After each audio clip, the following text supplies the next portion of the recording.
Cult of Min, Sun Peak, Small Palace of Min. Tong Jigal, seated at the head of the table, says that the Palace of Bloody Art has extended its influence to Water Peak, the Elders community at Metal Peak, and even reached Tree Peak, where the Slaughter Palace is located. That is why it was quite difficult to find out what is happening in these territories. Sitting at the table are Yayultak, Han Soso, the Bloody Master, John Semin, Donban Il, and Dan Jonghak, who listen attentively to his speech. Han Soso says, "This is not all the information they managed to obtain about the Bloody Palace in the local markets over the past 2 weeks." The Master of the Palace of Pleasures adds, "She heard that they went beyond Heavenly Mountain. If it concerns external forces that require a lot of money, then the Heavenly Palace is currently the most suspicious." Tong Jigal replies to her that these are just guesses. They need more information to be completely sure. The old man addresses the Master of the Sword Palace and the Master of the Poison Palace, saying that following the young leader's order, they need to search for Zhang Shi at Beauty Peak. Donban Il responds that Beauty Peak indeed arouses great interest in him. Tong Jigal says, he heard that in the village by the Tear Stream, psychedelic potions are being prepared. This is a good opportunity to find out how the Bloody and Heavenly Palaces are connected, and he would like Han Soso, the Master of the Palace of Pleasures, to take care of this. The woman, fanning herself, replies that it will not be easy. She heard that the Western regions sent a delegation to them. Apparently, the feudal lord of the Timur Empire will personally visit them. Therefore, she cannot be absent. Tong Jigal says, "Then let Yayultak and the Master of the Trade Palace take care of the village." The young man glances at Dan Jonghak. What? He does not want to? The Master of the Trade Palace, casting a look at him, says without much enthusiasm, "Accepted." The old man decides that they will leave the Min Palace to the Bloody Master, as he has his own connections there. The Master agrees. Fine. Tong Jigal announces that the meeting of the hall leaders has come to an end. He expresses hope that everyone will be in good health until the young leader returns. The girls gracefully wave their hands and bow deeply. Formed into 2 rows creating a wedge, the girls standing ankle-deep in water watch as a tower rises from the whirlpool in the middle of the reservoir. Cult of Min, Water Peak, Lake Huagu. When the structure is fully raised, the water in the lake becomes smooth again. The silence is broken by the roar of a waterfall formed because the water flow from the lake crashes down the cliff. People on the terraces of a multi-level mansion observe what is happening. The royal personage of the Timur Empire, Ibrahim, looking at the waterfall, says to Khan Soso standing nearby, "Amazing. Just think, the water in such a huge lake can disappear in an instant." The woman replies that for 2 years they have been filling this place with water for the rituals of the cult. Then, 7 days before the festival begins, they dry the lake and pray. They believe the water will become rain on Tree Peak and make the land fertile. The man says that this is truly incredible. Even in their empire, he has not encountered such a grand ritual. The Master of the Palace of Pleasures, stepping forward and leaving Ibrahim with his guards behind, coquettishly replies that he flatters them. Then he offers the man to return to the summer brothel of Min. They have prepared breakfast for him there. Ibrahim agrees. Well then, he agrees to go. The table is set with all kinds of dishes, including fried chicken, slices of meat and vegetables, and dumplings. In the center stand statuettes of a dragon and a bird resembling a peacock. Ibrahim raises his hands and says, "The sect of woodcutters should learn from the cult of Min. If someone has seen God, blessings are inevitable." He laughs. The guards form a silent wall behind him. Khan Soso, standing opposite him, replies, "She is sure God will be touched by how different faiths have come together and interact with each other." The woman leaves the room. Already standing in the doorway, she looks back and wishes the Lord of the Empire a good rest. The door closes behind Khan Soso and silence reigns in the room. Ibrahim says, "What an attractive woman." The warrior standing next to him replies that she is not so simple. Ibrahim says, "Enough empty talk. He brought him here as he wanted. What should he do next?" The warrior replies, "Let his people leave them for now." Ibrahim waves his hand commandingly. His men immediately carry out the order and leave the room. The warrior raises his hand to his face, saying, "This woman they just saw." Ibrahim snorts questioningly. I, Yul'jin, freed from the mask, say that she must be killed. Ibrahim, casting a sidelong glance at him, asks, "Did he make him bring an entire squad of Timur's Empire assassins here to deal with one woman?" The interlocutor replies, "To fight Khan Soso, you need to send thousands of heavily armed Timur soldiers to certain death. He is sure that one squad of mercenaries will not be enough, and they will need Ibrahim's help." The man's face darkens. He says that I, Yul'jin, continues to get on his nerves. Looking at the interlocutor, he adds that he does not like his condescending look. I, Yul'jin, ask, "So he refuses?" Ibrahim chuckles, showing 2 rows of snow-white teeth. Suddenly his mood changes sharply, and he shouts, "Ha!" He can no longer retreat, for he has given his word.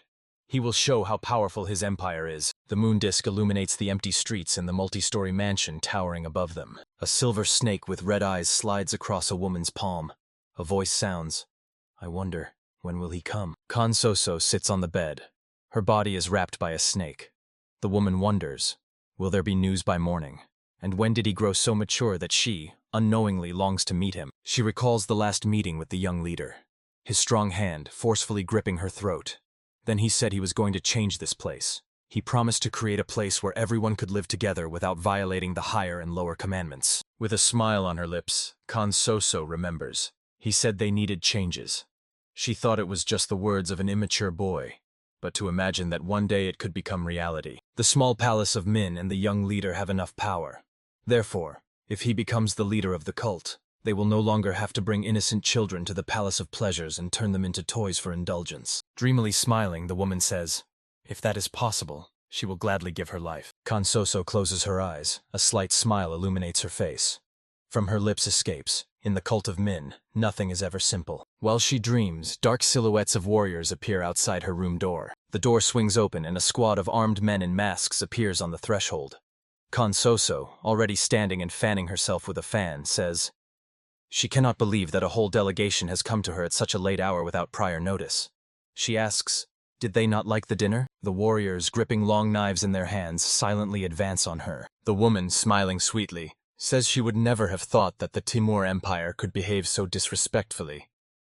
They are ready for the consequences, right? She takes a step forward, and the floor beneath her feet is covered with ice. Kan Soso steps toward the warriors, radiating cold energy that causes everything around to be covered with an icy crust. The flow of her energy strikes the warriors, and they try to cover their faces with their hands. Ibrahim, laughing, says he knew she was full of talents, but the man stands, crossing his arms on his chest, making no attempt to shield himself from the flows of energy coming from her.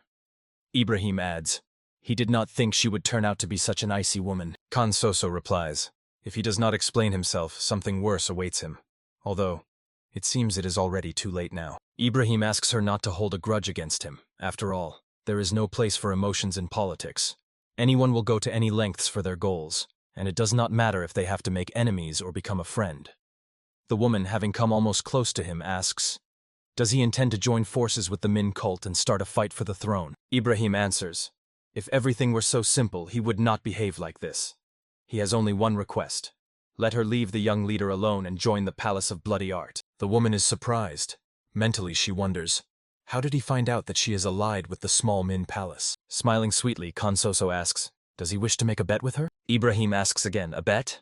The woman explains. She proposes to bet on how he will end. Kan Soso adds, his end will be more terrible than anyone else's. Ibrahim frowns. The woman, radiating icy energy, swears by her life that he will lose everything. Blocks of ice grow before her, covering her. Warriors rush to Ibrahim. A strong stream of energy strikes Ibrahim, knocking him off his feet and throwing him backward. 2 warriors catch him under the arms right at the door. The other warriors advance on the woman, holding out their hands, radiating streams of fiery energy. Kan Soso realizes that they are all the best combat masters. She decides that she cannot prolong this fight. She needs to defeat them faster. She moves aside the hand with the fan, surrounded by an icy aura, waving the fan and sending streams of cold energy at the opponents. The woman thinks that she needs to find out how much they know. Her power turns the opponents into ice blocks. Kan Soso, assessing the result of her efforts, thinks, not bad. Ibrahim's eyes, bound by ice, ignite with red energy fire. Numerous thin cracks appear on the ice. Ibrahim, radiating red energy, breaks free from the icy shackles, and shards of ice fly in all directions. The man's eyes are flooded with inner energy. He throws his hand forward, saying they have little time, and suggests stopping the useless jokes. Kan Soso does not hide her fear. Covering her chest with her hands, she exclaims, who is he? He is definitely not Ibrahim. She raises her hands up, unleashing streams of energy that bypass the ice blocks standing before her onto the man. Kan Soso uses the Ice World technique. The man, doing nothing, stands surrounded by a purple aura, awaiting the strike. Streams of ice flow around him, unable to cause any harm. He raises his eyes to the woman. Red sparks blaze in them. From his lips escapes a pathetic attempt. The purple aura around him thickens, the floor covering cracks beneath his feet, and a vortex appears. Power flows tear the mask with a gray beard from his face. Kan Soso mentally gasps. He brushed off the ice charged with 120% of her energy with just a wave of his hand? The woman's eyes widen in surprise. From her lips escapes, "You!" Before her stands a young man surrounded by a purple aura. Han Soso recognizes this man, the cult leader. The Min cult, Water Peak, Huagu Lake. The sky was covered with leaden clouds. A heavy rain began. The third elder Banya, standing by the open window, says that a little more time will pass, and a whole gathering of followers will assemble in this place to shed tears of repentance. An evil smile appears on his face as he says, "They will cut and trample each other just to climb the heavenly mountain." How pathetic, to do such things for such a miserable goal. Behind his back, a dark silhouette of a man sitting at a table in the depths of the room is visible. Banya asks him, does he disagree? Without waiting for an answer, he continues speaking. Now that they have dealt with the Palace of Fear and lifted the curtain, only the young leader and the master of the Bloody Palace remain to come on stage. He asks his interlocutor's opinion. Who does he think will win? The man whose face is not visible due to the gloom reigning in the room answers, "Hasn't this question already been resolved?" Banya laughs. It would be boring if everything was already decided. He says that his interlocutor should write a plan for the development of events. He also needs to prove his abilities, right? A banquet of hasty conflicts and shocking truth. He can expect that, can't he? The third elder turns to the man sitting at the table and admits that he loves tragedies. He agrees to such a scenario if there are no winners in the battle. An anticipatory smile appears on Banya's face. He thinks their battle will be the best spectacle. The interlocutor answers, as soon as they get rid of the masters of the palaces, it will be difficult for the young leader to defeat the master of the Bloody Palace alone. The third elder says, of course. That was their plan. If they don't kill him themselves, then they will. A dark aura emanates from Banya as he asks. He already said, right? A shocking truth must be created. The man asks his interlocutor's opinion. What does he think? Has he managed to catch inspiration? The response is a promise to prepare. Banya's voice sounds in the room. He knew that he would understand his wishes. Then he will leave him. Let him think some more. He is stopped by a question. Did he manage to learn about the delegation that arrived at the summer brothel Min? Banya says that it seems everything was arranged by the Palace of Bloody Art. Yahello disguised himself as a member of the delegation and infiltrated the Palace of Pleasures. The elder's interlocutor says, if he tried to kill the master of the palace, then in his opinion, it means they have money problems. He asks, was that also Banya's order? The elder answers negatively, no. The money that flowed out of the Bloody Palace has nothing to do with them. Most likely they were sending tribute to the heirs. He understands the situation is urgent, but what is the point in this? Banya adds, well, in any case, they are now in such a position that the dead masters of the palaces work in their favor, so there is no need to worry about them. He believes that the interlocutor only needs to take care of the gift they will present to the followers during the heavenly festival. The response is, got it. The third elder stretches his lips into a smile again as he says, wonderful. And now let him return and begin to prepare. He adds that the others should also carefully watch what will happen to the masters of the palaces, and clarifies, did his interlocutor understand? A squad of warriors marches along a mountain path winding between the rocks. Donban-il, touching with his finger the whitish veil surrounding them, says to Dan Chonghak walking ahead, truly incredible. Is such a thing really possible? He admits that he has never heard of a mystical trap of such a level. Dan Chonghak draws a sword from its sheath and slices the air in front of him. A whitish haze disperses for a few moments, and a narrow passage between the rocks opens up to his sight. Then the fog thickens again and descends onto the path. Dan Chonghak thinks that the young leader managed to get out of here because he studied the art of the Demon Lord. He believes that just getting out of here is already a whole ordeal. Who else managed to release the Jiangshi? He wonders, does he really have no other choice but to go there and find out everything himself? Without looking back at the squad, Dan Chonghak says that they are all waiting for him here. Even if he does not return, no one should cross the border. Donban-ul, standing behind him, exclaims, hey, is he going alone? He might never get out of there. Dan Chonghak throws over his shoulder. They have no other way out, right? Donban-il sighs. How stubborn he is. Sword Demon clenches his teeth tighter and exhales sharply. His eye ignites with inner energy. Dan Chonghak raises the sword above his head. He sharply lowers the blade, using the sword mountain technique. First destruction. The fog disperses, and the path winding between the sheer cliffs becomes visible to all. Dan Chonghak hides the sword in the sheath attached to his side. He takes a step forward. A voice sounds, long time no see. Dan Chonghak and Donban-ul freeze. They look stunned. Everyone, both masters and warriors, turn back as if on command. At the top of the cliff towering above them, they see the silhouette of a man in a long cloak. From the master's lips comes, "Hong Raksha?" The old man in the burgundy cloak says, he did not know that the sword demon and the poison demon were on such good terms.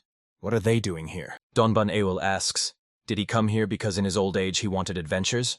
That's quite far for a simple walk. He thinks he doesn't like all this. What is he doing here? He should be in the Hall of Elders? Moreover, he looks around and sees quite a few people in similar burgundy cloaks on the rocks. Donban Eul reflects, isn't there a saying that all roads lead to one place? Wherever they go, it's all part of the heavenly mountain. All the elders have gathered here, except the third. Donban Eul says to Dan Chonghak standing next to him, it seems they have fallen into a trap. They all shouldn't be here. He agrees. It seems so. Poison Demon asks, what will they do? But Dan Chonghak remains silent in response. Donban Il asks Han Rakshe a question. Are they sure they are not lost? He heard that Ya Yul-chan caused them a lot of trouble. Shouldn't they go looking for him to repay him? Khon Raksha answers, it does not matter in what order the rotten branches will be cut off. The main thing is to remove them. Donban Il frowns. He thinks that Han Raksha, that cunning and slippery old man, came for their souls, although he has nothing against them. And right before the start of the heavenly festival, he believes that if others find out about this, the Council of Elders expects a major purge. He wonders, could he know about the small palace of Min? Donban Weil asks Han Rakshu, what will change if they just kill them? Do they really think others will just calmly watch this? Khon Raksha replies, the fact that he cares so much about them weighs heavily on his heart. But he should not worry, because others face the same outcome. From the lips of Donban Ilya it flies off, it cannot be. He thinks, it cannot be that the adherents of old ideas, the elders, agreed to something so insane. Does that mean they are in cahoots with Ya Yulchin? No. He could not acknowledge a bunch of old men who are constantly weaving intrigues. Donban Weil mentally wonders, who the hell has the power to move the Council of Elders? He is struck by a sudden idea. Looking at the people standing on the cliff in maroon cloaks, he says, Heavenly Palace. In Han Rakshi's eyes, unfriendly red lights ignite. He asks, what are they worth? And then the order sounds, destroy them. People in cloaks rush from their places and rush down from the cliffs. Dan Chonghak instantly assesses the situation and their chances of victory. Against them are 9 elders, 1 supreme demon, and 8 with the supreme sphere. Looking at the warriors approaching them, whose eyes blaze with deadly energy, he thinks, even if he takes on Han Raksha, it will not be easy for the fire unit and Donban Yul to deal with the other elders. He understands, if they enter the battle, they will definitely lose. Using mind speech technique, Dan Chonghak informs Donban Yul that he will open the way for them, and they should immediately head to the small palace Min. He asks him to convey the message. The heavenly palace really exists and has united with the Council of Elders. Dan Chonghak rushes forward, holding his sword in front of him and shouting to the warriors of the fire unit to let him pass. Han Raksha says that he has always been curious to know how strong the sword demon is. He raises his hand, preparing to strike. His palm is enveloped in a shining aura. Han Raksha uses the demonic strike with the demon face technique, and dark blue energy rushes downward, forming a grotesque face. Dan Chonghak pushes off the ground and practically soars upward, letting the demonic energy pass by him, smashing stones in its path. Meanwhile, the people in maroon cloaks clash with the fire unit. One of the elders tries to strike Donban Yul, but he skillfully dodges. The opponent is persistent, and the master barely manages to avoid another blow. He simply crouches, and red deadly energy rushes over his head. Donban Yul grumbles, to let him pass. Just think. He believes that he should not have gone far from home at his age. Could this really be how he meets his end? Between his fingers appear small multicolored spheres. Holding his hands in front of him and showing the numerous balls between his fingers to his opponents, Donban Will invites the opponents to attack. He says, if his end is near, he will try to take as many of them with him as possible. One of the elders screams in horror, toxification. He realizes that the old man has turned his own body into poison. The man standing next to him shouts, stop him! Donban Weil, seeing the people rushing towards him, tosses the balls upwards. Streams of vertical energy strike each of his opponents. The master of the poison palace throws all the balls into his mouth. The energy streams of the opponents rush towards him. Donban Weil's eyes fill with pale pink energy, and dazzlingly bright sparks flash in his pupils. The people in burgundy cloaks attack him so intensely that his body is completely hidden in the swirling energy of the opponents around him. Two green lights ignite in the misty cloud. From the clouds of fog jumps out Donbanwile, transformed into a green-skinned muscular giant. He attacks one of the elders. His hand pierces the man's body. Blood sprays in all directions. The elder's eyes turn into greenish puddles flowing from his eye sockets. On his face, as well as on the faces of the two men standing behind him, horror is written. The green-skinned giant, who pierced his ribcage with his hand, holds his body suspended, and laughing says, "Didn't he warn you?" Looking at the two frightened elders with eyes glowing with emerald-light pupils, Donbanwile finishes the phrase. Didn't he warn that he would drag them along with him? One of the elders says, "Poisonous flower. He heard that it poisons everything in the world, but how impressive it is." The second shouts back that it won't last long. Donbanwile's body won't withstand the poison, so they need to scatter and block his path. Donbanwile curses and insults them. It turns out they know that too. The elders quickly move away from him, covering their faces with their hands. Donbanwile realizes he won't catch them, and he is sure he can't keep up with their speed either. Running makes no sense. He wonders, what should he do? He looks around, deciding what is best to do. A pale mist swirls around him. He raises his hand, which emits a greenish aura, and is surprised. Oh? It dodges the poison as if alive? Meanwhile, Dan Chonghak attacks Honraksha, who successfully blocks his strikes. They circle in the air, making giant jumps. Finally, they freeze, standing on opposite sides of the chasm.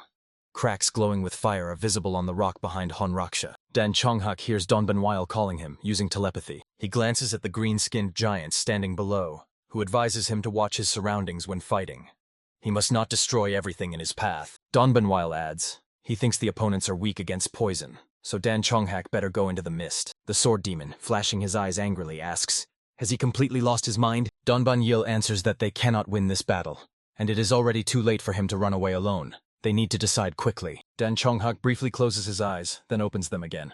He has already made a decision. Standing on the top of a cliff, at the foot of which Donbanwile stands surrounded by enemies, he reflects. Behind him is fog, and ahead, enemies. He raises his sword before him, and it is enveloped in a shining aura. Dan Chonghak makes a sharp swing of the sword, as if cutting through the space around him. The sword leaves behind a thin, clear line of energy, cutting through the rocks around him. A moment, and the mountains where the thin line passed seem to explode. Dan Chonghak lowers the sword. Chaos reigns around, and only two men continue to stand on the cliffs facing each other. Honraksha wonders.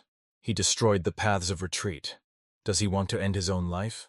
What a disappointment. The sword demon tells him that today they will definitely pay their debts. Jumping off the cliff and raising the sword above his head, he orders the warriors of the fire unit to move towards Beauty Peak. Honraksha raises his hand after him, directing a stream of powerful energy at him.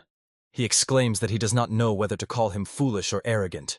He will not return once he steps there. Strengthening the flow of energy, Honraksha bids farewell to the sword demon. His power rushes forward and strikes the rocks, bringing them down. The Bloodmaster approaches a long staircase, on each step of which warriors stand on both sides.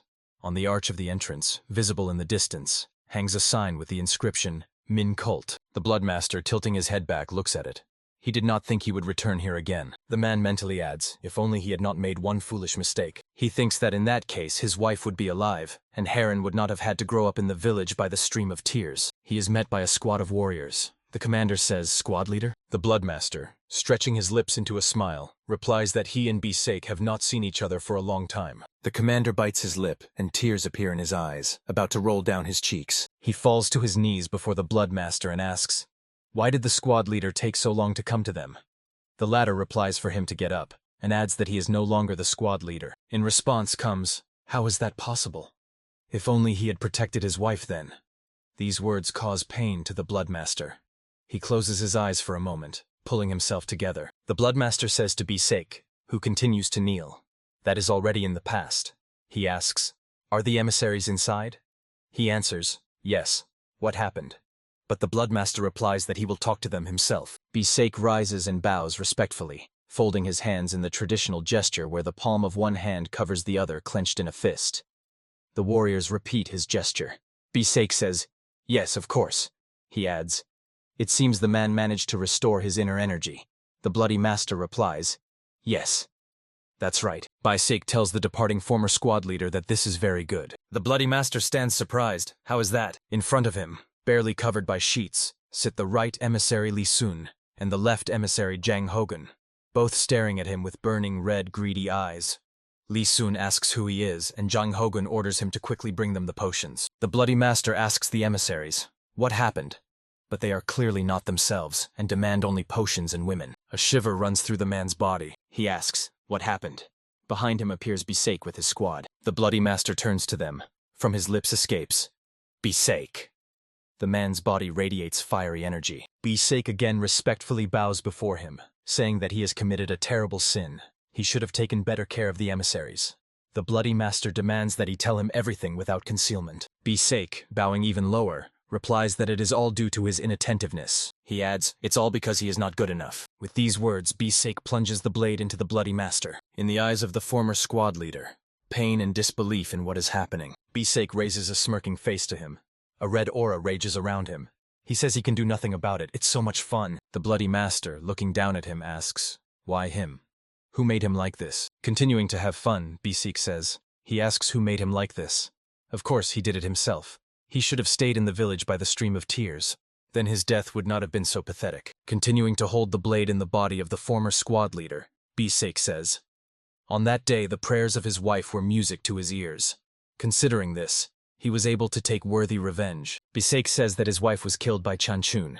The Bloody Master recalls the events of that day. Before his eyes again stands a dead woman, on whose knees lies a crying infant. The eyes of the Bloody Master flood with murderous energy. He says, so Bisek was behind this, and he left her under his protection, not even suspecting. The man, still smiling, replies, ah, and finally, he looks at him. Exactly how he should look at him. Let him look at him as a person, not as a nobody. He adds, it's even a little offensive. He wanted to see Ilharin in the arms of the young leader. The Bloody Master remembers how Bisek stood before him and asked to be taken as his apprentice. He also wanted to become strong. He said he was used to being constantly bullied, so it's all right. He just fears that because of him, the squad leader. He remembers the surprised eyes of Bisek, asking, can he really call him an elder comrade? Then Bisek kneels, lowering his head guiltily. He says, the wife of the squad leader. The Bloody Master is seized by rage. Squinting, he thinks about how he failed to see Bisek's true nature. He was hopeless from the very beginning. Such are the consequences of his own actions. The Bloody Master stands, surrounded by a murderous aura. His side is stained with blood flowing from a wound. He says, fine. He will handle this himself, and promises to show Bisek the terrible reckoning that awaits him. The man clutching the bloodied blade steps back. He says, oh, so much confidence even in such a situation. It seems that even if he dies, he will never admit it. Well then, he will show him that he is no longer the same as before. Bisek, faltering, looks confusedly at the former squad leader. The Bloody Master stands, surrounded by blood-black energy that rushes toward Bisek. Fiercely flashing eyes flooded with murderous energy, the Bloody Master says, let them forget that they can get out of here alive. He will kill them all. Streams of blood-red energy crash down on the warriors. Bisek, clutching the blade in his hand, exclaims, so he has reached the highest level of the Blood Heaven's art? He showers the former squad leader with insults, then says that today a special guest awaits him, and that it's time for him to retreat. Behind the Bloody Master, footsteps sound, and a man appears, surrounded by a shining aura. He recognizes him and exclaims, Ayulchin! The other replies, here they have met again. Then he adds with emphasis, Ilteshik. Ayulchan raises a hand radiating bluish, dazzling, shining energy, and rushes into attack, offering to test if the other is strong enough to threaten him. The Bloody Master, in response, raises a fist for a strike. Red energy rages around him. His eyes burn with red flames, and bloody trails run down his cheeks. Insulting Ayulchan, he demands that he stay out of this. They rush toward each other. Their opposing energies collide. The explosion literally splits the mansion into two parts. A woman stands on the platform. On both sides of her, lamps are burning. Behind her, a pillar of fire blazes. Behind it, two wooden towers are visible. On both sides of the platform stand elegantly dressed girls. A crowd of people watches this spectacle with curiosity. The woman, whose eyes are closed, calls upon the god of the sacred flame. She descends onto the platform, and the hems of her garment, like flower petals, fluttering upward for a moment, fall around her. The woman asks to cleanse them of all sins with the sacred fire and not to abandon them just because they are mere observers. She asks to protect them. The woman slightly spreads her hands with palms up, holding them at chest level. Flames flare up above her palms. The woman raises her hands up and spreads them to the sides. The fire behind her flares up with renewed strength. She announces to all present that the god of the sacred flame has given permission for the heavenly festival. One of the spectators exclaims, "Wow, look there." He points with his finger at what caught his interest. All attention turns to the right emissary Li Sun and the left emissary Jang Hogan, who, dressed in attire befitting their status, march accompanied by a squad of warriors. Someone's voice sounds. "These are the emissaries of the demon lord Ming." A scream sounds again. "Oh, and the master of the Palace of Bloody Art is here too." All eyes shift to Yulchin. The master of the Palace of Bloody Art is approaching one of the wooden towers at this time. Yulchin casts sidelong glances at the towers with a clear thirst to kill the elders. He thinks, finally Yan Ren and Han Raksha have dropped out of the race. This thought calms him. His face is illuminated by a devilish smile, and his body is enveloped in a blood-red aura. From his lips flies. The scene is set. At this time, the woman on the platform, raising her hands above her head, commands the believers to repay for the heavenly blessing. All those present immediately release a multitude of sky lanterns into the dark sky. The tower behind her continues to blaze, and numerous lights soar into the sky. The Sky Festival has begun. Cult of Min. Rays of the rising sun illuminate the small palace of Min. Ma Chonso, walking through the courtyard, wonders, why is it so quiet in the small palace? Could it be that everyone has already left? A voice is heard announcing that he is late, and the heavenly festival has already begun. Ma Cheonso turns his head and sees Mo Yenhui standing by the tree. He says questioningly, "Hui?" The young leader, rushing off, curses and shouts that he is late. He asks Mo Yenhui to wait. He needs to take something with him. His friend, continuing to stand, leaning his back against the tree trunk, asks, "Does he really have to go?" Ma Cheonso, stopping, says in surprise, "What?" Mo Yenhui, calling him Gak, suggests leaving Heavenly Mountain together and returning to their native lands. From the lips of Ma Cheonso flies off, "Hui." He says it will take very little time. As soon as everything is over, they will return to where they came from. Mo Yenhui, approaching the guy, hands him a paper, saying that his senior comrade asked him to give it to him as soon as he returns. Ma Cheonso is surprised. Senior comrade. The guy carefully studies the message. The person who sent him reports that today, before the start of the heavenly festival, he lost contact with the palace masters. At such a moment, he suspects betrayal. He will wait for the guy by Lake Huagu on Moon Peak in the Crimson Hut, which is located at the top of the eastern hill, so he should hurry. Crumpling the message, Ma Cheonso asks, "What is this nonsense?" Mo Yenhui replies that the guy never showed up, so the masters must have changed their minds. He tells the angry Ma Cheonso that Ya Yultak is still the right hand of the Palace of Bloody Art, and the Bloody Master originally belonged to the Min Palace. Mo Yenhui wonders, has he forgotten that they are in the Min cult, the lair of evil? These scoundrels are entirely devoted to the demon cult. Clenching the message in his hand, Ma Cheonso replies, "No, something is wrong here." Mo Yenhui warningly raises his hand and exclaims, "Gak!" The guy says that for him it might just be a demonic cult. The guy remembers the courtier of the small palace men Yayultaka, who, stretching, exclaims, "Hey, hey, young leader." Tears flow from the eyes of Yayultak like a stream. He sighs, their poor young leader. The guy, looking at him attentively, says, "What a dangerous thing."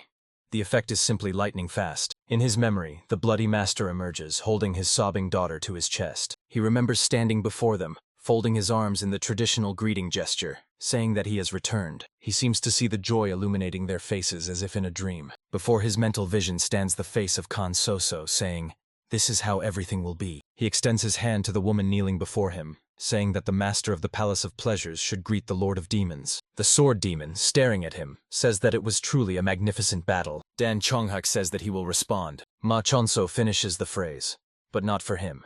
He adds, "And they are not the kind of people who run away so easily." He says that it is time for him to go to the heavenly festival. Mo Yenhui, clenching his fists, asks, "Won't he regret it later?" The guy answers that he has already been reborn. What else is there to regret? On the face of his friend, whose lower part is hidden by a mask, an angry expression appears. He shouts after the guy who is already moving away that his masters did not betray him. The place where the opening of the heavenly festival took place is already practically empty. People have flooded the city streets. Banya, smiling joyfully, says, "Han Soso, Dan Chionhak, Donban Il Taeshik, and Chun Semin." Since they have already been dealt with, only Ya Yulchinu and the Black Sun remain to play their roles. The man sitting in a wheelchair replies that he doesn't care whether the demonic cult falls or someone else leads it. Tonjigal adds, He just needs that person to keep his word. Banya laughs. Well, since he was so obedient, of course, he will fulfill the promise. Leaving the room, the third elder, looking back, says that he will do everything to deliver the Murim Union soldier Mundan Jagal to the old man alive. Ton Jagal approaches the open window. He looks at the city streets filled with people rushing about their business, and thinks that in a moment, this place will turn into hell. Women and men, children and elders, all are anticipating the celebration. Ton Jagal has already made his decision and regrets nothing. Mentally addressing his uncle, he promises that they will see each other again soon. He sinks into memories. The young Ton Jagal tells his uncle that something strange is happening. He explains that the martial arts masters of the small Azure sect, the three true swords of Hua, disciples of the outer sect of Mount Hua. Meanwhile, he counts on his fingers, then concludes, too many people have disappeared without a trace in recent years. Without looking at Ton Jagal, the man sitting at the table with his back to him replies, haven't they all isolated themselves for training? Ton Jagal, holding a notebook in front of him, answers, he is sure they haven't. There are at least 10 orthodox cults, and if you count the heterodox and those not affiliated at all, it comes to about 50. Ton Jagal insists that they need to investigate this. He asks his uncle to allow the Dragonstorm squad to act. Uncle, chuckling, replies, all right, but let him stop bothering him. He promises to talk to the leader of the Murim Union. Just a couple of days after that conversation, they were ambushed. He remembers sitting on the floor in a pool of blood, asking either the woman lying motionless prostrate before him or himself to get up. The lower part of his body was paralyzed. He sat and repeated the same thing, get up. Then he lost his entire family. He lost everything. He faked his death and tried to infiltrate the clan, but rumors were circulating around the district that he isolated himself for training. He lost his legs and his valor, his family and clan. Red sparks of deadly energy flare up in Ton Jagal's eyes, and his teeth bare in a snarl. There is only one reason why he survived all this time. Curiosity. Why did he end it that way? Ton Jagal, bringing the chair closer to the bookshelf, takes one of the books and delves into reading. He only got the answer when, living like a dog, he managed to become the leader of the Hao clan. Hidden records, accessible only to the leaders of the Hao clan. Everything was recorded in them. His hands tremble as he reads the entry in the book. Target for assassination. The heavenly sower of the Murim Union and his entire family. His hands tremble even more, and his facial features distort with anger as he reads. A request from Mundan Jagal. He needed power. Power that could stand against the forces of the Murim Union. He had to leave the Central Plains and make his way to the Heavenly Mountain. And then he met the young leader, and heard from him that he wants to change the entire mountain. Ma Cheonso said that the current demon cult is like a bottomless pit. Everyone pushes each other into the pit they themselves dug. And since he got stuck here, he wants to stop this cycle of evil. He was an unusual young man. The young leader said things that a crook from a righteous cult would say, but over time he was able to feel his sincerity. Ma Cheonso said he would put justice above profit. He promised he would not betray him. The young leader said that this battle would end with him and Yulchin, and they had much to do to change the Min cult. And until then, he asked the old man to be careful. Then the spirit of righteousness, which Ton Jagal had buried under the blade of revenge, revived in him again. Exactly like in the times when he was in the Murim Alliance. But the old man sat at the table in front of a blank sheet of paper. Suddenly words sounded behind his back. Heavenly sour Ton Jagal. Then the same voice said that his eyes definitely see better than before. Behind the old man stood the third elder Banya. Extending his hand to him, he utters words of greeting, and says that he is from the Heavenly Mountain. Then he adds that he wants to give him an opportunity. He asks, does Ton Jagal wish to know the truth? The old man remembers that he did not think long then. The spirit of righteousness fell along with his family, and the only thing left is the crippled demon man. Meanwhile, life on the city streets continues as usual. On one side, a cry sounds inviting to try rice cakes. On the other, there is an invitation to drink a glass of a strong drink, as well as to take the most comfortable spot to watch the festival. Someone calls to look at the decorations. The young leader of the Min cult appears on the street in unremarkable clothing, and no one pays attention to him. His head is adorned with a conical hat covering his face. Machonso opens the door and enters the room. Ton Jagal, sitting in a chair by the window, says, he has come. The guy, approaching him, says that he has read his letter. He asks, what happened? Where are the other masters? The old man replies that he could not contact them. Now everyone is for themselves. This is where their true nature showed. Ma Cheonso wonders, doesn't it seem strange to him?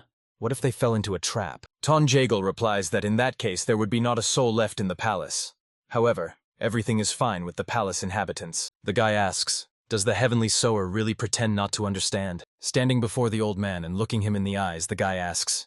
He asks if he betrayed them. Tonjagal looks at him gloomily, not rushing to answer. The heavenly sower stretches his lips into a smile. The old man's eyes look evil as he says, what a plausible guess. But he has no reason to betray them, right? The heavenly sower tells the guy standing before him, the master of the palace of slaughter is dead, and the elders have left their places. And as soon as Ma Cheonso overcomes the master of the palace of bloody art, everything that he, Tonjagal, desires will come true. The old man adds, why would he leave the back of the tiger? At the same time, he thinks, what can the guy really change, even if he catches him?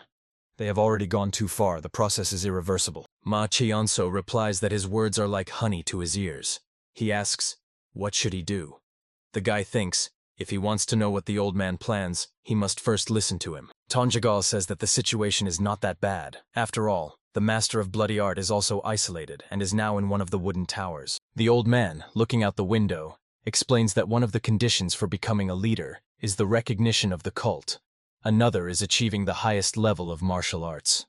The guy clarifies, when he talks about recognition of the cult, does he mean the masters of the palaces and the council of elders? Tonjagal answers, that's right. But the masters of the palaces have disappeared, and the elders have abandoned their positions. He says that the guy should appear at the clock tower in the image of the Black Sun. He must challenge Yayulchin to a duel, using the faith of the followers as support. Machonso doubts. Will he agree? Hasn't the Black Sun reached an inexplicable level of power? The old man answers. He is the one who values honor above all. He will agree only to control the crowd. The Tonjagal adds, the problem will be the ghost squad of the Palace of Bloody Art, which will hide among the crowd. So let them be more careful. Heading to the exit, Machionso says he will keep that in mind. He stops in the doorway and says that someone once told him, he always has a chance as long as he is alive. He adds, there is always a chance to change everything. The old man sits motionless in his chair, staring straight ahead. He does not react at all to the young man's words. Turning away from him, Machonso says, let him not forget this. Young Yan Chungak tells the teacher, this won't do. They won't be able to win. They lost. Young Tonjagal grabs him by the chest, shouting that he is a fool and they still have hope. He always has a chance as long as he is alive. The teacher adds, and there is a chance to change everything. Let him think. Think with his head. Closing the door behind him, Ma Chongso mentally addresses the teacher, saying that he will continue to try, as he said. The guy sighs, wearily lowering his head. Then, he straightens up and mentally commands himself. Forward. Walking down the street, he also mentally adds, to subjugate the cult of Min. The crowd is restless. People raise their hands up. Shouts are heard. Ma Cheonso, already wearing a mask, mentally curses. There are too many people here. How can he get in there? His gaze falls on 3 warriors. Dan Bon, Dan Shigen, and the eldest son of the Sword Support Palace Master Dan Jiho. The latter says, he is somewhere here. You just need to get to the center. He orders Dan Bon to clear the way. Ma Cheonso is surprised. They are from the Annihilation Squad. The guy approaches Dan Jiho from behind and touches his shoulder. Turning around, he starts swearing. Ma Cheonso uses telepathy to say that it is him. The young man, turning to face him, studies him intently with his gaze. Finally, he says, a jester? Ma Cheonso, again using telepathy, replies that actually in front of him is a young leader. Dan Jiho begins indignantly. What kind of young... He stops himself, and from his lips slips, damn. The guy puts a finger to his lips, signaling that the situation is not the best. He suggests stepping aside to avoid attracting attention. The young man replies that he understands. Soon Ma Cheonso and the 3 warriors stand facing each other in the room. Dan Jiho asks, what is happening? Why is he wearing that mask? Dan Shigen, not choosing his words carefully, says, so he just showed up now? Where have his devils been carrying him? The guy in response asks, and why did they come only now? Dan Jiko answers that he was looking for the squad leader and his sister, but he was informed that the palace master and the fire unit have disappeared. Therefore, the remaining members and the squad leader return to the Sword Support Palace. 3 warriors bow their heads in unison. Ma Chonso replies that he has received the news. But the palace master is a powerful man. There is no need to worry. He is sure that he is still alive. Dan Jiko clenches his trembling hand into a fist, saying, yes, of course. He is confident that he is still alive. The young man standing before them, now without a mask, asks, but why is he looking for his sister? Did something happen to this, well, to her? After a slight pause, Dan Jiko answers that this scoundrel ran away because she said she did not want to get married. Ma Chonso clarifies. Is he talking about the wedding between her and him? The answer is yes. The young man mentally addresses the bride. She was the one who first proposed, so why is she running away? It's just ridiculous. Dan Shigan, pounding his fist on his chest, asks, but what is he doing here? Shouldn't he be at the watchtower challenging Yulchin? The young man raises his hand conciliatorily and replies that his speeches are, as always, meaningful, and now he should stop talking nonsense. He demands that everyone listen to him carefully. Soon Dan Shigan, beside himself with rage, shouts, "This heavenly palace!" He hurls curses without caring about his language. Dan Shigan, not slowing down, addresses the young leader. Why is he still here? If these scoundrels are at the heavenly festival, they must be killed immediately. The young man interrupts his passionate speech, saying that it is not the time yet. He does not know if they noticed, but these scoundrels are hiding among ordinary people. It is important for them to find out what they are planning. Danjiko asks, but what use is it for them to target the young leader? It doesn't seem like he couldn't escape from the masters with the supreme sphere if he wanted to. The young man thinks, and he is right. After all, if Ton Jagal betrayed them, then the heavenly palace is aware that he has mastered the art of the demon lord. If during the duel with Yulchin he has to flee, they will not be able to catch him. He wonders, so why did everything revolve around the heavenly festival? He told him to climb the clock tower in the form of the Black Sun, using the support of followers in a duel with Yulchin. The support of followers? Ma Chonso asks if believers have reasons to come to Lake Hwagu. Dan Jiho answers they can come if the lion dance begins. Lion dance is a performance where people dress up in huge lion costumes and break the hanging gongs suspended from supports. Huge crowds of people can participate in the performance by tossing sandbags and dancing. He remembers how once his teacher Ton Jagal said something similar. Standing on the summit, he said that fame is like this mountain. It is very difficult to climb it, but easy to fall down. He reflects on merchants selling masks as if it were some kind of fashion, on the followers gathered by Lake Hwagu and the warriors lurking among them. The glory of the Black Sun soared thanks to the faith of its followers, and to make the Black Sun fall. The guy mentally addresses the teacher, asking, what exactly did he do to them? Ma Cheonso, loudly cursing, shouts that they have little time. They need to go to Lake Hwagu, right now. Dan Jiho replies, we obey. Dan Bon exclaims joyfully, Q! An evil grimace appears on the boy's face. He clenches his teeth harder, mentally telling the teacher that he will not let his plans come true. Resolutely striding ahead of his small squad, the guy mentally adds, because he intends to stop him. In the square surrounded by a crowd stands a wooden structure, a pole with a crossbar on which a clay vessel is hung. Shouts are heard, lions in the center. 4 huge figures depicting lions stand around the structure. Yulchin, watching from the tower what is happening in the square, thinks, so in the end he will not show up? If he is late, it will be too easy to defeat him. In his eyes, a fire of inner energy flares up when he thinks that today the myth of the Black Sun and his life, all of this will come to an end. Suddenly, his attention is drawn to the blue-black energy with purple streams soaring above the crowd. It rushes toward the tower and coils around it like a huge snake, climbing upwards. The boy in the mask jumps onto the roof of the tower and freezes for a moment. He thinks, this all-consuming feeling is the supreme sphere of the Demon Lord. I, Yulchin, understand that the Black Sun is here. A shining aura envelops his figure. One thought beats in his head. He is finally here. Purple energy surrounds the boy in the black mask standing on the roof of the second tower. A girl standing below watches the man whose figure, surrounded by a formidable aura, is visible on the roof of one of the towers. The excited Dan Yewa understands that this is Sobon. Dancing nearby, Hyun Mu says that the festival guests are so busy they don't even look their way. And even if they do look, they won't see them. Dan Yehua exhales. Ugh, how annoying this is. Then why did they drag him here? Hyun Mu replies, who knows? They say that the masters of the palaces of pleasure, sword, and poison have been defeated.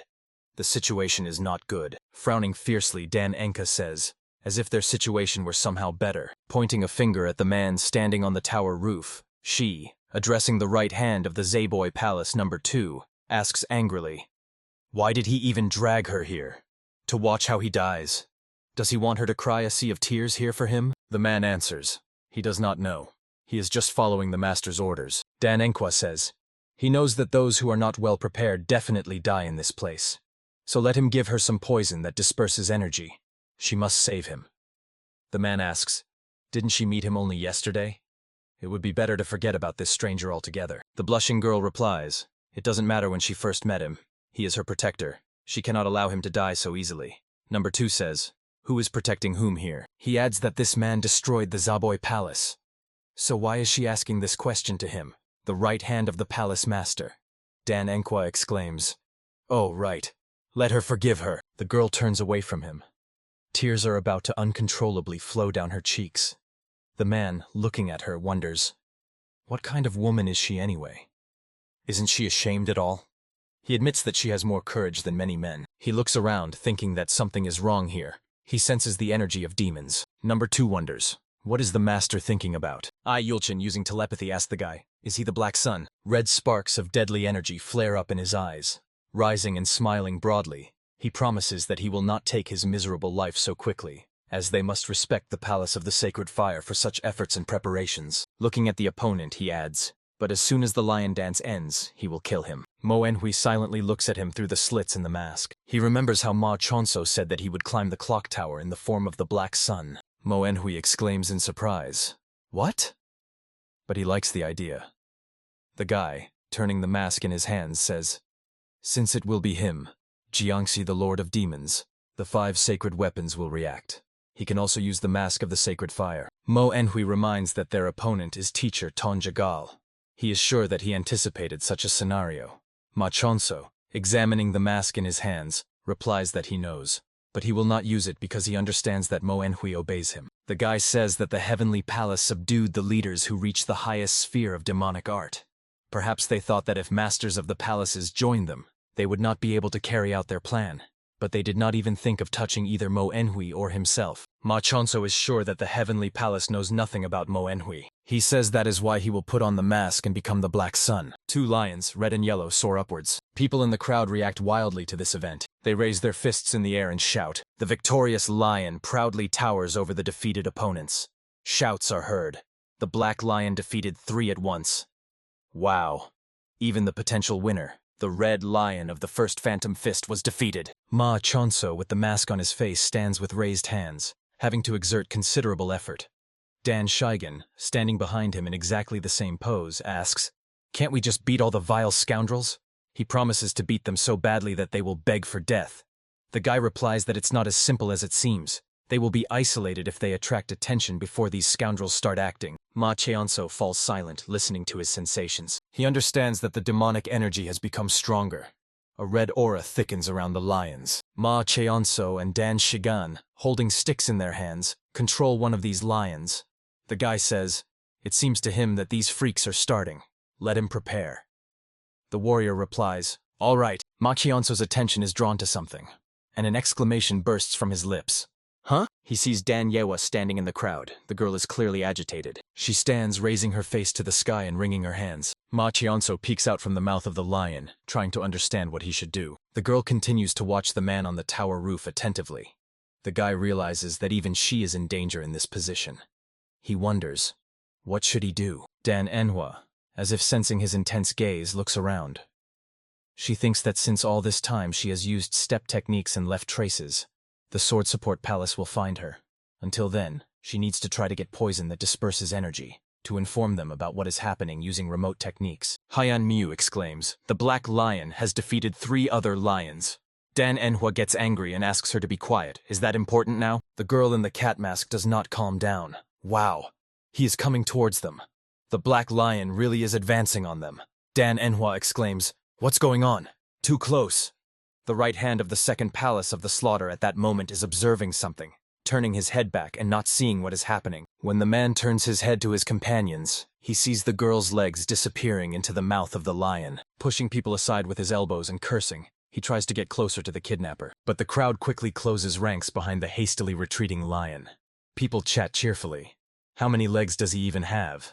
Ha ha, their steps are uncoordinated. The right hand of the slaughter palace realizes he has messed up. Since there are people with demonic energy in the crowd, the situation is not the best. He laments losing the Ice Flower and her companion. The man understands. It's too late to give chase. If they wanted to kill her, they wouldn't have kidnapped her. He decides that now he needs to find the source of the demonic energy. Dan Enhwa is stunned. An astonished "you" slips from her lips. The warrior exclaims, yes, it's him. Dan Shigan from the extermination unit. He found her trail and came for her. The girl standing between him and Ma Chonso asks, "And who is this?" She demands the guy turn around, but he pretends not to hear her. Dan Manhwa pulls his clothes demandingly, telling him to turn around and asking, "Who is he?" Ma Chonso, trying to change his voice, replies, "Does it really matter?" The girl exclaims, "What's wrong with his voice? Is there a woman in front of her? But he looks like a man." Hyun Mu, sniffing, mutters, "That's the scent." The guy demands Dan Manhwa stop groping him. Ma Chonso says, "If she wants to live, she should listen to him carefully. Uninvited guests with hidden intentions have arrived here. It's very dangerous to be here, so she should follow Dan Shigan.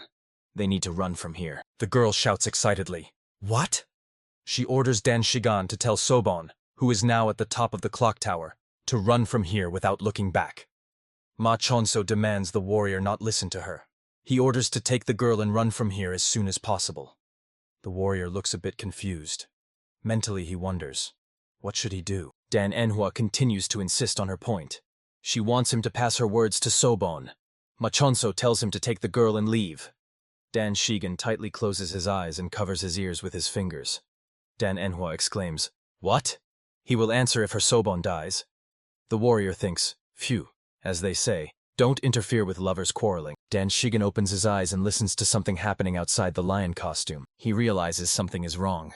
The golden lion climbs the stairs to the suspended vessel, and other lions help him. Ma Cheongsun looks at what is happening with surprise. From his lips slips, "These people." He no longer has any questions. Now he clearly sees what is the source of the demonic energy. The guy wonders, are they aiming for the throat? Ma Cheongso understands. There is definitely something inside there. He pushes the girls in the backs with both hands. Dan Yunhua indignantly asks, "What is he doing?" The guy is enveloped in a purple aura, and he continues to push the girls with greater force. Ma Cheongso says, even if she intended to ignite the poison that disperses energy, she will need time to stabilize the internal power. So let her go to a safe place. Feeling his energy, the girl wonders, is this an internal healing technique? Even her father is not able to apply it so easily. Ma Cheongso says he does not want to put her in danger. Well, although, considering that she came to the Heavenly Festival with number 2, it is already too late. Dan Yunhua thinks that this voice is familiar to her. The guy adds, so, let her forgive him. He pushes Dan Shigan and the girls outside. The lion, leaving them behind, rushes forward. Looking after him, Dan Shigan says, always does everything his own way. Dan Manhwa mentally exclaims, "What?" Han Mu also watches the departing lion with his gaze. The girl, pressing her palm to her chest, wonders, what is he asking forgiveness for? Is it possible? Meanwhile, the golden Lev continues climbing the stairs, at the foot of which the other Levs are crowding. People open their mouths in surprise as a black Lev flies over their heads. The guy uses the technique of the 10 Imperial Strikes of the Demon Lord. Wind Dragon Strike, literally knocking off the lions trying to climb the stairs. One of them falls down the stairs, but the golden lion is already at its top. The guy rushes after him, clenching his teeth in anger. Ma Cheonso mentally asks his opponents a question. Even if their comrades fall, will they still finish what they started? No, not on his watch. He quickly catches up to the golden lion and reaches out his hand to grab it. The guy grabs the opponent by the leg, which he is already trying to place on the next step of the ladder. He throws the golden lion down the stairs and rushes upward. Reaching out his hand, he wonders, what is inside? They are openly aiming at it. There is something huge in there. Meanwhile, the lions are setting up several ladders. They are longer and not leaning against the pole.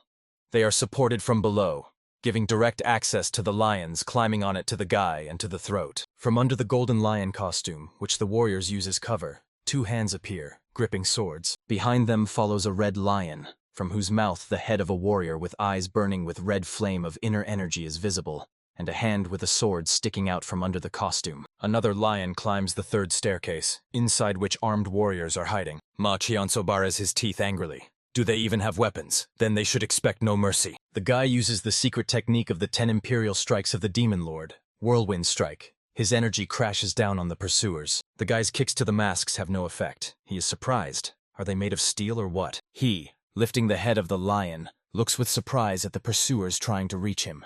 Shouts are heard. Reveal! Kill him! Purple energy flashes in Ma Cheonso's eyes. It's time to use the lethality hour technique. He jumps down, knocking down the pursuers below on the way. The warriors hiding under the masquerade lion costumes fall from the stairs. Banya, standing by the open window, is stunned. From his lips escapes either a question or a statement. Is this the hour of lethality? The hands of the third elder grip the windowsill with such force that the wood cannot withstand and breaks. Manhwa thinks. Infinite martial art that allows performing or stopping any combat technique based on the flow of one's own internal energy. He leans forward, peering into what is happening, and realizes that the Black Lion is using the hour of lethality. He is stunned. Is he doing this instead of the Black Sun? He is puzzled and shifts his gaze to the person on the clock tower. Manhwa is shocked. How so? After all, the young leader is currently on the roof. The elder strains his memory, trying to recall everything he knows about it. The hour of lethality cannot be used at full strength even with the muscle alteration technique, which changes the body's structure. It can only be controlled through the art of the Demon Lord. That is why it was granted to the young leader. Does this mean that the young leader is in the Black Lion suit? He and the Black Sun are two different people? Manhwa sharply turns his back to the window. A malicious smirk appears on his face, revealing 2 rows of white teeth. A rich purple aura emanates from him, and his eyes look insane. The elder mentally addresses the young leader, saying that he cannot ruin the whole show. He must fight Yulchin, and they will both die. Manhwa adds maliciously that because of Ma Cheonso his plan went awry. But whatever happens, today he will kill him. The demon butcher sits on a chair in the corridor, playing with the cleaver he holds in his hands. At the end of the corridor, a silhouette of a person quickly approaching him appears. Manhwa passes by and opens the door leading outside. The demon butcher, chuckling, asks, "Are you going somewhere?" The third elder turns to him and asks, "Did he allow him to ask questions?" The blue aura surrounding him indicates that the man is not in the best mood. The demon butcher immediately apologizes for hurting his feelings. Manhwa, continuing on his way, throws at him. If he does not want to be gotten rid of quickly, he should not meddle in things that are not his business. This is the last chance he can give to someone who has already screwed up once. The demon butcher quietly mutters. It seems everything went off plan since the third elder is so upset. Well, whoever wins, he just needs to follow the orders of the supplier of the drug, isn't that so? Meanwhile, drugged Cheon Saemin, kneeling, pushes away the laughing warriors, shouting, "Don't come near! He's his! All his!" One of the warriors exclaims, "So what?" At the same time, he calls the man a pig. A big burly man, getting up, says, "He can do that too. Let him not think he's the only one." Behind bars, Chi Hami, radiating love for the whole world, clings to the chest of Ilkarin, whispering, "Hold me." The girl demands that she pull herself together. Ilkarin shouts indignantly, "What is Chi Hami doing? Has she gone mad?" The demon butcher watching them says that by this time the madness should have already taken effect. The man, running his tongue along the blade of the knife, says that the girl, who hasn't even studied martial arts, holds on for quite a long time. How strange. He adds that he will make special efforts when he prepares her. Ilkarin is outraged. What does this mean? She demands that he immediately give them the antidote. Then she asks, does he want to know if she will survive after this? The butcher demon radiates a red, deadly aura as he, brandishing a huge knife, replies, "No need to be surprised. Everyone says that at first. Let her keep praying, maybe even cry. The more desperate she is, the tastier." The girl, stammering, demands that he stop. Nodding at the closed door, the man mockingly adds, "Who knows? Maybe if she prays sincerely, the savior she so hopes for will break in here and save her." He laughs loudly. At that very moment a crash is heard, and the door shatters into splinters. In the doorway stands a man whose eyes burn with a red spark of deadly energy. The demon butcher looks at the man with fear and bewilderment. Inner energy concentrates in the hands of a person, and soon it takes the form of a sphere, in the middle of which lightning flashes. Meanwhile, the Black Lev is already at the top of the stairs. Yulchin is puzzled and mentally asks, what is he waiting for? Glancing at Manhwa standing on the hilltop, he, using the technique of thought speech, asks a question. Will he just keep watching? He adds that the situation will not change, no matter how hard you try. And asks, does Manhwa think he can stop him by changing the numerical advantage in his favor? Manhwa stretches his lips into a smile, and replies that arrogance is poison. He asks, what happened to Liao when Sun and Jin combined their attack? The support of the believers of the Black Sun has spread throughout Heavenly Mountain. This must be changed. It is necessary to defame him. Yulchin tightly closes his eyes, trying to pull himself together. He opens his eyes, in which icy energy sparkles, and transmits to Manhwa. Let him not forget that as soon as this day comes, he will be next. Raising his hand above his head, Yulchin promises to burn out all the parasites that have settled in the Min cult. Meanwhile, the lions in the square take off their costumes. People talk to each other in surprise. What? They are taking off their costumes? They are surrendering? Someone says, wait, they are all wearing masks. This is the Black Sun. A shout is heard. The Black Sun is here. All the warriors who took off their costumes are dressed like the Black Sun. One of the masked warriors shouts to the people, calling them foolish followers, telling them to watch. Pointing to a person on the roof of the clock tower, he says that he is the messenger of the Black Sun.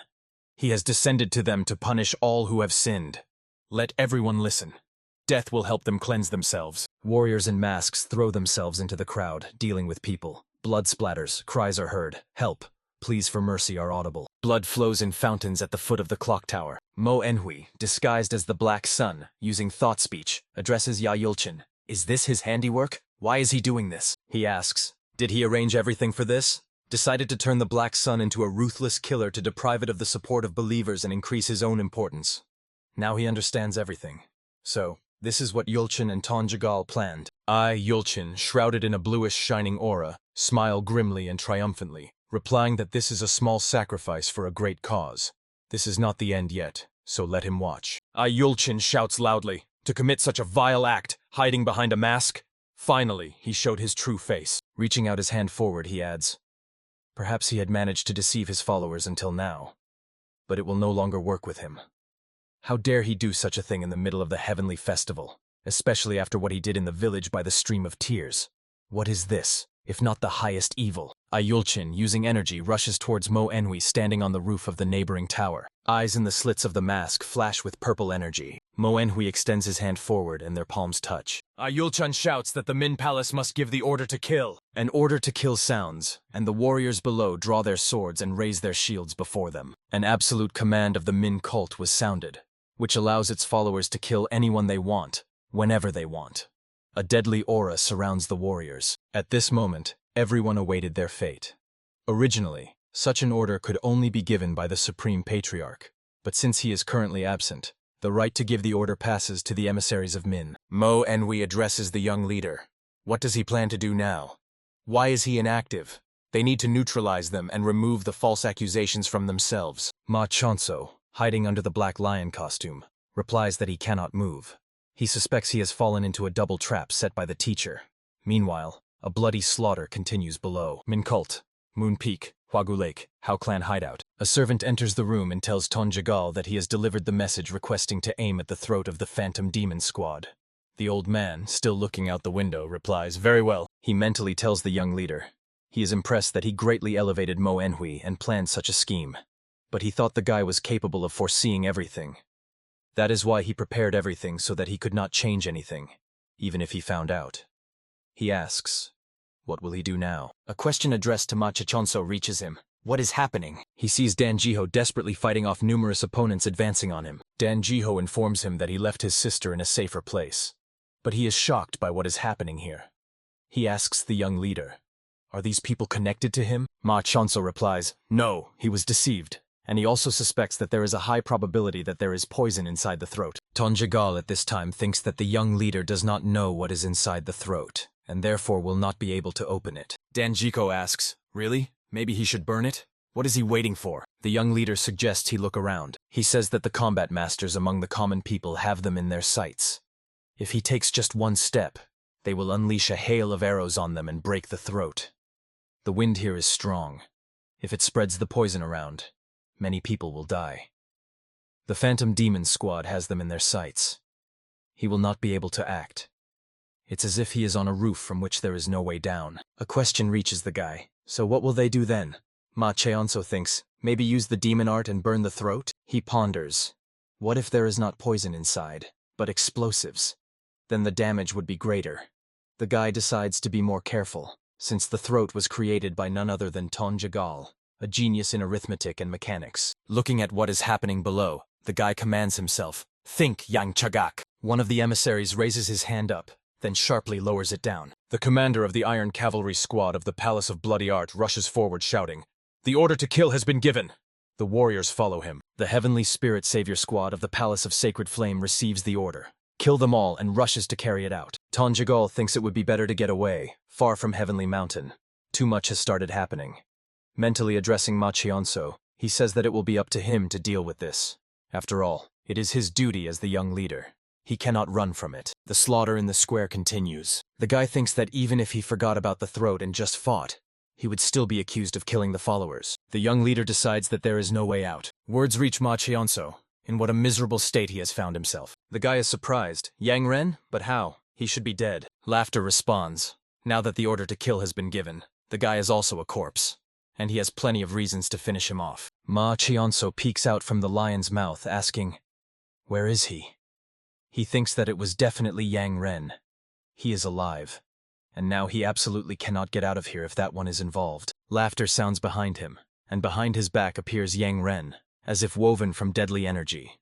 He presses a knife to Ma Cheonso's throat, and says that the Palace of Fear is everywhere and nowhere at the same time, and the Black Sun better remember that. He asks, or should he call him the young leader?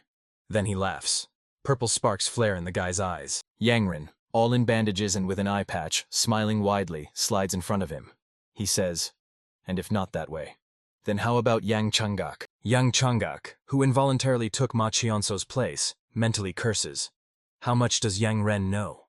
Yang Ren laughs. Should have been more careful. Well, they can still spend some time figuring out who he is. Anyway, Yang Ren appears before Yang Changak, spinning a dagger on a long rope. He seems to be showing off in front of the guy. The young leader of the Palace of Fear admits. It feels like he has become part of someone's carefully planned scheme. That scoundrel, Yahello, wouldn't have sent some demon butcher to kill him. Grabbing a knife in his hand, Yang Ren, chuckling, says, "So this time," a wide smile lights up his face. He continues the phrase. The guy must become the one who will live. Blood-red energy surrounds Yang Ren. He says, "This will be much more interesting." He laughs loudly. The battle continues below in the square. From the guy at the top of the stairs come death rattles and the clanging of steel. A shout is heard. "Palace of the Executioner. This is the Palace of the Executioner." Ma Cheonso cautiously peeks out from the mouth of the lion. He mentally curses Yang Ren, wondering, how far is he willing to go just to have fun? A crooked smirk appears on his lips.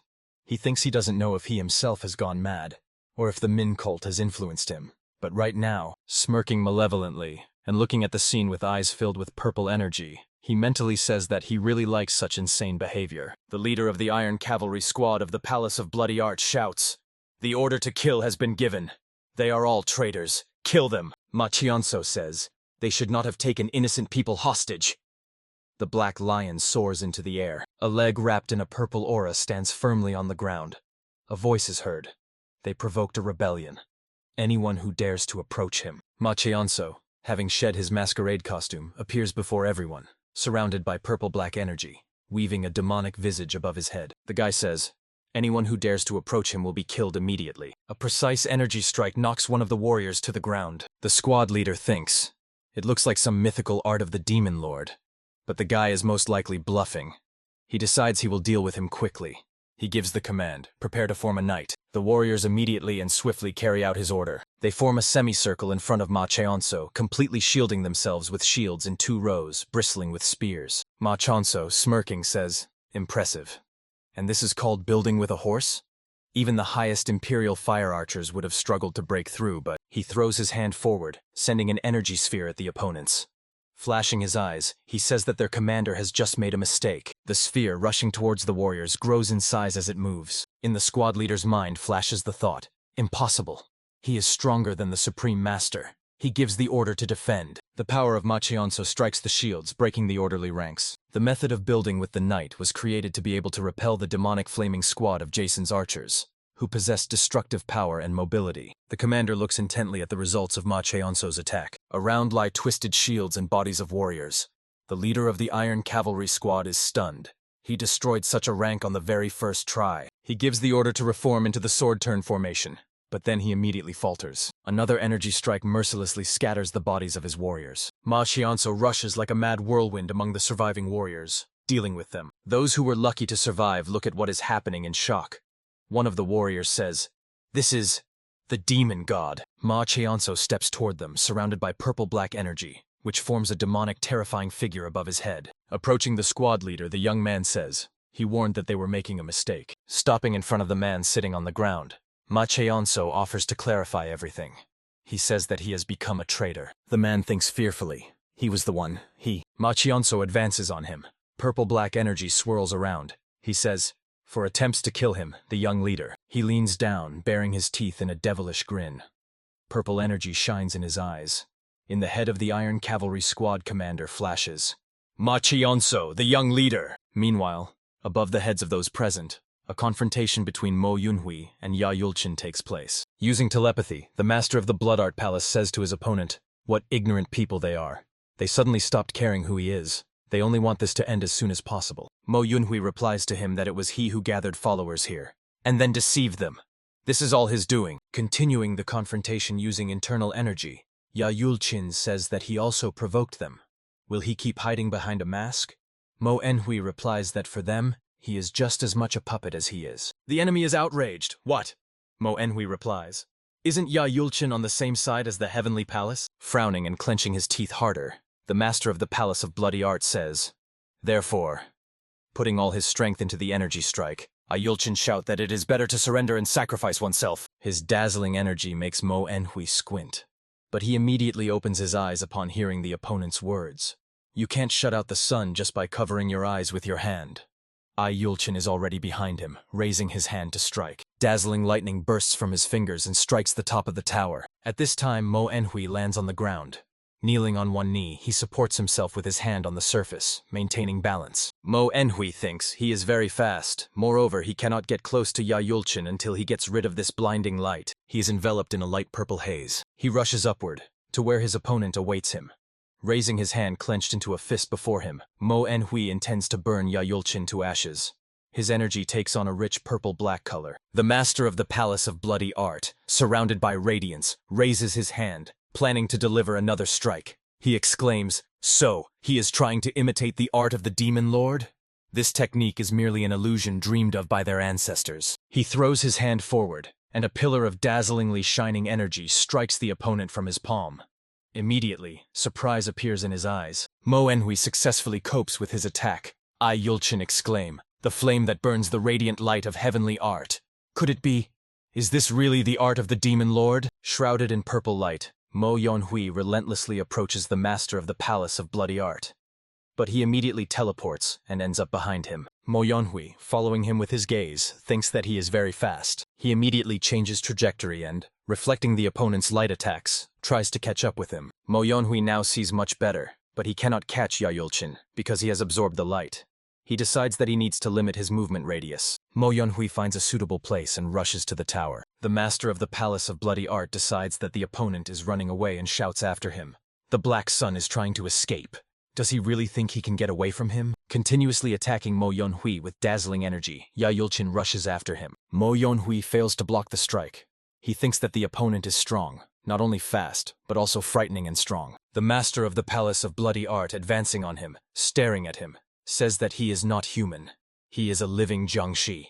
But he cannot believe it. No, a Jiangshi could not withstand the blinding light of heavenly art. What is he? Mo Yunhui lands and freezes for a moment, kneeling on one knee and resting his hand on the ground. Then he raises his head and, looking the opponent in the eyes, replies that he is his dark reader.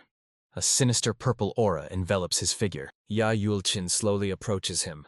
He is surrounded by a dazzlingly bright glow that has taken the form of a sun behind his back. The master of the Palace of Bloody Art says, "Amazing.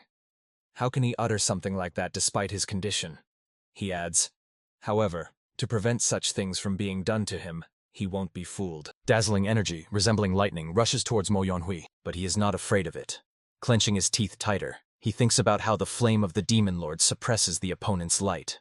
So, if he restricts his movement with the flame, he will be able to see his weakness. Purple-black energy rushes to meet the dazzling radiance. Rising to his feet and spreading his arms to the sides, Mo Yunhui increases the flow of energy. Ya Yulchin, pushing off the ground with his foot, rushes towards the opponent, shouting, "Does he really think he can defeat him by trapping him?" But Mo Yunhui pays no attention to his words. He continues to control the flow of purple-black energy, thinking that he needs to win before he escapes. Concentrating all his strength, he directs it at the approaching Ya Yulchin. The master of the Palace of Bloody Art approaches Mo Yunhui. His palm, surrounded by radiance, touches the opponent's chest. A powerful beam of light pierces Mo Yunhui and bursts out from his back. A thought flashes through his mind, now. He understands that the opponent has nowhere to run because of the black flame. He was waiting for this moment when Ya Yulchin would reach him. Mo Yunhui throws his fist forward and strikes, knocking the master of the Palace of Bloody Art far back. Yulchin stands in the clouds of dust raised after his body, thrown back by the blow, damaged a wooden structure. He says, "Good try." The features of his face are distorted by an evil grimace. He adds, "But it cost him his arms and legs. How foolish." Yulchin approaches Mo Yonhui lying on the ground and says, "So he is still alive, despite the hole instead of a heart?" Raising his leg, he suggests seeing what happens if he cracks open his skull. Mo Yonhui, smiling widely, pronounces the opponent's name, Yulchin. He offers the master of the Palace of Bloody Art to turn around and look into the eyes of his death. Yulchin looks back and sees Ma Cheonso surrounded by a purple-black aura. Behind the guy on the ground lie the warriors of the squad he defeated. The young leader gloomily gazes at the master of the Palace of Bloody Art. Yulchin bares his teeth maliciously, thinking that he single-handedly dealt with the Iron Cavalry squad. He mentally asks the guy a question. So he was the true opponent sent by the Heavenly Palace. So he deliberately pretended to be something else. Ma Cheonso steps towards him, saying that since he tried to kill him, he does not deserve respect. Approaching, the young leader adds that he has committed too many sins to list them all, so Ma Cheonso stops and suggests he just end all this already. They stand facing each other. Demonic energy envelops the entire surrounding space. Dan Yeva asks Dan Shigan, "Is this man really him?" The latter, crossing his arms on his chest and bowing his head, answers, "Yes, this is the young leader. He is so powerful that even the Iron Cavalry squad next to him seems trivial. The cruelty with which he crushes enemies to dust without hesitation. No one is capable of doing what he can. Never." Pointing a finger at the square, in the center of which rages a purple-black energy surrounding the young leader, Yulchina, and the clock tower, the girl exclaims, "How is this possible? He could barely maintain his rank."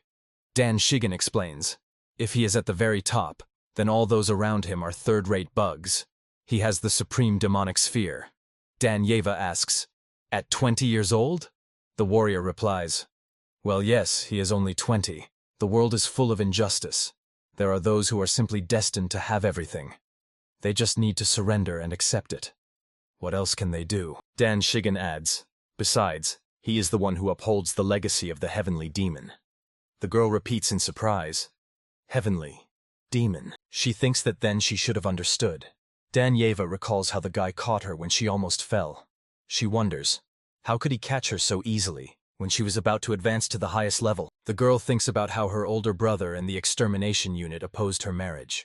She remembers how Dan Jiko angrily asked, "How can you make such important decisions on your own?" He will not allow it. And the warrior supported him, telling her that they also do not accept her choice. If she really intends to do it, she will have to deal with them first. Why were they so insistent that she go to the small Min Palace? Now she understands. It is all because the young leader Ma Chongso was the heavenly demon. The girl says, that's why she was treated like nothing. She recalls how the guy said that some maid would ask him what to do. Apparently, everyone in her family is slow-witted. Or is she just stupid? That's why he treated her like a servant? She remembers another meeting when Ma Chongso said he could even tell her more.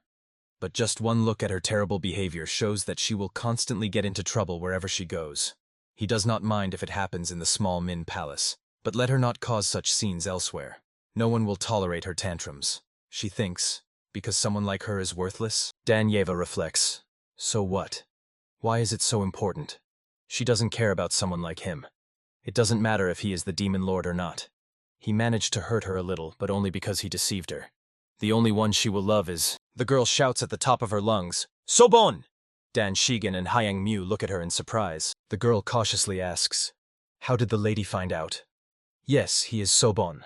Hyang Mu adds that she was also surprised.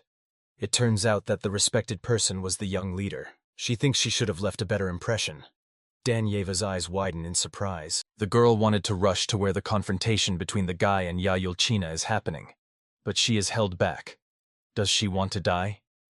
Sobon is currently fighting the master of the bloody palace, and his friend lies on the ground. The confused girl babbles, What, how? A crimson aura flares around her. She exclaims, "No, Hyunmu is lying. She's just joking, right?" And she almost believed it. That lustful pervert is Sobon? Well, yes, very funny. She remembers the leader of the higher demon lord squad, B-Seek, and his words, on the day of the Black Sun's arrival. They say the young leader was there too. He also said that the Black Sun wounded the village chief because he forced the villagers to make potions, and then he left. but the young leader just ran away without telling anyone. She recalls Sobon turning away from her, saying, maybe he had his reasons. She then replied, what nonsense. Reasons? What reasons could he have? He's just a brainless pervert. He visits the Palace of Pleasures and then says he doesn't despise her.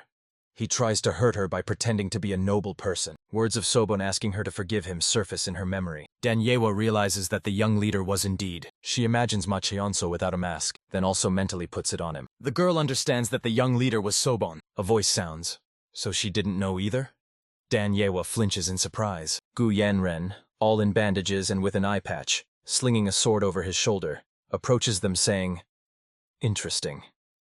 Well, how interesting. Danyewa is surprised. Master of the Slaughter Palace? How is he here? The girl exclaims. So he knew that the young leader was the Black Sun? Gu Yanren answers, yes, he knew. Danyenwa laughs. The master of the Zaboya Palace says that now is not the time for laughter. Gu Yanren adds, even if the young leader has mastered the art of the Demon Lord, Yulchin is a strong opponent. Moreover, not the only one. He quietly giggles. Hyunmu objects, but he is the young leader. He can simply cancel the assassination order. The master of the Zaboya Palace turns to her and asks with a smile, does she think so? The emissaries standing on the elevation shout, do not delay. One of the emissaries declares, he is not the young leader. He is merely a traitor who led the Min cult into chaos. The Min Palace demands that they immediately carry out the assassination order. Hyunmu repeats confusedly, it cannot be. He is the young leader. Gu Yanren laughs and says, he knew it would be like this. The eyes of these old men are useless. Yulchin managed to fool them all. That is why these old fools, who are good for nothing, must be killed, and power taken into their own hands. He is stopped by a timid girl. Please. He shifts his gaze to the trembling Danyenhua. What? The girl stammers. Sobon, young leader. She asks to help him. Gu Yanren, frowning, asks, why would he need that? Danyenhua shouts, then why is he even here? He didn't come here to shift all responsibility onto others, did he? The master of the Zaboya Palace chuckles. That's true. He must finish him off himself. The girl demands that he stop laughing and go help the young leader. The most important thing now, in her opinion, is to make sure he survives. Gu Yanren giggles. It seems she has grown attached to him. Danyenhua exclaims indignantly, oh, come on. Gu Yanren, glancing at the emissaries, replies that he also does not want Yulchin's plan to work, so he might try to be nice. Meanwhile, with one hand he grips the hilt of the sword he casually holds on his shoulder. With the other, he holds a fearsome dagger. The emissaries look unpleasantly surprised. Before them stood Gu Yanren, shrouded in a red haze of fiery energy. He says he can still understand why Li Sunu, this clever little right emissary of Min, needs this. Then he turns to Bi-Seik, standing behind the two elders. But he did not think that the left emissary Min Jung Hogun would allow this young scoundrel to boss them around like that. He even feels ashamed for him. Gu Yanren chuckles. Bi-Seik says that the Heavenly Festival is currently in full swing. Making statements at such a time is clearly against the cult's commandments. Gu Yanren looks surprised when the man unleashes an energy strike on him. His reaction is immediate. Having knocked down Bi-Seik, he asks, will these be his last words? Then adds, well, since it seems they are both a bit busy, he suggests settling everything now. A devilish smile lights up the face of the Palace of Decay Master. Pressing Bi-Seik's head to the platform with his foot and increasing the intensity of the blood-red aura surrounding him, Gu Yanren says, an order to kill the young leader. Let it be cancelled. A voice reaches him, ordering the Palace of Decay Master to surrender. Turning his head to the side, Gu Yanren sees before him the master of the Palace of Sacred Fire, the Min cult priestess Yu Soha. She is accompanied by several girls. Gu Yanren mockingly says, oh, just look who is here. Smiling cheerfully, the Palace of Decay Master replies, he thought Yu Soha would be more persistent than the previous priestess. He is disappointed. The girls squat down, pressing their palms to the platform. They are enveloped in a light veil of purple energy. Gu Yanren says he did not think she would send the Heavenly Spirit Rescue Squad. He warns, if she continues to advance, even knowing he is the young leader, then she is on Yulchin's side. The woman asks him to release the leader of the Demon Lord's squad and retreat. The Heavenly Festival is a sacred ceremony of the God of the Sacred Flame.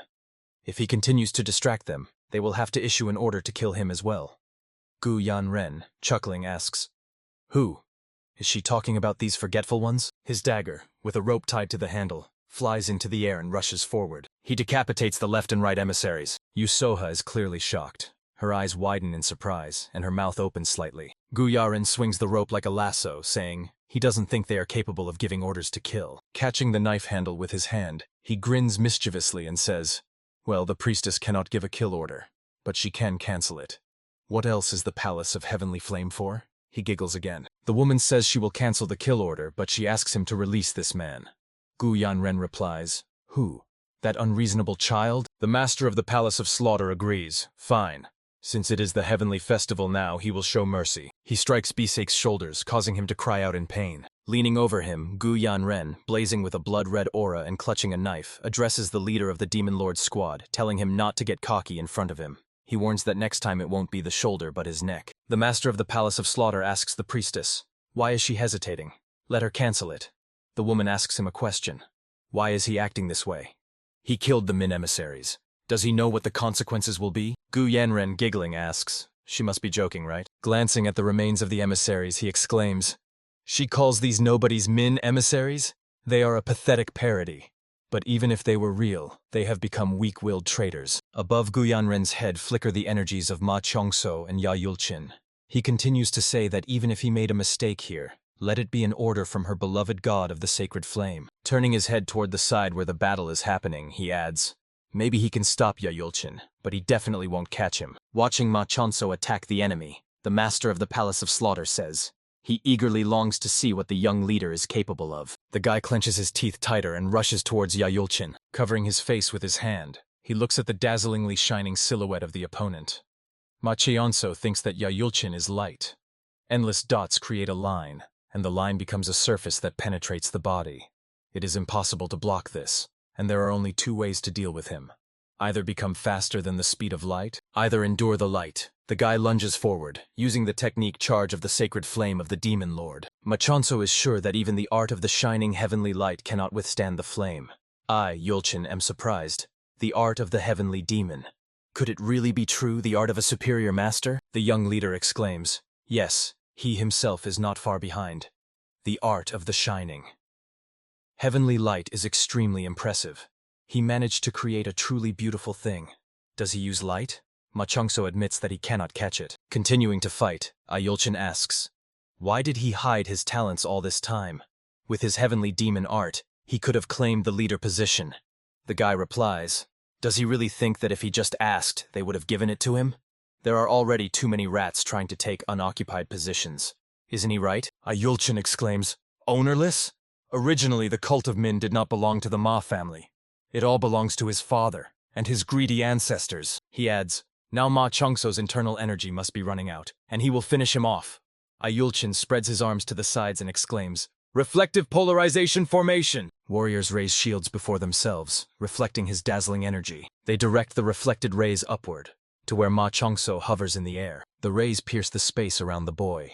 He mentally curses, realizing that the light makes Yulchin stronger. Ma Chongso thinks things are bad. He reduces the absorption of internal energy thanks to the formation and waits for his energy to run out. He needs to understand where the opponent is, otherwise he will lose. He glances to the side and what he sees displeases him. The boy sees a huge circle with inscribed runes, from which demonic energy emanates. Around it, people are arranged in 2 rows. He thinks things are not good there either. Ma Chongso wonders, what is this? Hot and gloomy. He attributes it to the art of the Demon Lord. The boy feels that the demon art responds to him. They must be preparing some formation, but it somehow resembles the art of the heavenly demon. He can... His thoughts are interrupted by Yulchin rushing at him in beams of light, shouting that from the formation of the supreme darkness of the Heavenly Spirit's defense squad, not even the Demon Lord can escape. He is finished. Purple-black energy thickens around the young leader. His opponent, however, radiates a dazzling bright glow. Ma Chongso uses the art of the Demon Lord to absorb the energy of the formation. The opponent's energy rapidly approaches the boy. He asks Yulchin, did he say formation of the supreme darkness of the heavenly demon? A smile illuminates the boy's face as he thanks Yulchin. Ma Chionso reflects that Yulchin is the light, and the Iron Cavalry Squad and the Phantom Demon Squad assist him from the ground using mirror shields. He understands that in this way they enhance the speed of the shining demon light art, making it invisible to the human eye. But no matter how bright the light is, Yulchin, who at that moment rushed towards the enemy, realizes that something is wrong. He gives the warriors the command, everyone retreat. They are surprised by this order. The warriors and Ya Yulchin hovering above them rush away from Ma Cheonso, who is standing on the ground at that time, and above him looms a grinning figure of a demon woven from purple-black energy. The boy, with lightning bolts running across his skin, feels his inner energy beginning to boil. He thinks that thanks to this, he will be able to do what he could not even imagine. The third principle of the Demon Lord art, which he encountered in the corridor of the High Demons. The young leader's body rises above the ground. He spreads his arms to the sides. His mouth opens in a scream, and the energy emanating from him intensifies. The smile of the creature woven from purple-black energy above his head widens. Ma Cheonso unleashes all his power on the fleeing warriors. A part of the warriors, led by Ya Yulchin, having significantly outpaced the squad, stops. They watch as if mesmerized how the black flame, devouring everything around, emanating from the young leader, catches up with the running people. Ma Cheonso uses the technique Demon Lord of the Supreme Darkness, Eternal Prison of Flame. The energy emanating from him seems to consume everything around.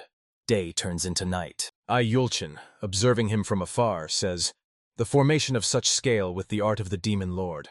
Where does this incredible power come from?" He cannot take his eyes off the figure hovering in the air, surrounded by purple flames and radiating darkness. Yulchin whispers in amazement.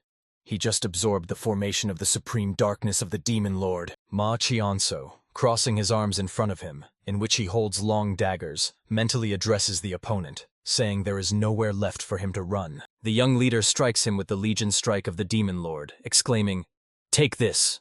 He uses the Hour of Lethality, and a series of 10 Imperial strikes of the Demon Lord. Then follows the Supreme Hidden Rupture. His strikes follow one after another with such speed that it seems they all fall on Yulchin simultaneously. And now several Ma Cheonso attack the opponent. The guy uses the technique Fury of the Fire Dragon, and the dragon woven from purple energy, fiercely bearing huge fangs, rushes toward the master of the Palace of Bloody Art. Yulchin shouts that his clones are just an illusion. He raises his hand, and a dazzling light rushes toward the figures circling before him. Yulchin shouts that he will get rid of them all.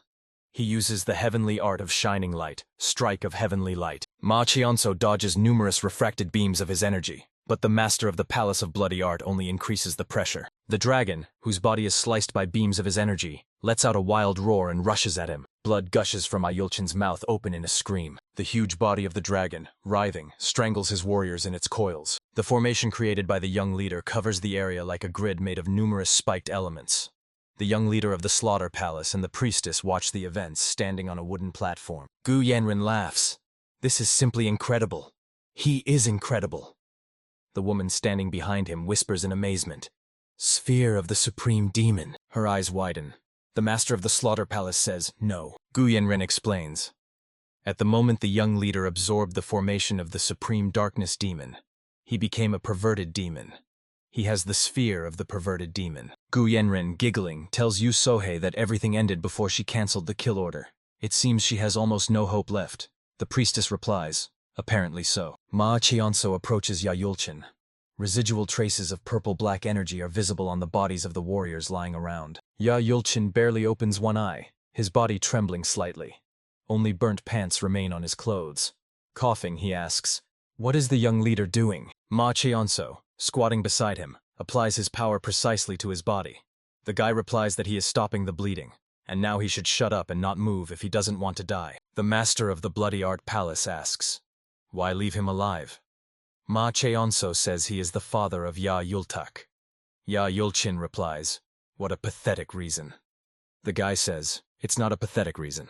He was the first to become his family." The young leader says he doesn't know what else Ya Yulchin was preparing for this day, but he shouldn't have sacrificed his followers. He assumes the throat was made to kill them. He asks, "Right?" The master of the Bloody Art Palace answers that there were bombs in it brought from the western regions. Ma Cheonso says, "Has he completely lost it? Only a few followers know martial arts. Fine. Let him forget and stop talking, otherwise it awakens his desire to kill him again." The guy asks, "Where is the Heavenly Palace?" Ya Yulchin lifts his head and asks in response, "Didn't the Heavenly Palace send him?" Ma Cheonso says, "Whom? Him? No. He does not know how great their involvement is, but he will not simply leave them alone, especially now that he knows who they are." Ya Yulchin begins to laugh loudly. After laughing, the man says, "Was it all just a coincidence? Or was their prediction false?" Ma Cheonso asks, What is he talking about? The master of the Palace of Bloody Art answers that he cooperated with the Heavenly Palace to seize the Heavenly Mountain. He does not know how long they have been parasitizing here, but they had the power to put Yulchin in his position. Yulchin continues to say that there were no problems. But for some kid, the young leader, to be able to stop him. At these words, Ma Cheonso frowns. The master of the Palace of Bloody Art, smiling, playfully winks at him and, chuckling, says he understands. Yulchin sits down and says, they wanted him to kill the young leader and take all the blame on himself. Ma Cheonso, still crouching beside him, asks, why? He thought Yulchin was on their side. The guy's attention is drawn to something, and turning away from his interlocutor, he looks intently into the distance. The master of the Palace of Bloody Art says that he did not just cooperate with them. They both look at a crowd of people in cloaks with hoods, standing like a solid wall in the distance, surrounded by a deadly aura. Yulchin says, their plan was to pit them all against each other like pieces on a board, and for the last survivor to become the patriarch. If the elders were the ones who started this, then he, Yulchin, would have died too. Jumping to his feet, the guy, looking back at him, asks, he knew this and still agreed to work with them? Bowing his head, the man answers that he had no choice. If he had not done this, Ma Cheonso's family would have continued to keep the Min cult within the Heavenly Mountain. Yulchin asks the young leader. He said he would not leave the Heavenly Mountain alone, right?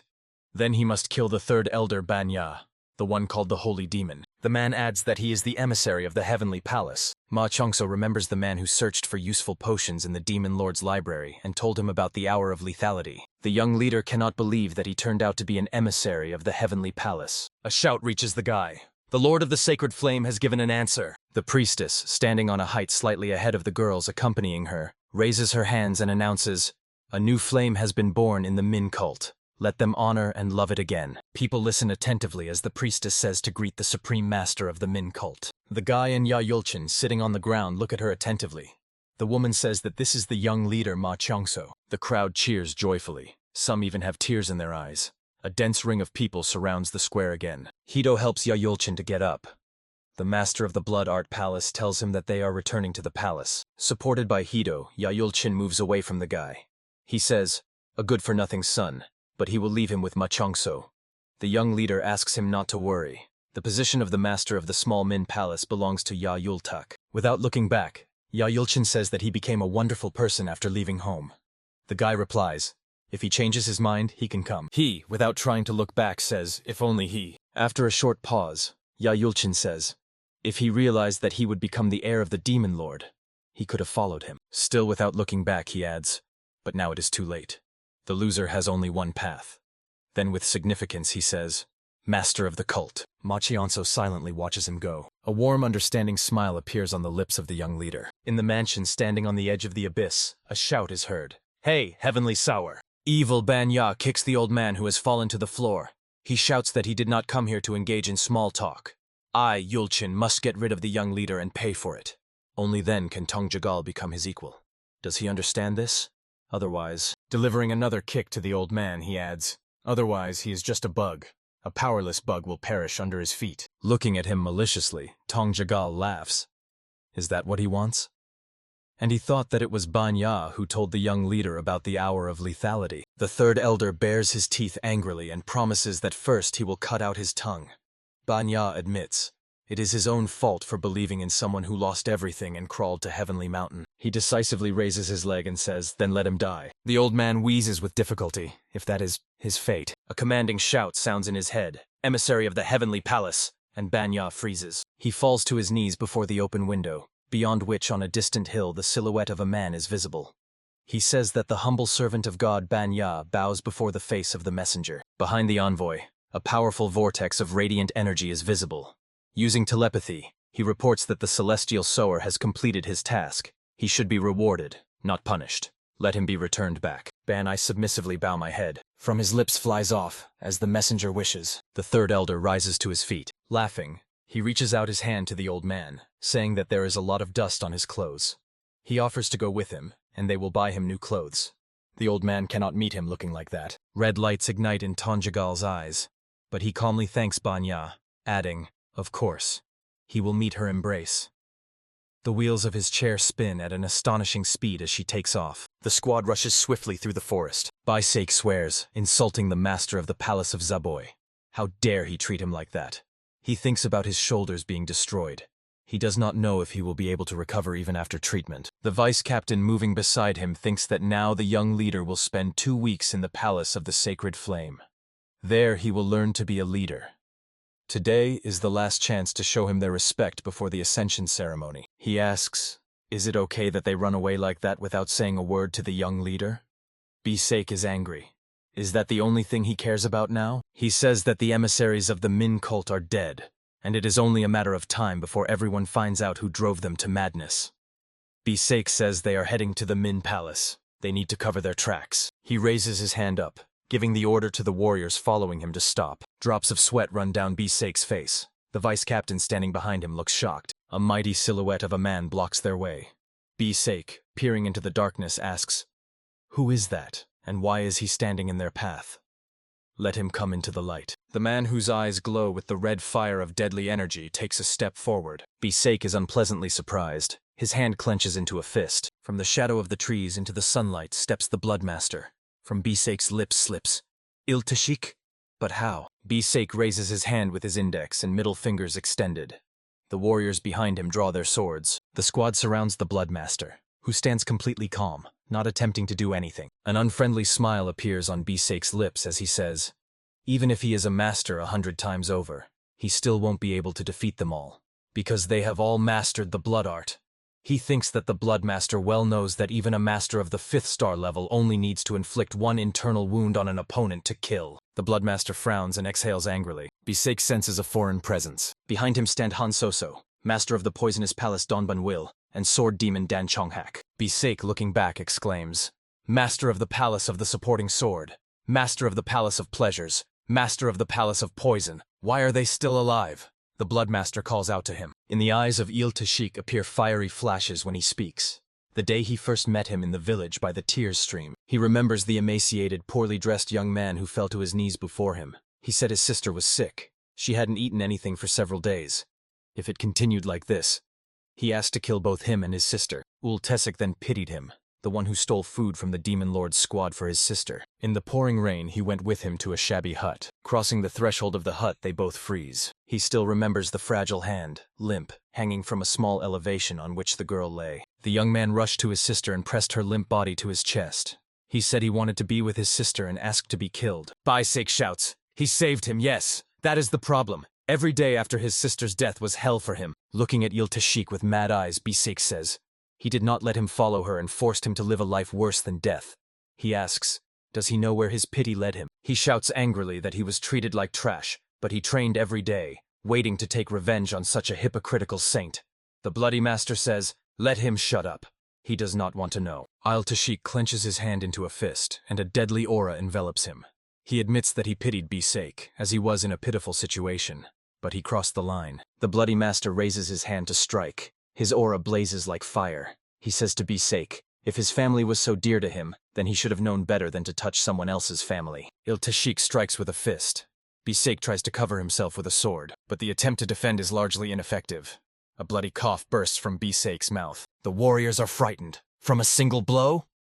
Standing behind them in the glow of a greenish aura, Donban Il says, well, they better not twitch. Well, unless they want to be burned by poison. The Bloody Master, around whom a red aura blazes, steps toward the trying to crawl away Bisake, asking, where is he going? He, looking back at him, screams in terror. Iltashik says, now he is afraid to die? The Bloody Master, whose eyes are filled with red energy, waves his hand. The blow lands on the leg of Bisake, who howls in pain. Iltashik's hand with the index and middle fingers straightened delivers another precise strike. Bisake chokes on a scream of pain. The blow hit the other leg. The Bloody Master delivers another strike, causing Bisake's body to bend from wild pain. Iltashik grabs Bisake by the hair, telling him to listen carefully. Pulling his head up by the hair, the Bloody Master says he will not kill him. Let him live. With torn tendons and a broken spine. Let him be trampled by the same weak ones, and suffer as much as the suffering he brought to others. He pulls Bisake by the hair so hard that tears well up in his eyes. The Bloody Master asks, is he not grateful to him? He brought him back on the day of their first meeting.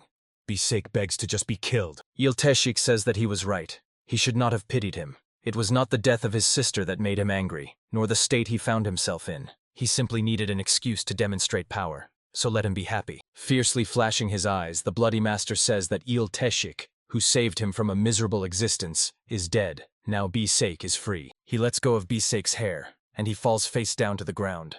The warriors stand still with swords in their hands, unable to move. The Bloody Master, whose energy begins to gradually fade, says that from this moment, the Demon Lord's squad of the Min cult will await a new leader before the Palace of Heavenly Flame, and then will beg for forgiveness. Otherwise, he will chase them until the end of time to kill them, their entire family and relatives. The Vice Captain, bowing in a salute, replies that they will carry out his will. He shouts that the Demon Lord Min's squad is heading to the palace. The warriors turn around and hurry after the Vice Captain.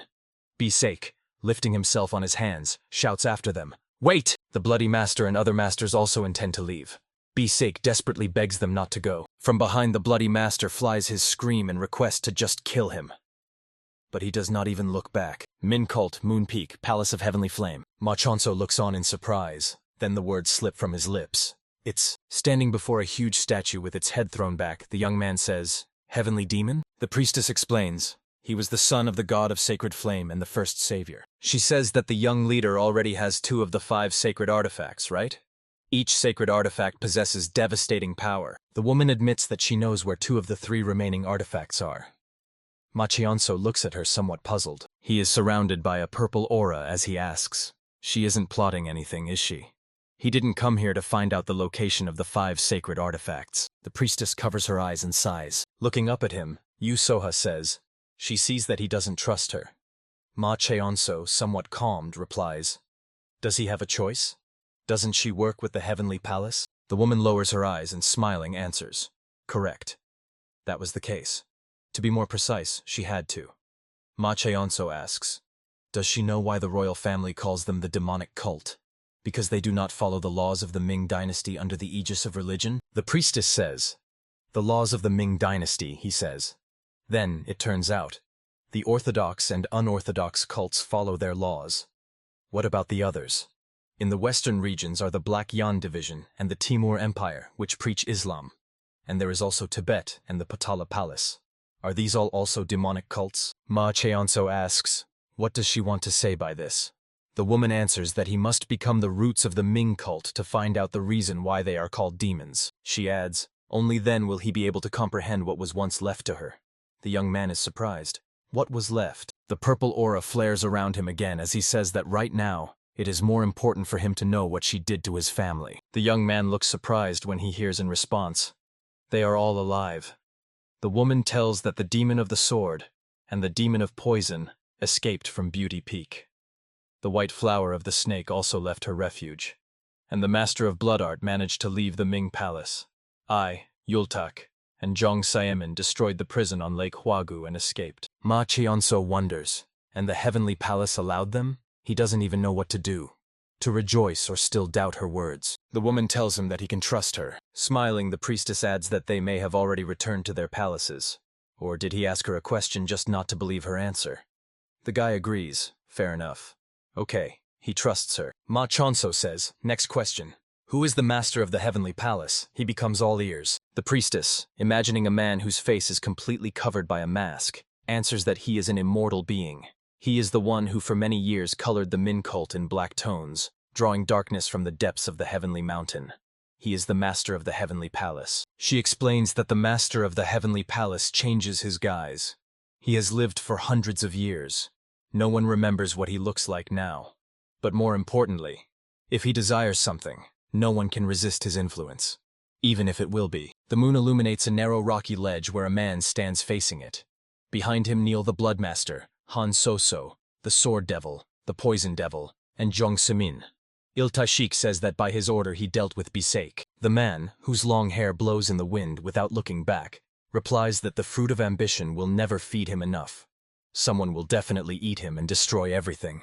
The Bloodmaster says that it is his fault for being so foolish. The man asks, what is his fault? If the beasts run wild unsupervised in freedom, the Master of the Heavenly Mountain adds, it is only the fault of the Lord of the Mountain, who left his place. Long ago, the Lord of Demons, in cooperation with his followers, created the Min cult on the Heavenly Mountain. However, he had no successor. After the Lord's death, 9 families Ma, Yu, Dan, Dongfan, Ju, Ye, Yang, and Han, who helped him create the cult, began a battle for the leader's position. None of the representatives from the 9 families mastered the Lord's art, so every time they chose a leader, the heavenly mountain was stained crimson. 9 families continued to exterminate each other, but for their own survival they decided to hold the heavenly festival, where the leader was determined. Thus began the story of Min. The head of the Ju family, Ma Jihong, who represented one of the 9 families, was chosen as the 14th leader at the heavenly festival. These two were close like the moon and the sun. They worked together and tried to create a state despite the tyranny of Yan. Ma Jihong did not have the strength to openly oppose the Yan dynasty. A different kind of strength was needed, and then the cult of the White Lotus helped them, which instigated the Red Turban Rebellion against the dynasty. 2 leaders, after brief consideration, joined forces, settled scores with the Yan dynasty, and founded their own, the Ming dynasty. But at that time they did not yet know that the White Lotus had another name, the Heavenly Palace. Very soon the Heavenly Palace dazzled leader Ma Jihun and created its rebel forces on Heavenly Mountain. They forced some of their people to infiltrate the ruling dynasty's family. The royal family, upon learning that people from the Heavenly Palace had infiltrated the Min cult, declared it demonic, thereby separating the Min cult from the royal family. The current emperor and the younger brother of the late emperor Zhu Qiyu, minister of armed forces Yu Qian, have become part of the Heavenly Palace. The priestess falls silent. Then she says there is also the eunuch Wang Zhen. Ma Qianso thinks, if Wang Zhen was part of the Heavenly Palace, then most likely the whole situation is planned. Jason had the Heavenly Dragon Plate. In the vast hall, the young leader sat at a low table, and the woman settled on the floor opposite him. The priestess speaks, but what she is absolutely sure of is that they do not want the Min cult to grow and continue to shed blood by sacrificing others. Yusoha adds, but this heavenly festival did not go according to plan. She believes they will come up with something else. Ma Chongso's face becomes stern. Banya walks down the long corridor.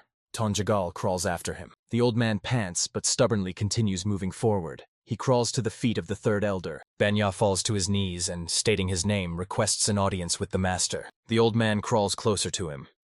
They both look at the person standing with his back to them and await his response. The person says he has returned and turns his face to them, hidden under a faceless mask. Looking at the old man, he adds, the child of the Jagal family, who was lost long ago. The heavenly sower, looking down, greets him and introduces himself, stating his name. The master says that it is too impermissible for a person to read heavenly energy, and one must pay for it.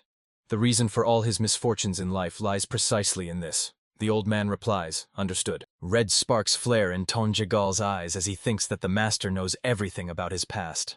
It was all so long ago. Only a small circle of people possess knowledge of what happens inside the faithful. Looking at the person in the mask, he decides.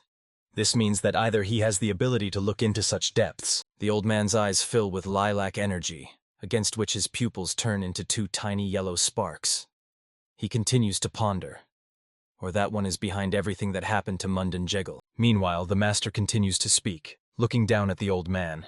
If he accepts him into his circle, then he should free himself from such limitations. The old man thanks him and asks, shouldn't he punish him?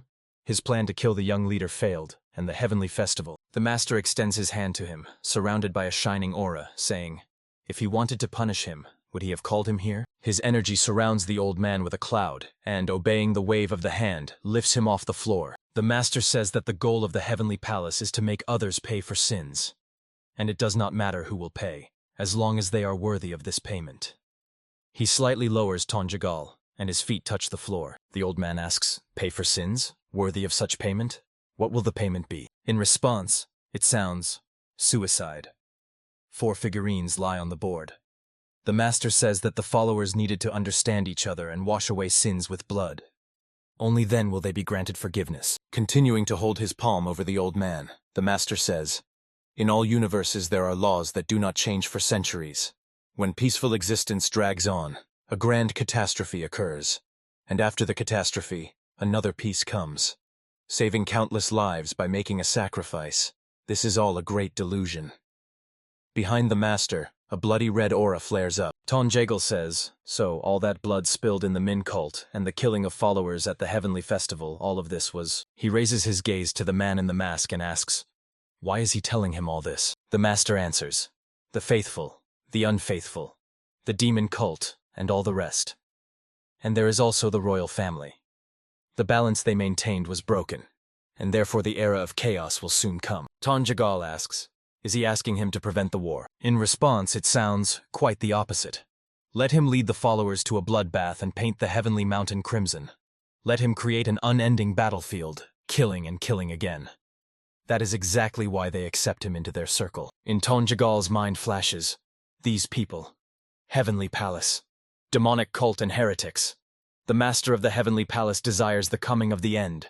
As soon as all fall, the war will cease. The retreating man carries the youth on his shoulders towards the exit. Yahyulchin's face is tense, his teeth clenched tightly. Blindingly radiant energy concentrates in his hands. Repelling attacks from people in long crimson cloaks with hoods, he shouts to Hido to leave. His shout reaches Hido. Let him go, and take Master Yahyulchin away. Let him find refuge by the Red Dragon River. Yahyulchin repels attacks from numerically superior opponents. The master dodges energy attacks from one of the men attacking him. He addresses Hido, saying that as soon as he falls into the embrace of the mortal earth and meets his brother, he will tell him that he did well. Yahyulchin clenches his teeth tighter. He calls for Yuljin. The dazzling energy increasingly drains his body. He says that in 10 years he will reach the supreme demon sphere, and maybe in about 30 years, he might even reach the sphere of the perverted demon. Until then, he must not even dare to return. Yahyulchin seems to explode with blinding light, striking his attacking opponents. Already deprived of the radiant aura, the master of the Palace of Bloody Art asks him not to torment himself over the fact that he betrayed him and helped the masters of the palaces with the young leader. One of the attackers strikes him in the back, saying that the Min cult should not belong to the 9 families. It's time to return it to the believers. Surrounding opponents strike him simultaneously. Yahyulchin, covered in bandages after the battle at the Heavenly Festival, bends in pain. When the people in cloaks part, the bloodied body of the master of the Palace of Bloody Arts remains lying on the floor. A wheeze escapes his lips. He was doomed to die at the hands of the young leader. His hand falls limply to the floor right into a pool of blood. Yahyulchin whispers, addressing Yahyulchin, so that he may live. Hido carries the dejected Yahyulchin on his shoulders. The young leader thinks, if the Heavenly Palace is preparing a new sacrifice to make up for the failure of the Heavenly Festival, it will happen while he is here. He must return.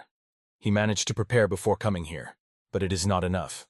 He needs to return and prepare together with the masters of the palaces. He gets up and, heading to the door, says he cannot waste time here. It's time for him. The priestess replies that it is already too late. The guy becomes wary. What does she mean? The woman replies, they don't know what those will do and where. Ma Cheonso asks, does she think he should sit here and listen to the stories of the Ming cult? He must get into the small palace and prepare. The priestess says that the master of the Heavenly Palace always met with the current leader before the ascension ceremony. Ma Cheonso has no idea when it will happen, but he will come anyway. That is when he must get him. She says that one of the 5 sacred instruments used by the Demon Lord was the Hourglass of the Sacred Flame, an item resembling hourglasses from the western regions. They allow stopping the time of death, and the master of the Heavenly Palace should have died much earlier, but uses the polarity of internal energy to substitute the Demon Lord's art to use the hourglass, albeit unstably, relying on this power to prolong life. She says that the guy needs to destroy the clock and kill the master. Only then will Heavenly Mountain be saved. The young leader replies to her that it is a good story, but he cannot trust her yet. He needs time. Heading to the exit, he says he will only warn the hallmasters and return. Then he will finish listening to her story. He touches the door with his hand, and it bursts into a fiery aura. Her radiance, becoming multicolored, spreads throughout the hall. Ma Cheonso looks around warily, then asks, what is this? He looks around, not understanding what is happening. He feels the force's impact and curses, clutching his leg. Yusoha, approaching him, says that she also needs time. He won't be able to leave so easily. Coming up from behind and placing her hand on his shoulder, she brings her lips close to his ear and says she has something to tell him. Multicolored energy rushes toward Ma Cheonso. He bends over in pain, screaming loudly. Shining purple energy splashes in his eyes. The man in the mask says he should lead the followers to a bloodbath and paint Heavenly Mountain crimson. Let him create an unending battlefield. Let him kill, kill, and kill again. His words reach Doton Jagal. That is exactly why they accept him into their circle. The master of the Heavenly Palace continues to hold the old man above the floor. Tonjagal asks, why him? Master of the Heavenly Palace recalls his past. He says that he already paid the price a long time ago. He deserves to become his son. The old man asks, what does that mean? But instead of an answer, the master, continuing to hold him with his energy, utters words in an unfamiliar language. A stream of power swirls around Tonjagal. A dazzlingly shining circle of energy sharply contracts, wrapping around the old man's body. Tonjagal, throwing back his head, screams. Bloody red energy shines in his eyes. Tonjagal's eye sockets fill with blood. Bloody streaks run down his cheeks. The master releases him, and the old man falls to the floor. Banya, who all this time continues to kneel and remain silent, asks, what should he do with the young leader? The master answers that he earned his position himself, so it will be right to give him a chance. The third elder says, so. Tonjagal lies on the carpet between them. The master of the heavenly palace says that he himself will meet with him. Banya thinks. That means he will give him a chance to switch to his side. He does not like it, but he says, as the master wishes. Surprise flashes in his eyes, and from his lips slips, Master? A man in a mask stands surrounded by a dazzlingly radiant aura. The master of the heavenly palace exclaims, this aura? Could it be? He has finally returned? The purple aura, breaking through the walls, crashes down on the man in the mask. A blinding energetic light poured onto the master of the heavenly palace, and he raises his hand to meet it. The man rushes forward, and the energy splits into two streams, bypassing him. The master spreads his hands to part the energy flow, clearing a path for himself. He is a little surprised. What an aggressive greeting. The master of the heavenly palace looks at the silhouette of the man standing in the energy stream atop the cliff. The man asks, is it because he is his father? Or did he come to keep a promise? He is pleased. In any case, it does not matter. The master of the heavenly palace turns to Banya with the words, let him follow the light. It will lead him to the lesser palace of Min, where, as promised, he will acquire the dragon form, and let him destroy all who are allied with him. As for himself, he will go to the palace of heavenly flame. The third elder replies, that means. The man in the mask answers, the supreme demon has returned. Banya is impressed. Ah! So that's how it is. The master of the heavenly palace, standing amid the ruined hall, wonders, why now? Banya, carrying the old man on his shoulders, departs down the long corridor by which they came here. A man in a mask addresses the one standing on the top of the cliff. He said he would pass the dragon form to him on the day he returns to the heavenly mountain and sacrifices his flesh. What is he ready to give up? The master asks, what will he do if he cannot keep the promise? Matepan looks thoughtful. Words sound, friend. Silence, and then it is heard. To settle the score with him, he will take the life of his child. A pillar of purple energy surrounds the person on the top of the cliff. Matepan, standing with his back to 5 kneeling masters of the palace, asks, how much do they know about the heavenly palace? Han Soso says she does not know the details, but she knows that they have been controlling the Ming cult behind the scenes for a very long time. She managed to find out that they worked with the master of the Palace of Bloody Art. She recalls their last meeting.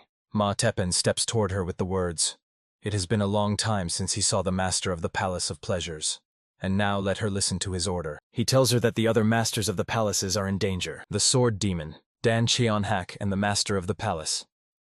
Yada Donban Il look with surprise at the figure appearing before them on the cliff.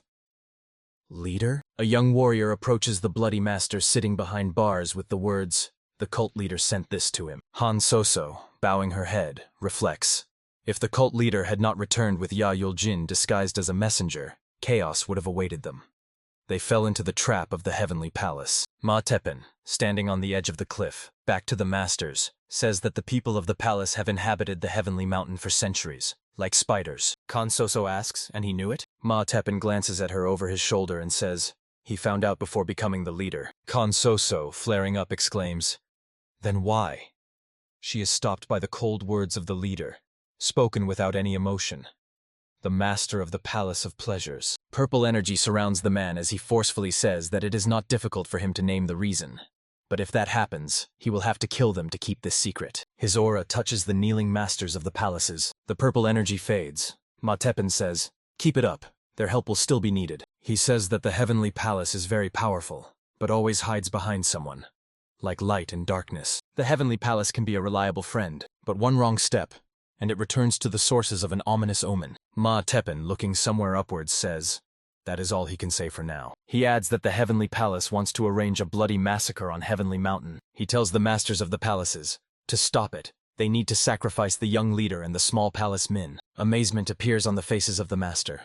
They clearly did not expect such words from the leader. Looking at them, Ma Tepen says, so let them return to their palaces and protect their family and friends. He declares that he will not tolerate disobedience. The masters of the palaces dare not contradict him. He looks back at them, and they agree, as he wishes. Ma Teppan turns away, and they immediately rush off. The man speaks, addressing the master of the Palace of Pleasures. She has something. He falters. Han Soso attacks him, swinging the hand in which she holds a fan. The fan passes dangerously close to the throat of Ma Teppan, who has turned his face toward her. A purple aura envelops the leader. He says emotionlessly, "Master of the Palace of Pleasures." His aura darkens, and his eyes fill with light. He asks, "Did she want to die?" The woman says that the heavenly palace is teeming with secrets, but they, the ladies for entertainment, are accustomed to them. Han Soso says, "The Palace of the Supporting Sword, the Palace of Pleasures, the Palace of Bloody Art, the Palace of Poison." She managed to notice scars on some representatives of the palaces. She tried not to think about them, but there were too many such people. So, the leader's hand, which stopped her fan, is enveloped in a fiery aura. The woman says that she must know where these scars come from. The leader's sleeve dissipates, and a scar in the form of a stripe, as if left by a wide bracelet, is visible on his wrist. Frowning, Khan Soso asks, "And why should they sacrifice the young leader?" Ma Teppan says, "He thought he warned that he would have to kill her if he told." The woman replies, "If not for the young leader, the Palace of Pleasure would have remained in a nightmare." Clenching his teeth and glowering at the leader from under his brows, Khan Soso declares that therefore she would rather die than harm him. The response is, if she wants to die so badly, then so be it. Ma Teppan turns away from Khan Soso, who continues to stand with a hand holding a fan extended before him. He says that the master of the heavenly palace has connected with the dark arts of the western regions. By this time, many followers may already have become his eyes and ears.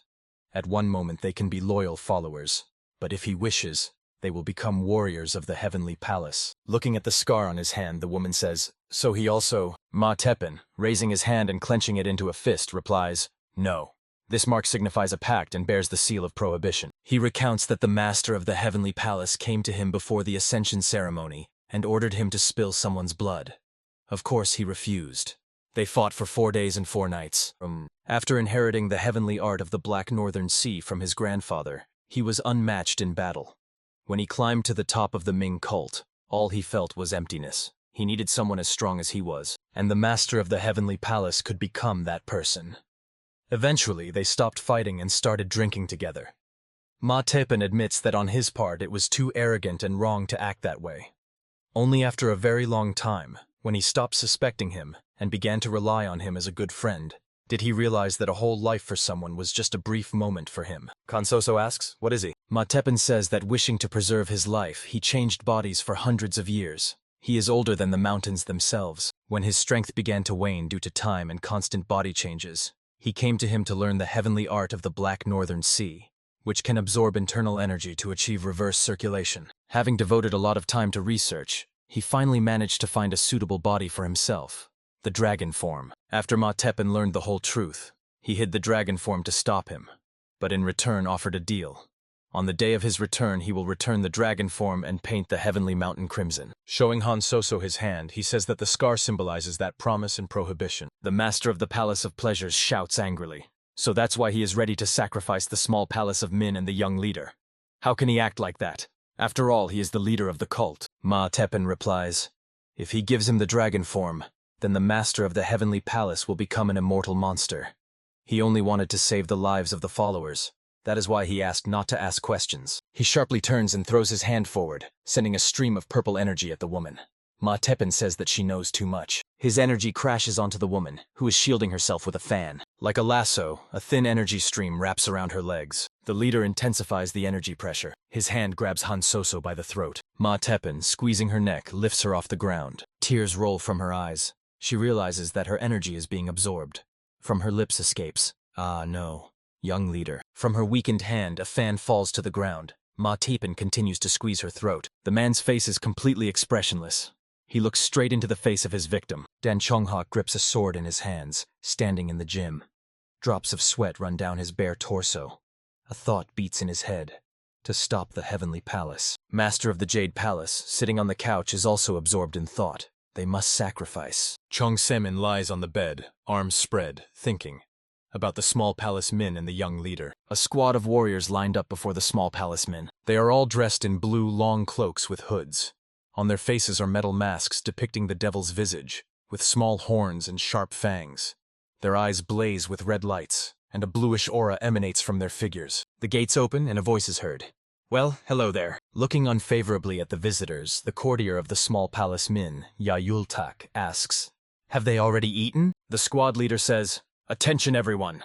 The master of the heavenly palace has given the order for the complete destruction of the small palace Min. He gives the command, 'Kill him!' And the warriors, drawing their swords, rush forward." Yahello curses, how impatient they are. He shows them a plate with the image of a dragon, saying, "Halt!" The warriors freeze with swords raised above their heads. In the dungeon of the small Min palace, voices are heard.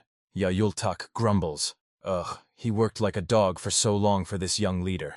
But his work remained unnoticed. The squad leader replies. He already understood what he wanted to say. Let him just point out where they are hiding. Why is there no one here? Yahello says he is leading them to the secret palace, where they are all hiding right now. He laments that they are so impatient. Yahello, leading the squad through the lamplit dungeon, asks them not to worry and just trust him. The heavenly palace is helping him too. The leader says that Yahello must have already been destroyed by the elders. Yahello, frowning and hiding his face, continues to walk ahead, saying, he knew this would happen. It was hard for him to find common ground with his father, so he ran away from the Palace of Bloody Art. The young man clenches his teeth tighter. Drops of sweat stream down his face. He thinks that he got a role he is not suited for. Why has everything turned upside down? 2 hours ago, the dwelling of Yahello. The young man jumps out of bed and grabs his head, where a message is hit. He moans. Who needed to disturb him in the middle of the night? Then he exclaims in surprise, "This is the plate of the heavenly dragon?" He reads the message, which says that the heavenly palace has targeted the small Min palace. Let them prepare. Signed, Ma Cheonso. Clutching the plate in one hand and the message in the other, Yahello says, "What the—" Yes, he just recently returned. What the hell? Springing from his place, he runs to the door, shouting, "Haran! John Biran! Chihami!" Yahello clenches his teeth, thinking he won't be able to hold them for long. Very soon they will realize they are going in circles. He mentally begs his comrades, "Please, run away quickly." Stopping by the metal-clad tall doors, the young man says they have arrived. These doors lead to a secret passage that goes from the small Min palace. Let them prepare to run. The response is, okay. The leader says that 2 squads will go to check the tunnel fork beneath them. Today no one will leave the palace. I, Yahello, exclaim, "What are they thinking? This is the exit." The leader's eyes ignite with blood-red flames. He says he just remembered and orders the young man to show him his plate once more. If he is an emissary of the heavenly palace, his name will be engraved on it. He says he is sure the name Esen Taishi is engraved on it. Master Yasen handed it to the young leader when he lost the battle to him. I Yahello lower my hand onto the protrusion on the wall. He presses on it with all his might. The ground gives way beneath the warrior's feet, and they fall into the hatch. I Yahello gloats. What geniuses.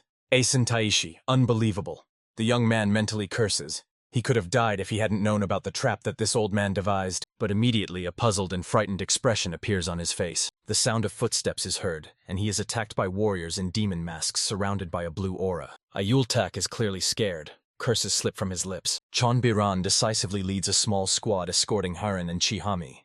The latter protests. Why are they running away? She suggests stopping to talk. Chon Biran replies, "Just let her run. The heavenly palace is chasing them." Does Kami keep grumbling? What kind of heavenly palace is that? Ilkaran answers her. A secret organization that captured them.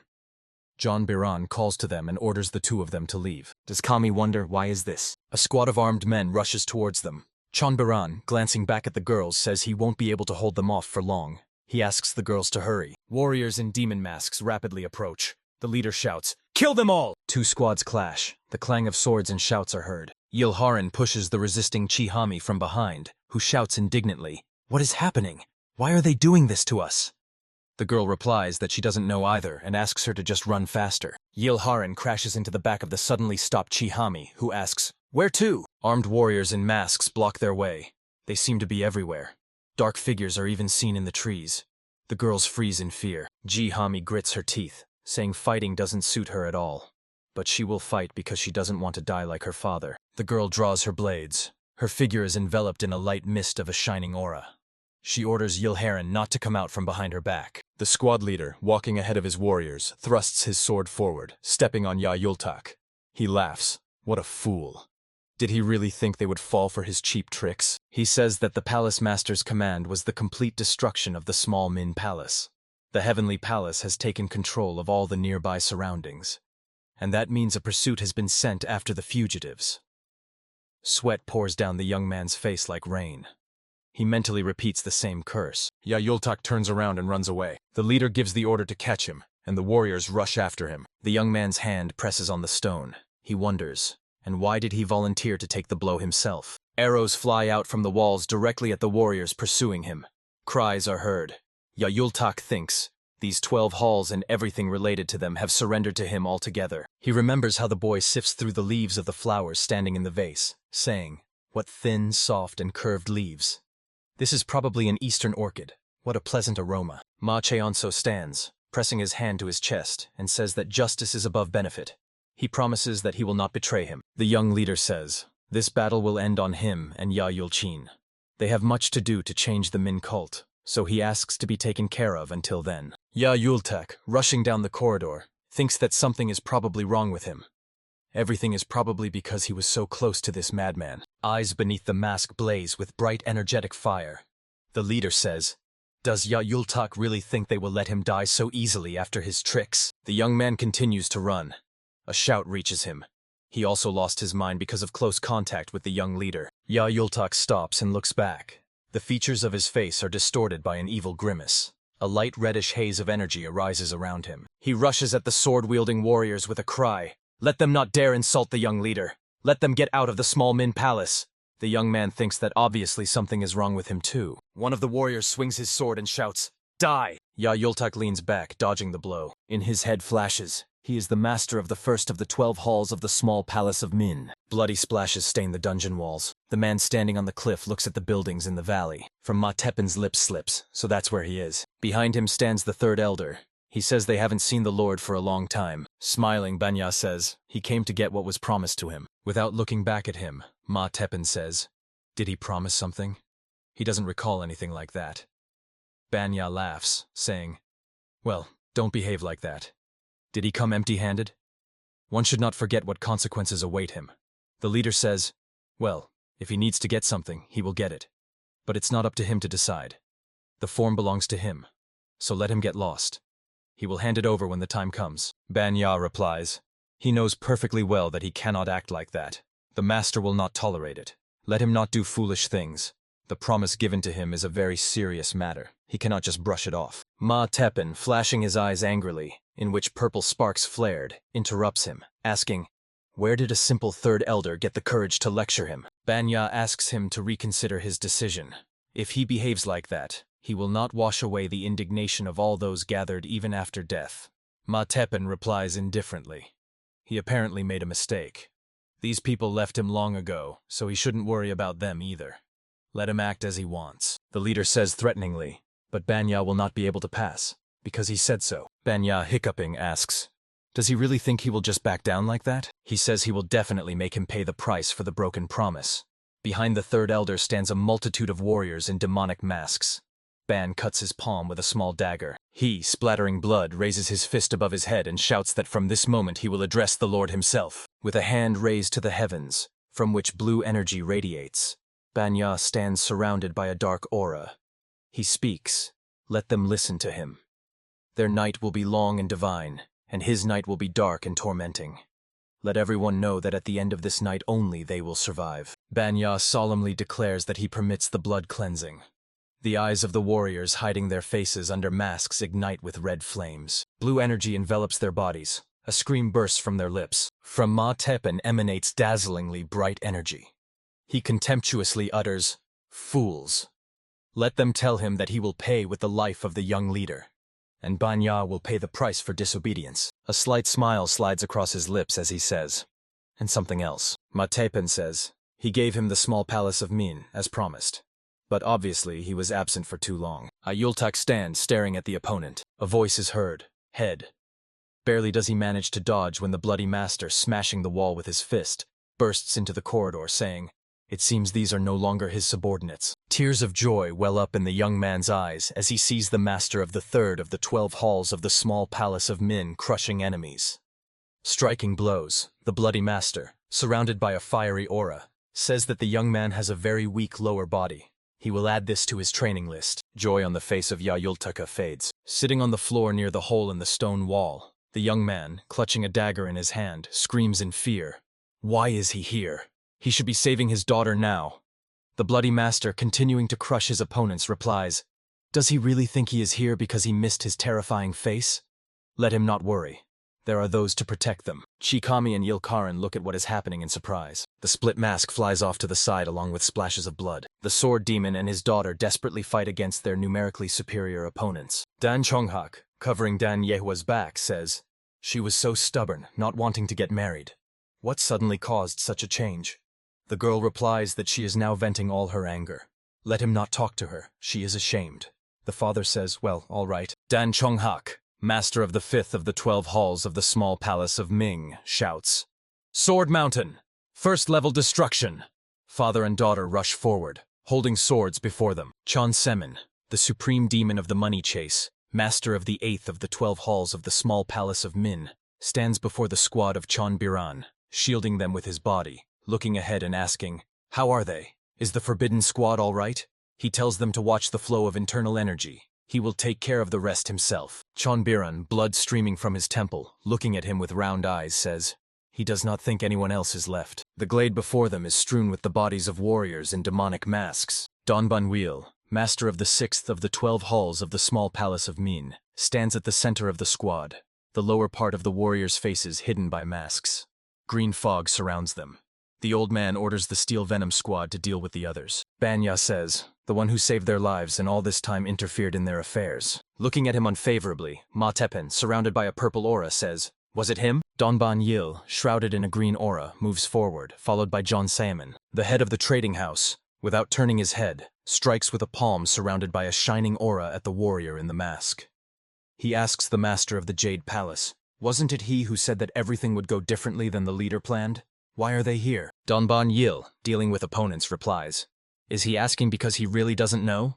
It seems they are thinking the same thing. Dan Jeonhak, fighting shoulder to shoulder with his daughter, thinks that they did not obey the leader. Ya Yultuk and the Bloody Master, dealing with opponents in the basement room, believe that there is only one in the Min cult. They all consider Ma Chongso the leader of the cult, the one who was chosen at the Heavenly Festival. Meanwhile, the young leader screams in pain, feeling his energy and blood boiling. His eyes shine with purple energy, and the whites of his eyes are covered with a scattering of red vessels. In his head flashes this incredible energy. He feels as if his veins are burning. Could this all have been a trap by the master of the Heavenly Flame Palace? He decides that he needs to remove this energy from his body. The priestess standing behind him continues to hold her hands on his back. She tells him not to resist. Ma Chongso, barely pushing words out of his dry throat, asks, why should he trust her? The woman replies that they are in a place where even the master of the Heavenly Palace cannot enter, as it is surrounded by eternal fire. Yusoha explains, what she gave him is called the essence of the eternal fire, which remained from the Lord of Demons.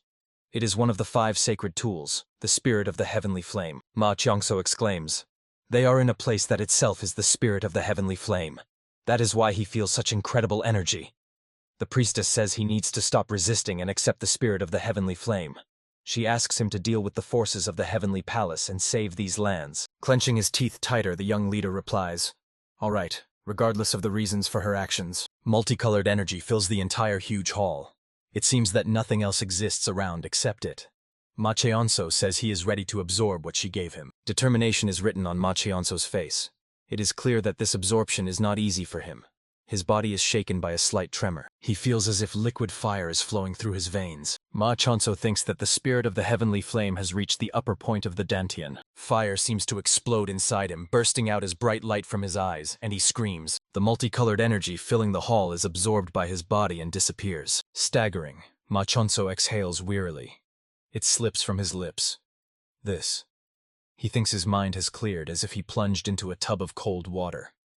Now he is not afraid of being blinded by the thirst for blood, even if he uses the Demon Lord's power to the maximum. Yusoka falls to her knees and bows low. She asks for forgiveness for having been rude to him.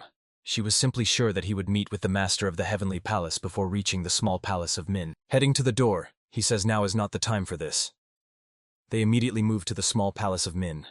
The woman, without raising her head, says, as she said before, he will not be able to enter the palace of Min.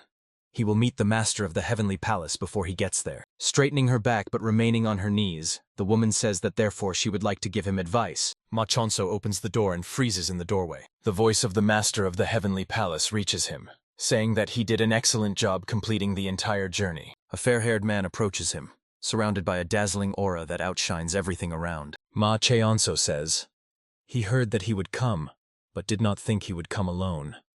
How shameless he is, and this after he tried to kill his close and dear ones. He understands why Yusoha handed him the spirit of the heavenly flame. The master of the heavenly palace is still doing nothing, but his breathing is already labored, and his head is spinning. If it were not for the spirit of the heavenly flame, his legs would have failed before he had a chance to fight him. Ma Cheonso strides across the square to meet the man hovering in a dazzlingly radiant aura. The master says, with great projects, there are always some surprises. All those he values so much are of no interest to him at all. If that one proves his worth, he will simply replace them. He will have the best people. The guy replies, worth? Hasn't he already shown enough? He thought the heavenly festival was upset because of him. The man in the mask says he could not be prouder of the return and achievement of such a position by the child he thought was dead. But Ma Cheonso is missing something. He adds that the child of the Yulchin family chased social status, forgetting about nobility. The child of the Ton family suffered in silence for too long. The master of the heavenly palace says, sacrifice. He sacrificed nothing. Thus, the small Min palace will soon turn into a bloody mess to become a symbol of his rise. If Ma Cheonso submits to him, he will allow him to keep his position as the leader of the cult. The guy's face darkens. The young leader asks, what does he want? The answer sounds, he will be free from any restrictions if he colors the heavenly mountain crimson just once, when he commands. Ma Cheonso asks, does he want him to cause a massacre in the Min cult twice? A purple-black aura flares around the guy, forming a demonic figure above his head. A mask appears on his face. Without mincing words, he points the exact address to his interlocutor, recommending him to go there. He draws 2 daggers with curved blades and uses the Supreme Strike, the technique of the 10 Imperial Strikes. Ma Cheonso, using the Moon Rift, strikes the opponent. The master of the heavenly palace watches him impassively. The purple energy does not harm him. He says, the art of the Demon Lord and the 5 sacred weapons? Impressive. Moving at incredible speed, Ma Cheonso finds himself behind him, and he raises his leg to strike using the 10 Imperial Strikes technique. 6 Rupture Strikes. Concentrating all his strength, he unleashes it on the opponent, using the Rupture Strike. Easily dodging his blows, the master of the heavenly palace asks, did he learn all this in the Demon Lord's library?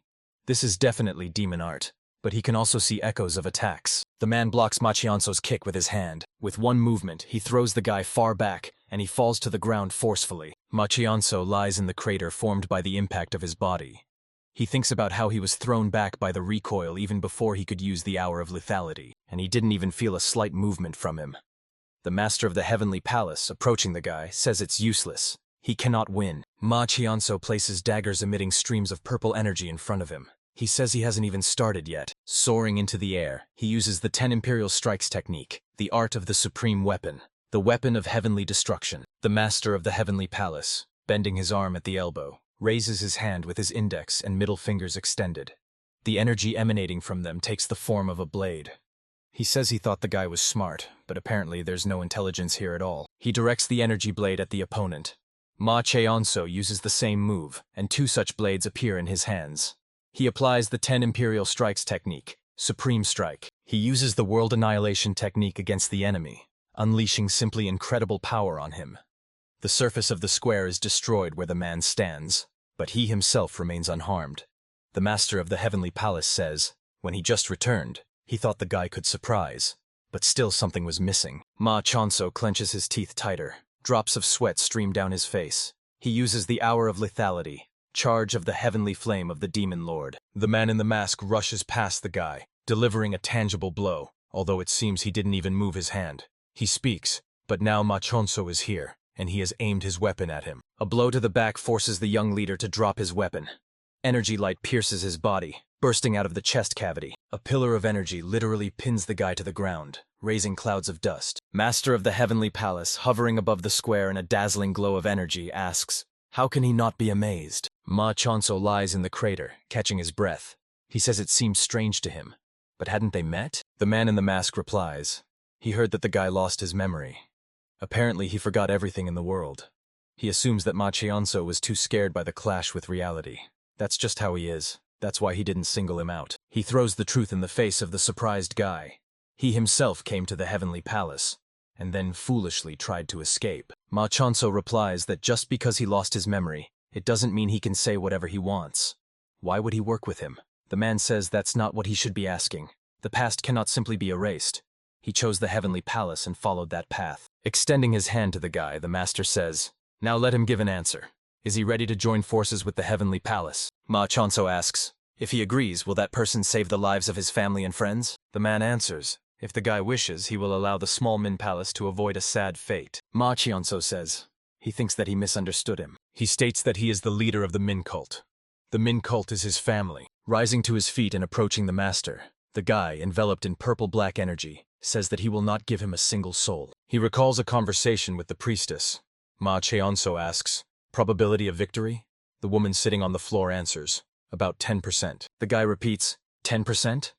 And she is not the type to risk her life for the impossible. So how to win? The priestess answers, "What is considered the basis of most martial arts? The art of the Demon Lord." Their supreme formation of the Dark Demon Lord temporarily enhanced the guy's abilities. She adds, "So, he will create the formation right here." Ma Cheonso, emerging from the vortex, takes a fighting stance, clutching daggers in his hands. A demon woven from energy above his head stretches its lipless mouth into a wide smile. Ma Cheonso says, "If he hasn't chosen a spot in the cemetery yet, then so be it.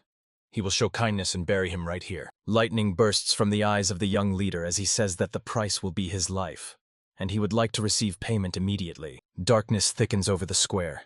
Ma Cheonso uses the technique Supreme Heavenly Dark Lord, Inevitable Prison of Flame. Black energy with purple flashes covers everything around. The master of the heavenly palace watches as Ma Cheonso climbs out of the pile of stones into which the square's pavement has turned under his collapsed body. Purple-black energy around the boy grows. Flashes of inner energy burst from Ma Cheonso's eyes, completely flooding his eyes, shining through the mask's slits. The boy declares that the price will be the life of the master of the heavenly palace, and he would like to receive payment right now. He uses the technique of the Supreme Heavenly Lord of Darkness, the Inevitable Prison of Flame. Dark energy quickly fills all the surrounding space. The master of the heavenly palace descends onto the square opposite Ma Cheonso. The young leader hears someone calling him, "Chagak!"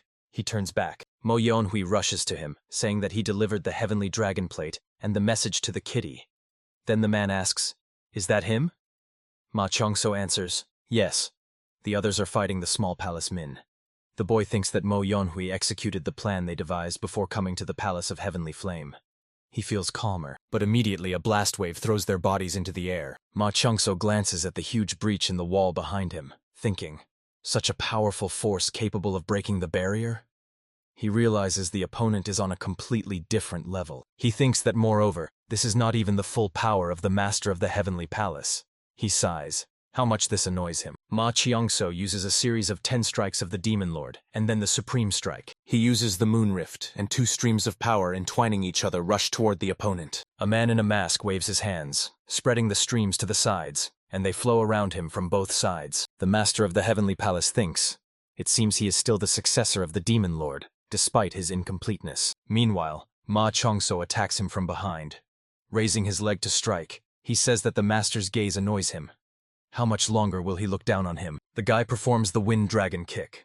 At the point of impact, clouds of dust rise, and cracks spread across the square's surface. Ma Cheonso decides that it's time to use the strongest technique he knows. He uses the Hour of Lethality, the strike of the Demon Lord's Legion. Then comes the turn of the lightning fury of the dragon.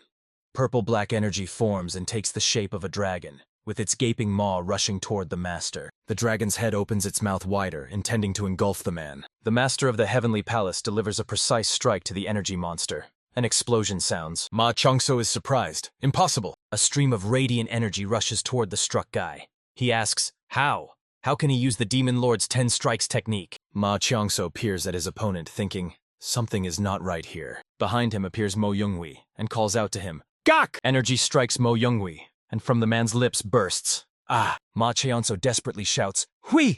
and reaches out to his friend. The master of the Heavenly Palace decisively heads towards him, saying that nothing will change even with the presence of his Jian Shi. A scream is heard. and the master raises his gaze upwards. Manhwa, surrounded by darkness, stands with his hand raised above his head. Streams of dark energy emanate from him.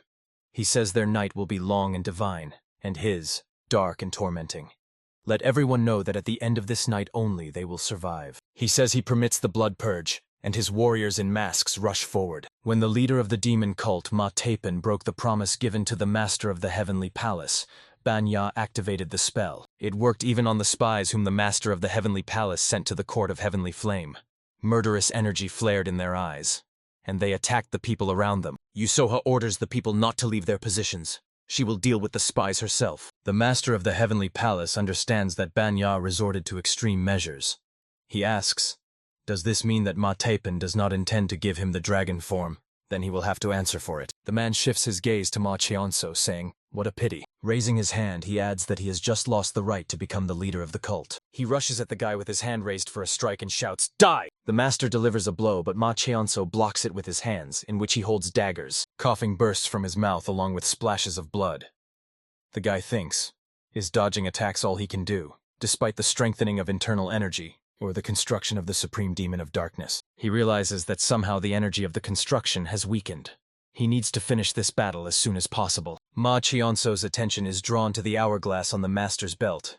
He thinks that he does not necessarily have to defeat the master of the heavenly palace. Using telepathy, he addresses Mo Yonhui, saying that the hourglass on the belt of the master of the heavenly palace is his weakness.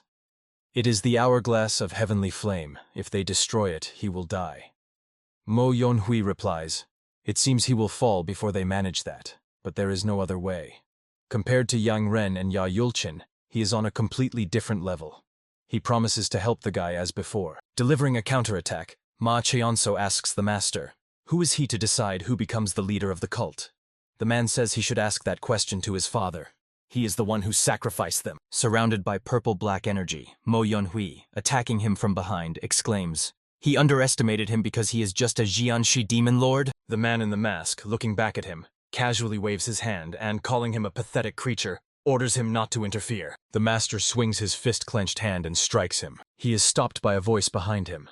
Apparently, he is really so confident that he allows himself to be distracted. Ma Cheonso, using the series 10 strikes of the Demon Lord, Enlightenment of the Supreme Sword and Rending Splash, strikes from behind. The master wonders how to understand this. He heard that Mo Yonhui only recently became a Jianshi of the Demon Lord. Reflecting the attacks of Ma Cheonso and Mo Yonhui, he thinks, it feels as if they have been fighting together for more than a decade. The young leader again uses the series 10 strikes of the Demon Lord, Supreme Strike.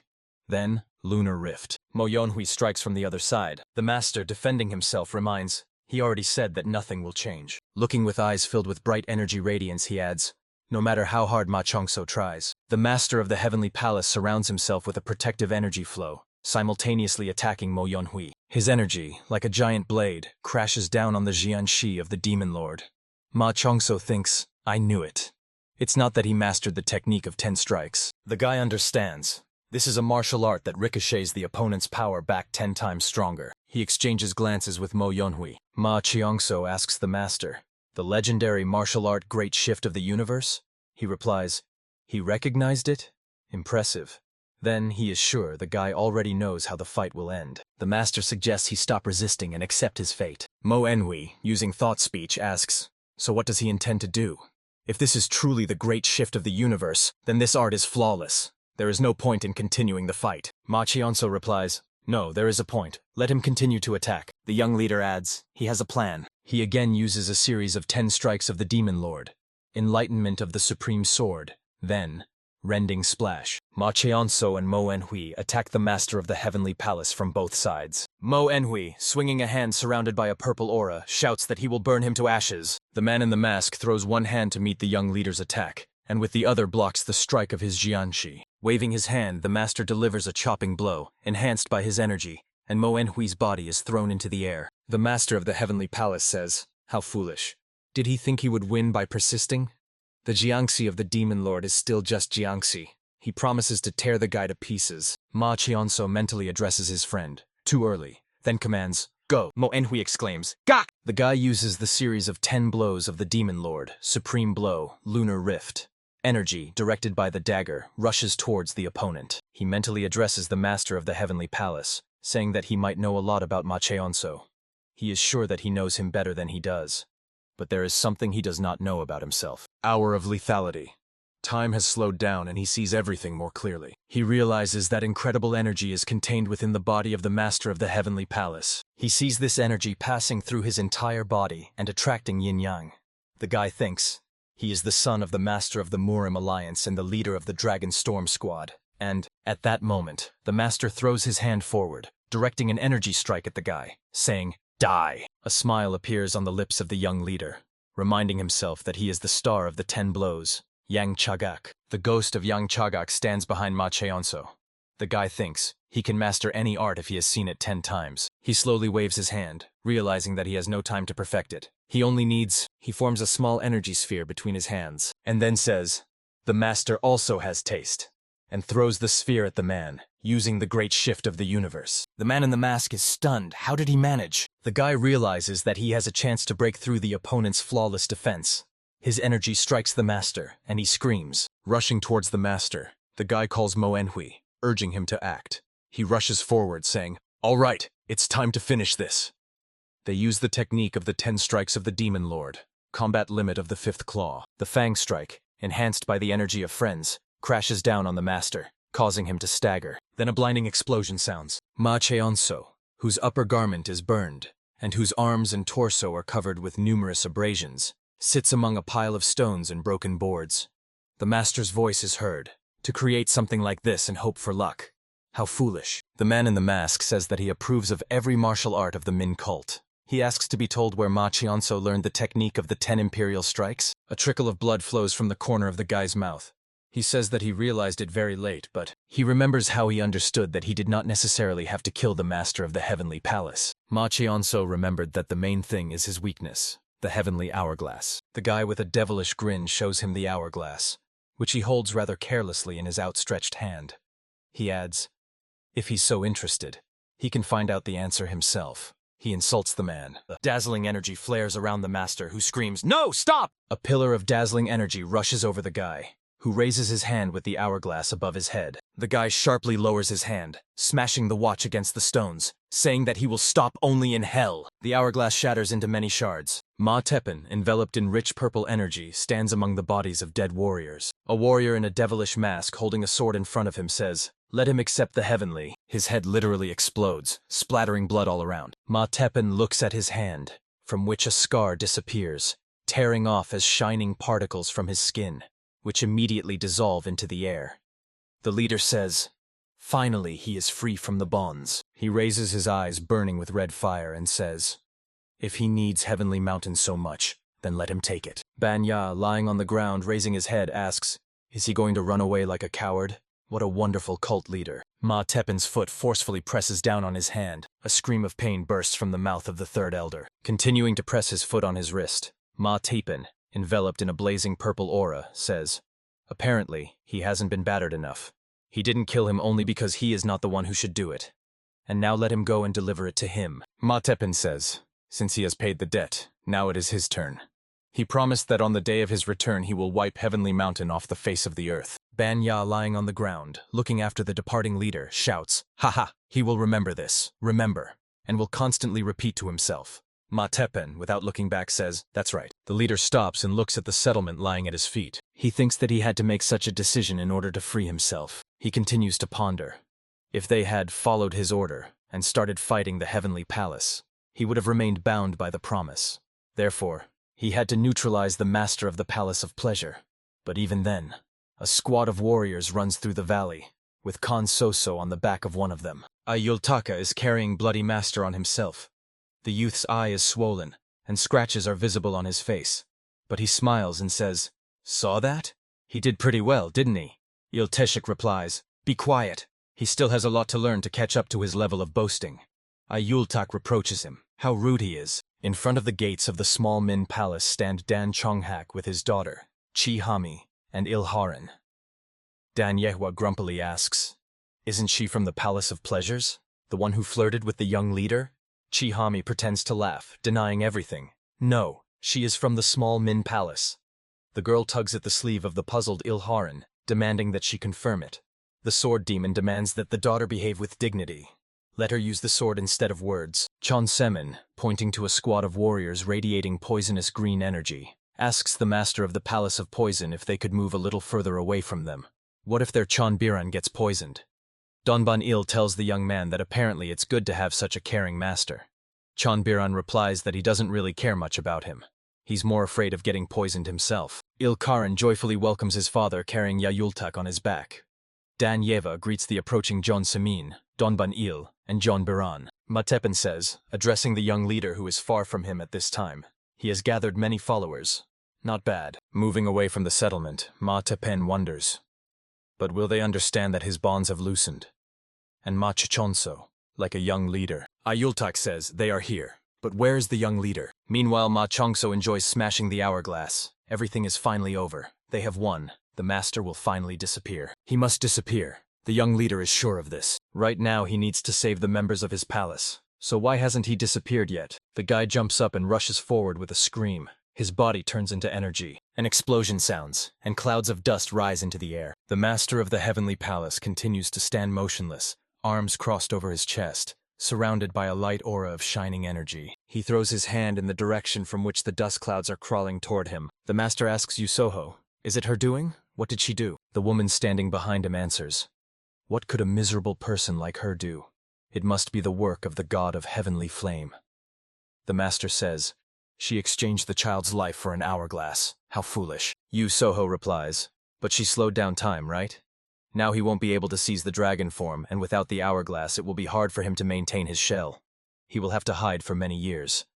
The master, turning to her, says, "How audacious. Did Ma Teppan come up with this?" The woman says, "Who knows? But he shouldn't worry. When the leader of the cult becomes the one you want to see as leader, everything goes as planned. She will take care of it." The master says that she has once again managed to avoid death.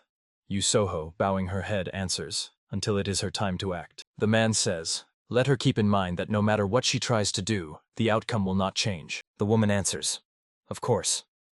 The master of the heavenly palace disappears.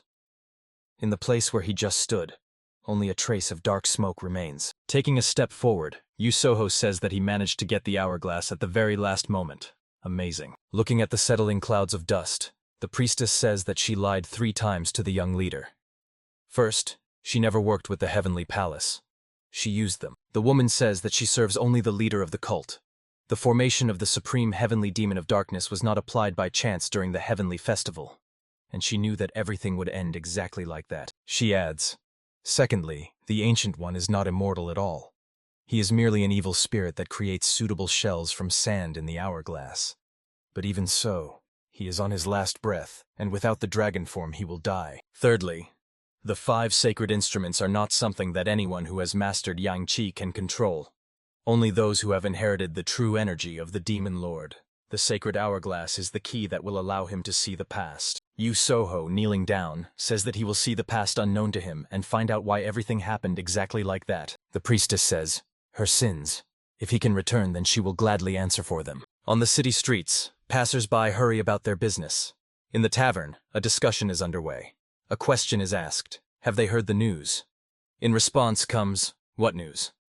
About another slaughter in the small palace of mine?" "Heard it. The murder of the young leader with a bunch of rebels. Shouldn't have been so greedy. Oh, those little people." The interlocutor says, "No, not those." A question sounds. "Then which ones?" The man who started the conversation says that the first elder, Hon Raksha, dealt with those who stood behind the murder, sorted out Yayulchin, and became the new leader. That is why the Heavenly Sower became the new chief strategist, and announced that the Min cult awaits changes. The man sitting with him at the same table is surprised. "What?" The interlocutor, raising a glass to his lips, says that Yayulchin will rot in the demon cave all his life, and the other masters, every single one, left Heavenly Mountain. So now they really are no longer in the Min 7 Palace's cult. The man sitting next to him looks puzzled. He says, "That's for sure. But aren't the new leaders going to restore everything? After all, they are part of the 9 main sects." The person telling the news answers angrily. He thinks no one will. And they say that anyone, even a commoner, will be allowed to take important positions if he deserves it. He adds that the elders have taken the lead and are now remaking everything. This is a chance for them. He is thinking of supporting them. Two of his friends exchange glances. Voices reach the man pouring a drink from a bottle into a glass at the neighboring table. One of the men asks, "Really?" And the one who told the news answers, "Does he really think he will lie to him when he buys him food? By the way, let him not forget that he pays." The interlocutor is clearly surprised. What? Hyun-Mu, no longer hiding her face under the mask, places the bottle on the table, and laying her head beside it, sighs. Everything is ruined. Everything is irreversibly ruined. A voice reaches her. It seems she has drunk a lot. The girl waves her hand, saying she doesn't know. Let him not bother her and just leave. She doesn't care. The person who disturbed her giggles and says that he does care. Hyun-Mu, raising her head, replies, "She said." Seeing who stands before her, the girl falls silent. She lets out a scream, and drops of sweat run down her face. The girl looks shocked. The master of the palace of Zaboya, whose eyes shining through the mask slits sparkle with red energy, says with a wide smile, "If she tried to hide, she should have tried harder. Doesn't she think so?" Hyun-Mu trembles with fear. Oh, slips from her lips. Guyan-Ren, leaning toward her, brings his index finger to his lips, saying, "Quiet." The master of the palace of Zaboya says, he heard that Ya Yulchin killed the young leader, and also that others helped him and fled from Heavenly Mountain together with the successor. Sitting at the table opposite the girl and smiling ominously, Guyan-Ren says, "But why did this news not satisfy him at all? Let him tell him."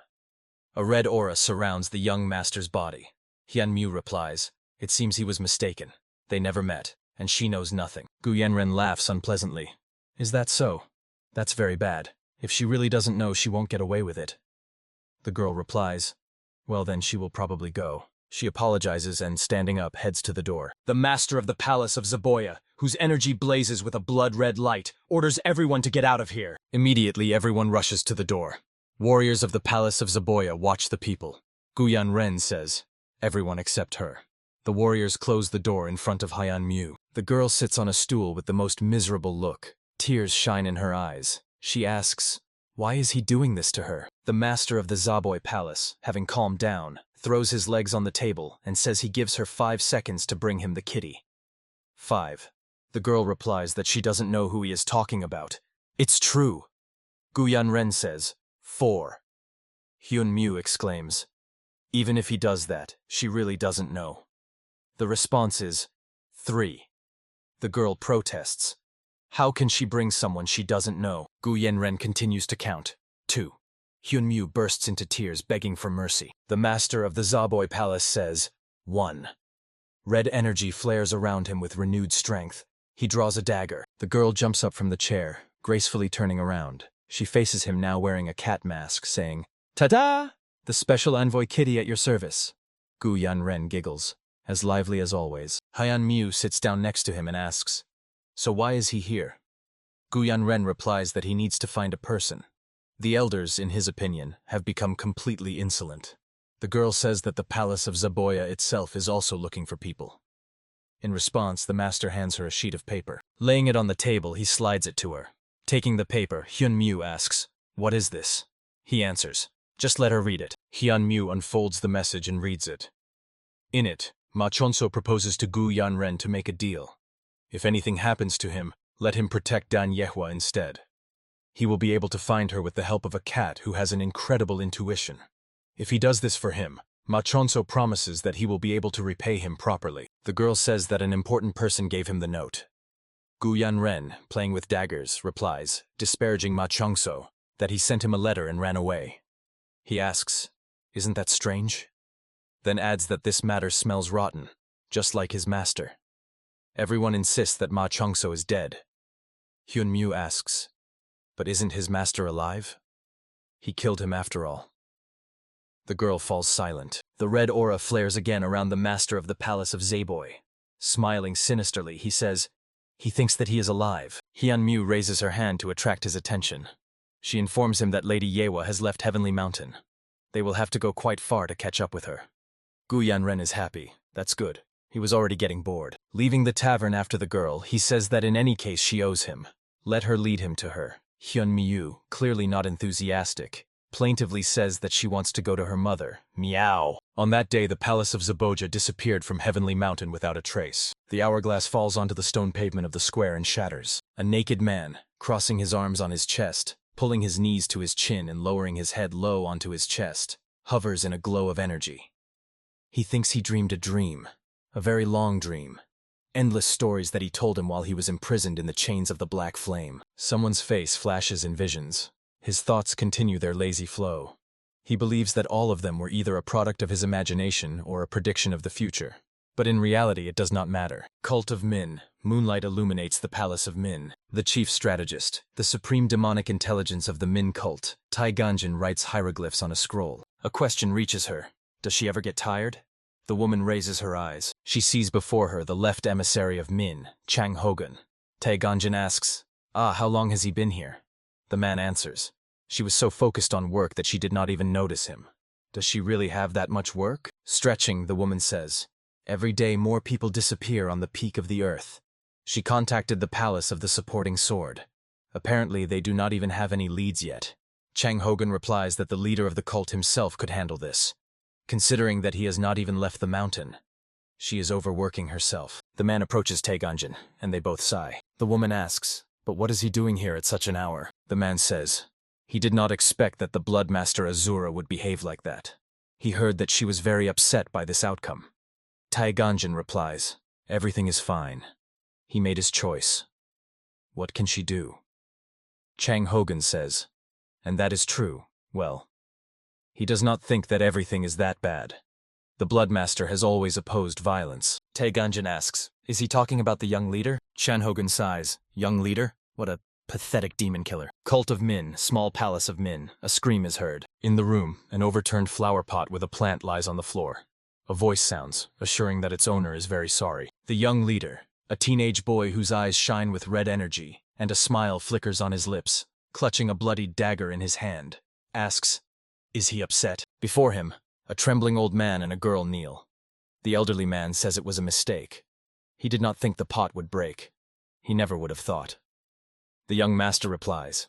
He knows that he took good care of the flowers. The young leader, sitting down, brings the dagger to the old man's face, saying, but does he know that if an orchid is broken even once, it will never bloom again? He pierces the elderly man's throat with the dagger. Blood spurts. The young master repeats, never. He pulls the knife out of the old man's body. In his eyes, blazing with red flames, madness dances. A wide smile stretches his lips, revealing 2 rows of white teeth. He says, that's why he should have been more careful. The young leader examines the wound, saying, I wonder if the knife went deep enough. The elderly man, pressing his head to the floor, groans. A trickle of blood flows from the corner of his lips.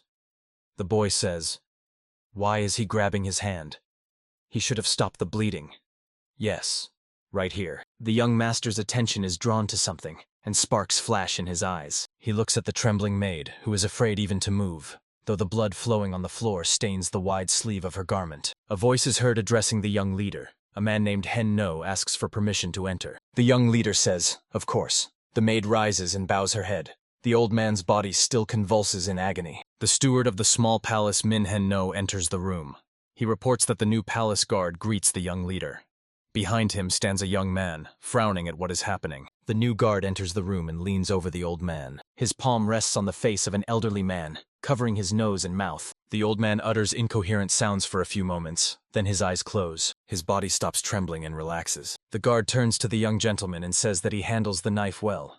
He shifts his gaze to the weapon in the boy's hands and adds, but if he uses such a huge blade, he might hurt himself. Standing on one knee, the guard extends to him a knife in its sheath on his palms. He asks him to use this from now on. Machonso takes the offering and asks, what is his name? The guard, respectfully bowing his head, answers, Sansan. Pulling the knife out of the sheath and examining it carefully, the young master thoughtfully says, Sansan. Sansan. Turning away, he addresses Hen No, a tall man of mighty build, telling him to provide the guard with lodging. The young leader sits down on the bench, and the steward, hoisting the old man's body onto his shoulder and heading towards the door, says, it will be done. The young man watches him with his gaze. The rays of the setting sun are reflected in his eyes. New members were joining the small palace of Min, managed by a young leader, who was nicknamed the Little Demon of the Min cult. At night, a scream comes from the small palace of Min. Sansan flings open the door, exclaiming, "Young leader?" He decides that someone attacked him. He sees the young leader sitting in bed with his back to the entrance. The guard asks, "Is he okay?" The young leader, without turning around, answers, "Let him leave." Worried, Sansan says, "Young leader." The young man sits on the bed, hugging himself with his arms. In one hand he clutches the knife given to him by the guard. Suddenly the young leader sharply turns around, and blazing with a purple aura shouts, "Away!" At the same time the knife flies toward the guard. Sansan barely manages to dodge to the side and the knife flies past. He raises his head and looks at the knife stuck in the wall.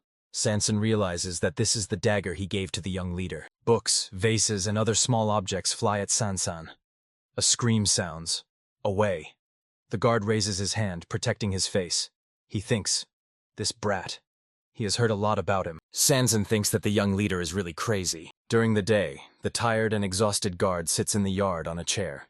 He thinks, why does time crawl so slowly? He remembers how the young leader, seeing the food brought to him, immediately overturned the tray. Then he splashed the healing herbal decoction in the servant girl's face, and even tried to stab her. He barely held him back. Sansan thinks, and he is not the only one so strange. He remembers the servant girl gathering dishes from the floor onto the tray. The woman, displeased with his attention, says, "If he is not going to help, then let him go outside and gather herbs instead of staring at her." The guard asks, "Can he help her with anything?" She says, "What can he help her with such terrible hands? Is he completely stupid?" Sansan wonders, why is everyone so angry? This man Henno is the same.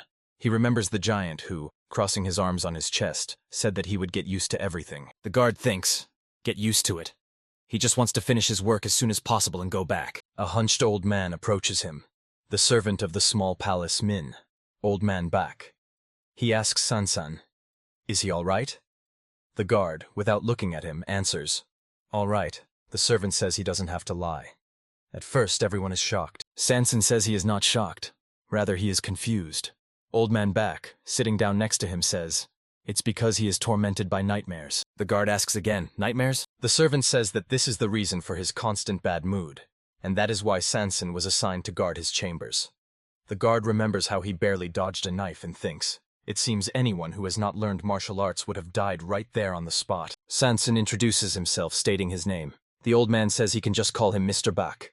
The guard says, "Yesterday it seemed there were many people here, but today almost no one is left." The servant explains that the young leader does not like it when there are many people here. Therefore, they come only when necessary. The guard thinks, the old man who managed the household here was forced to leave yesterday, so there are only 6 people here, including himself. He says, there are 12 different dwellings here, but all are abandoned except the one where the young leader lives. Old man back says that once there were many people here, but they all died. He laughs. Sansan decides that for now he will just observe. As soon as he receives the secret order, and the target is chosen, a finger is poking into his back. Sansan's reaction is instantaneous. Drawing his blade from the sheath, he sharply turns around, shouting, "Who is there?" He sees a sleepy young leader in front of him, who says he wants to go out for a walk. He does not want to sleep anymore. The young leader turns away and leaves. Yawning, he tells him to get ready. Sansan replies, "Okay." The guard watched the young master go, thinking, is this a coincidence? How did the child approach him so unnoticed? Cult of Min, Water Peak, Market. Many people bustle between the stalls with goods. The man tosses a coin into the air, then catching it in his palm, exclaims, "Come on, come on, heads or tails, choose. The chance is 50-50. The young leader, crossing his arms on his chest, says, "Eagle." The boy is sitting on a chair at the table, and opposite him stands a man flipping a coin. He says that their little master chose heads and suggests taking a look. He opens his palms and shows the coin, saying, "Oh no, tails. What a pity. He will have to take the money." The young leader rises from the chair. His aura acquires a crimson-red color. He orders the guard to kill the man. Sansan, standing behind, leans to his ear and suggests returning. He says there are too many people here. The young man objects. He did not lose. This man cheated. Meanwhile, the man, sticking out his tongue, wiggles his hips, performing something resembling a dance. The young leader suggests the guard watch how he behaves. Sansan mentally curses. He does not know how the young man noticed, but when the man caught the coin, an eagle fell out. He is right that this man cheated. The guard says that this man is just a petty swindler who lives by deceiving others. There is even a proverb about a 2-headed bird that died thinking it would live well without one head. One should not make killing a habit. It could cost him his life. The man exclaims indignantly. Petty swindler?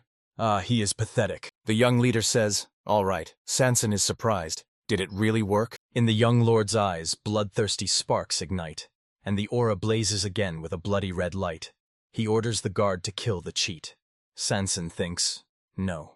He understood nothing at all. Sanson says he cannot. He is a guard, not a killer. A smile appears on the young man's face. Exactly. So, the guard? He reaches out his hand to the fire blazing on the stand and takes a burning log. Laughing, the young leader runs along the market row, setting fire to the stalls with goods. He shouts that it burns well. Shouts are heard. Fire! Catch him! Sanson is stunned. He had heard rumors about the young leader's recklessness, but a tall man with a shaved head and a huge sword exclaims, looking at the dispersing young man. How was he raised by his parents, that he dares to behave like this at his age? He shouts that he needs to talk to his parents. The young leader stops and, smirking, replies that he has no mother. The man says, what? The boy is a daredevil. Is that why he grew up like this? In response, it sounds, yes, idiot. The man angrily shouts that he will kill him now, to which the young leader replies, nonsense. Swinging the blade, the warrior curses him and says, he destroyed his business and must pay for it. Lowering the blade, the man thinks that the boy looks like a spoiled child from a noble family. He just wants to scare him. The young leader smiles and looks back, searching with his eyes for Sanson. He is clearly having fun, and his smile becomes even wider. Red sparks light up in the boy's eyes. After all, the guard must protect him. The guard looks at him stunned, realizing that the young leader is not just some reckless troublemaker. He is a real demon. The young leader looks triumphantly at Sanson, realizing that he forced him to act as he wished. The guard did not expect such cunning from him, and it is written on his face. Sanson immediately throws a knife and disarms the warrior. The happening amuses the boy. The guard deflects the blows raining down on him. Delivering strikes to the right and left, he swiftly moves toward the target. After a few moments, the bodies of the people lie on the ground, fire blazing around. And Sanson holds the man by the chest, who is practically lying on the ground, trying to decide whether to deliver another blow or not. The young leader laughs, and he really knows how to defend himself. The guard angrily asks, what has he done? He could have died. The boy bends down and picks up the blade, saying, but he didn't die. He walks, dragging the weapon behind him so that its tip touches the ground. The man who is tossing the coin lies on the ground, holding his head and cursing. The young leader presses the blade to his throat. The crook begs not to be killed. He promises to return all the money. The boy interrupts him, saying that now he will be the one asking the questions. He adds, if the man answers correctly, he will live. If incorrectly, he will die. Not bad, right? The man hiccups fearfully. Sanson, hiding the knife behind his belt, looks at the young leader, thinking, no mercy, no common sense, only inexplicable cruelty. How can he even be the young leader of the Min cult? It would be better to get rid of him right now. Meanwhile, the boy, crouching down and still holding the blade to the man's throat, sadly says, there once lived a foolish cutthroat. The crook doesn't understand what that means. A questioning pardon slips from his lips. The young leader looms over his victim, saying that he earned his living by deceiving people. But one day he suddenly decided to kill his boss.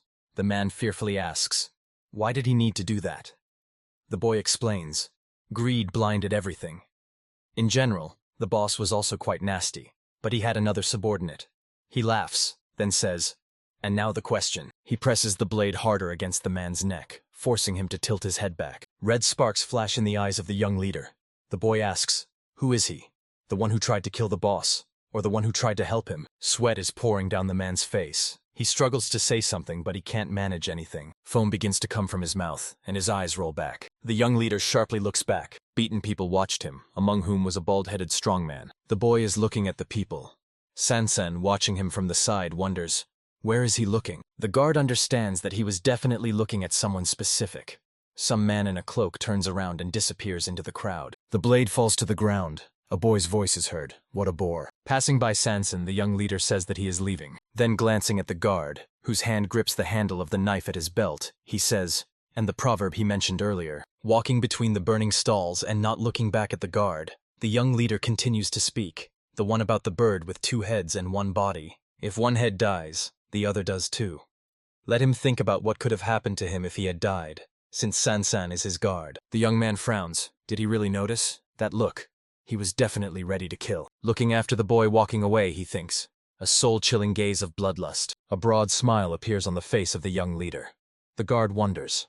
What is he up to? At night, a scream is heard from the house again. Sanson, flinging open the doors, asks, "What happened?" He sees a maid lying on the floor, and the young leader standing over her, with eyes glowing red. The boy exclaims, "She touched the food with her finger while arranging it." He demands that the guard cut off her finger. Sanson thinks he is just a crazy thug. Today, the young leader demanded to cut off the maid's finger because she accidentally touched the food.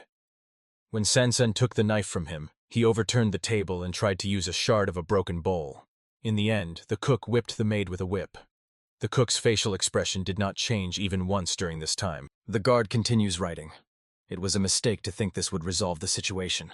It would have been much better to cut off the maid's finger. The demonic freak laughed the whole time while she was being beaten, and didn't even blink when she passed out, demanding it to continue. Sanson attaches the message to the raven's paw. Looking after the flying bird, he thinks that since his arrival here, he has felt terrible. 3 months is too long a period. He will kill anyone who is chosen as a target. Standing by the window, he reflects that there is not a single normal person here. Neither the cook, who emotionlessly clears the table, nor the maid, who crawls on all fours when washing the floor. That is exactly why people call them the demonic cult. A scream sounds, notifying him that the young leader wants to unwind. "Let him prepare."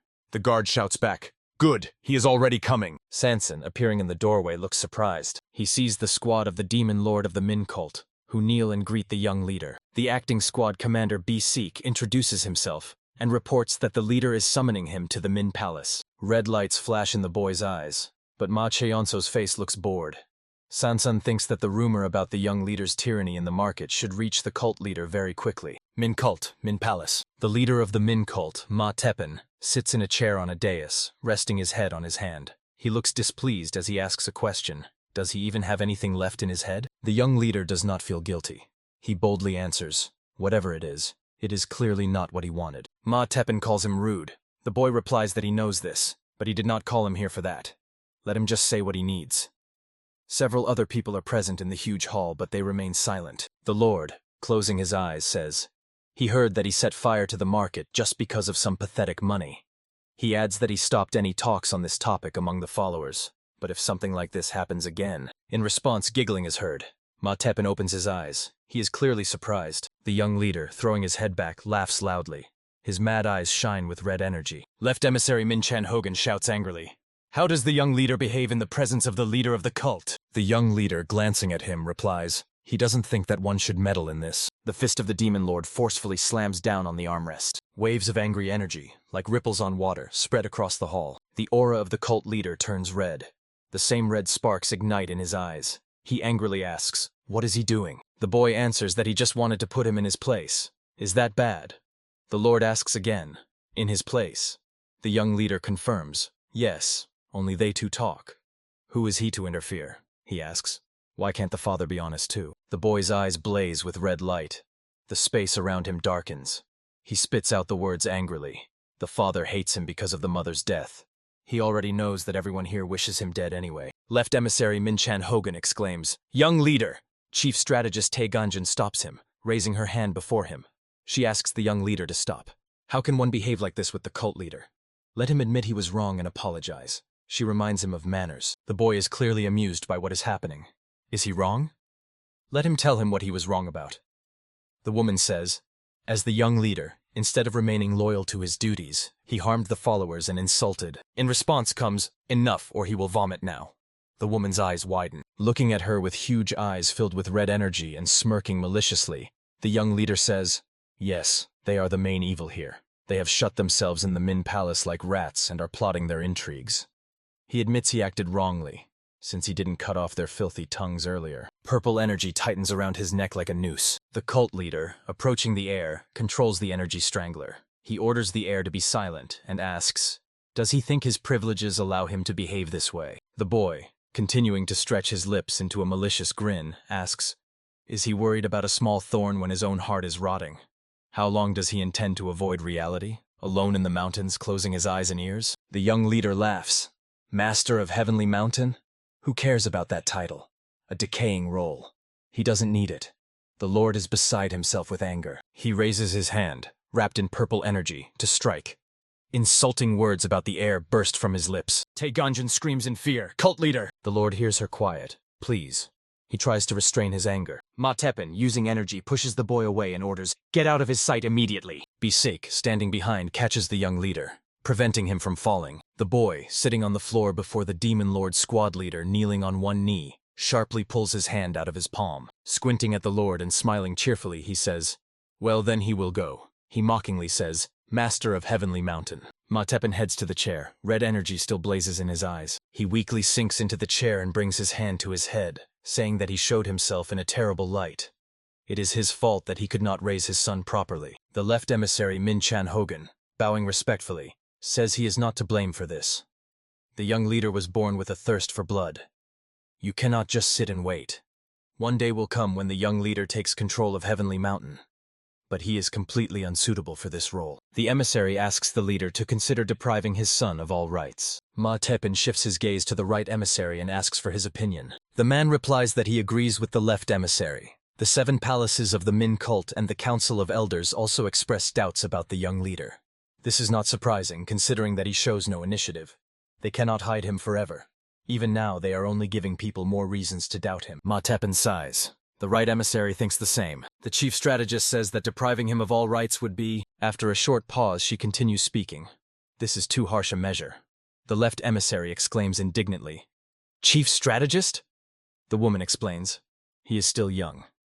And it is true that the cult of Min is held by strength, so it is even good that he shows such cruelty. Taganjin says they can teach him manners. Over time, he will get better. The Lord replies, "Get better? He has already killed more than 20 people.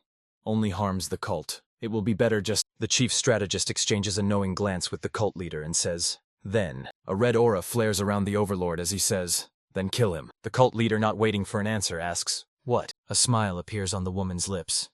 She says that he still won't be able to. She knows that in his soul, that one is dearer to him than anyone else. Therefore, instead of constantly being angry with him and scolding him, he should find another way. The leader, frowning, listens as the chief strategist advises him to keep the boy close and take care of him. She believes that perhaps he will change if he grows up near his father. Ma Teppan asks, "Do they think he will come here just because he said so?" "Yes, most likely he will just get angry. Maybe it would be better if he simply gives him everything he can and just disappears." The left emissary exclaims, "Leader of the cult!" Taganjin says, "Then, how about this idea?" The woman says, "The boy is constantly in the company of people from the small Min palace, but he is still a child. What if they introduce him to kids his age?" She heard that the elder sons of the Master of the Bloody Palace and the Trade Palace are very gifted children. Why not invite them here and ask them to look after the young leader? Let him have some fun. Ma Teppan thinks. He says, heirs of the 7 palaces. The chief strategist says that peaceful rule is good, but since the leader does not intend to punish his son, the masters of the palaces begin to resent it. The Elders' Alliance is also dissatisfied with the fact that he taught his son his martial arts. The woman adds, she is sure that the Master of the Bloody Palace is very angry too. Maybe he will calm down a bit when he sees how close their children have become. The Lord replies, "Sounds good, but will Machonso agree? He has always hated all these meetings." Taganjin, smiling, replies, "Maybe." Rising from the chair and heading to the door, the Lord replies, "Then she will take care of it, and let her send a message to Hen No." He adds, "What if Machonso harms any of the heirs of the 7 palaces? Everyone in the small Min palace faces death, not just his direct subordinates." The chief strategist replies, "Fine, but where is he going?" The answer is, to the pavilion. Following Ma Teppan, a voice says, "Since he is here, why not spend time on other matters?" The leader replies that he is leaving. The right emissary exclaims, "What was the chief strategist even thinking? Bringing the young leader here? He must be stripped of all rights." The left emissary supports him. He is right. What if the leader of the cult really gives his position to the young leader? They cannot allow the young leader to become the leader of the cult. She wants to destroy the Min cult. Taganjin looks tired. Turning her head to them, the woman replies, "Do they really think that stripping him of his rights is justified? They do not know the leader of the cult at all." The chief strategist says, "As soon as he leaves the young leader, the Min cult will face the same fate. Do they want this? If not, they should stop attacking her." The left emissary shouts, "How can he leave this matter? She herself said that only the strongest will prosper, right? Well said. Is there any meaning in her words if one knows that the young leader of the Min cult suffers from meridian disorder? Because of the meridian disorder, the young leader is unable to learn martial arts. This is his curse. No one could help him. The secret of his body could not be unraveled. Therefore, Ma Tepen hid the young leader and tried to distance himself from him. The left emissary says that there is no other way to cure the meridian disorder, except to teach the young leader the art of the Lord of the Northern Sea. But she knows what they must prevent, right? The dark art of the Lord of the Northern Sea is the heavenly art of the Ma family, which absorbs the energy of others to purify and use it as its own energy. Many young leaders absorbed the energy of the previous generation to become the leader of the cult. Ma Tepen was no exception. The chief strategist says, "It would be good if this works, but what if the young leader cannot accept the energy?" The left emissary replies, "Then the cult leader will also die. They could lose the master of the heavenly mountain. Because of his condition, the young leader has a rather small chance to absorb the energy of the Lord of the Northern Sea. But he is sure there is a way out." Taganjan says it is already late, and they should go home. The emissaries try to object, but she sharply cuts them off and orders them to leave. Cheng Hogan sharply turns and, heading to the exit, angrily says, "Let them not try to stop him." The right emissary wants to say something to him, but he sharply cuts him off. He will handle it himself. The woman looks upset. A sigh escapes from her lips. A couple of days passed. Maybe because Ma Cheonso changed so quickly, or he just calmed down. But except for the now usual cries at night, it was quiet in the small Min palace. Ma Cheonso does not like whims. He prefers cleanliness. He reads poetry and tends to flowers. Books lie on the table, and next to it on another small table, flower pots. That's all. Perhaps because of his terrible behavior he did not notice. But now everything indicates that he likes to organize leisure well. Today he watered only 5 of the 6 orchids, and Sansana was overcome with curiosity. The guard asks, "Why doesn't he water the last flower?" The boy, without looking back, answers, "Because he doesn't want to." Sansan says, "Excuse me?" Pointing at the withered flower, the boy says, "The tips of the flower have yellowed and bent even lower to the ground. He tried everything he could, but he didn't get better. That means he doesn't want it." Sansan asks, "But in such cases, shouldn't you take better care of it?" Ma Cheonso explains, "Even if a person wants to care for the flower, if the plant doesn't need it, the person only makes it worse." The guard inquires, "Then why does he grow them at all?" The young leader answers, "Maybe to try to understand its thoughts." Sansan was already surprised just that he answered his questions, but all his words hardly revealed a boy who was about to turn 10. Night. The guard sits in the yard on a chair. He reflects that even if that's the case, he is still a thug with a thirst for blood. A slight smile slips across his lips, eyes closed. From the outside it might seem that he is dreaming of something pleasant. Sansan opens his eyes. His expression becomes stern. What difference does it make who the young leader is? He just needs to wait for the order, carry it out, and disappear. Something makes him startle and become alert. Looking at the mansion, he wonders, did he really leave the door open? That can't be. Drawing the blade from behind his belt, he wonders, could it be? He quietly enters the building. Behind the frosted glass doors, the silhouette of a person raising a knife over a small figure sitting on the floor is visible. Sansan rushes forward with a cry, "Young leader!" He runs into the room, and both the woman with the knife and the young leader sitting on the floor look at him with surprise. Sansan is surprised. "A servant? But why?" The woman lowers the knife raised above her head, trying to kill the boy. The guard strikes the already lowering knife with his blade. He knocks the weapon out of her hands and pushes the maid away from the young leader. The woman jumps up and catches the knife. Sansan warns by throwing his hand forward. He recognizes that look. Looking at the woman attacking him, he thinks she has the look of a killer. The guard rushes forward and drives the blade into her body, beating her by fractions of a second. Blood spurts from the through wound. Sansan, standing with a bloodied blade in his hands, asks the boy, "Is he okay?" The boy utters one word, "Sword." The boy takes the blade and heads towards the woman. The maid sits, leaning her back against the door, clutching a wound on her chest with her hand. The young leader extends his hand and lifts her face by the chin. The boy's eyes flood with red murderous energy, and he delivers one sharp slicing strike. Blood splatters. Sansan is unpleasantly shocked by what is happening. Looking at the boy approaching him and the slumped woman behind him, the guard says she could have been saved. Ma Cheonso replies that he knows that. Sansan asks, "Then why did he kill her?" He says he had to find out why she tried to kill the young leader. Did she despise him, or was someone ordering her to do it? The boy answers, he knows that. Evil curling his lips, Sansan asks, "So why did he kill her?" He thinks, like a 10-year-old child. The boy says he knows all this. Red sparks flare again in his eyes, and in a completely different tone he adds, "Let him stop talking. It's not important." The guard reflects. How can he have such a sad face, soaked with loneliness? Sansan addresses the young leader. but he replies that he is tired and tells him to leave. The guard grabs the boy's hand, saying there could have been poison on the blade. Ma Chionso orders him to let go of him. Sanson reminds the boy. Once he said that a two-headed bird is destined to die if at least one head perishes. Squatting down, he examines the deep cut on the boy's hand, saying, "If he dies here, then he won't live either, and he won't get paid."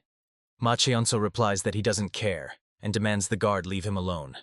Sansan says, "It seems there is no poison." He tells the boy to climb onto his back. The boy insults him and insists that he leave him alone. Sansan asks him to forgive. Throwing the boy over his shoulder, the guard hurries out of the mansion. The boy shouts indignantly, "What is he doing?" Without stopping, Sansan replies that they are going to the doctor.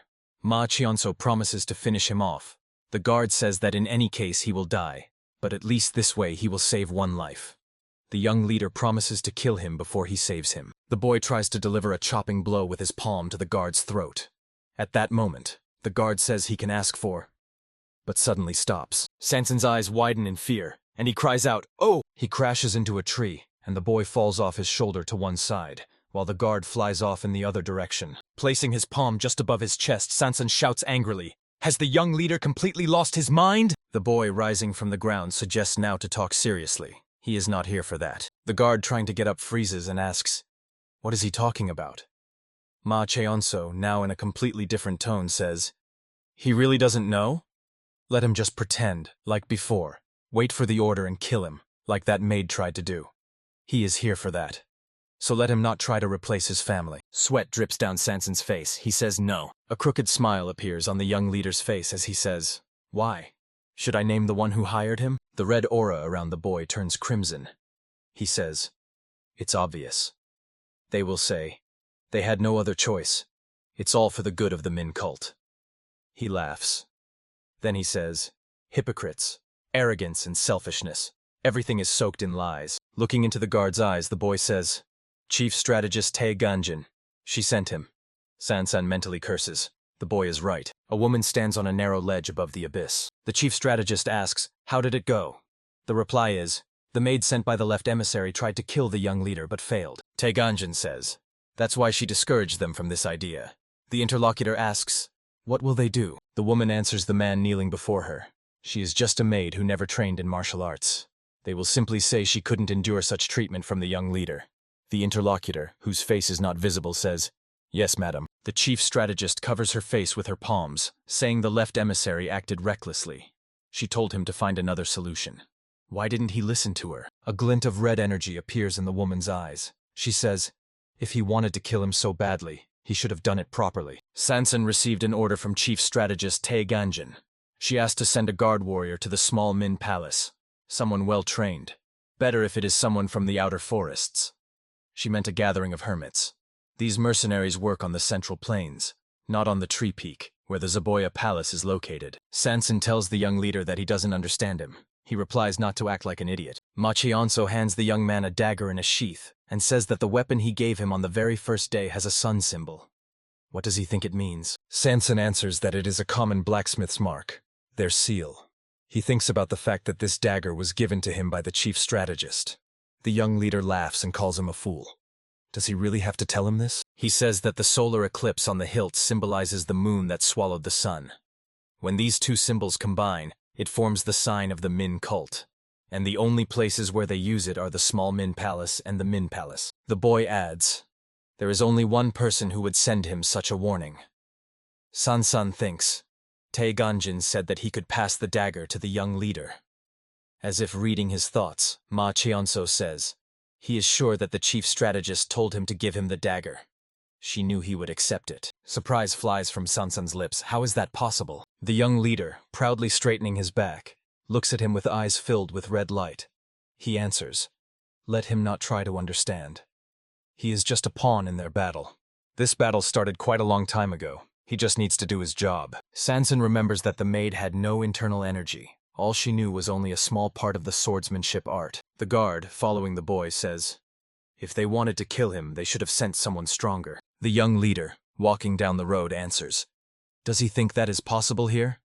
Besides, everyone would think she acted out of hatred since she has no internal energy. And why him? Because he is the young leader Ma Chionso, hated by all. The boy laughs. Sanson asks, Then wasn't that another reason to keep her alive? Why would they need to kill her? Ma Cheonso answers, there is no point. It won't change anything. But now, they were close to success. The guard says, he doesn't understand why then they... The boy interrupts him. Maybe they decided that they isolated him. A mad smile appears on Ma Cheonso's face, and his aura turns crimson.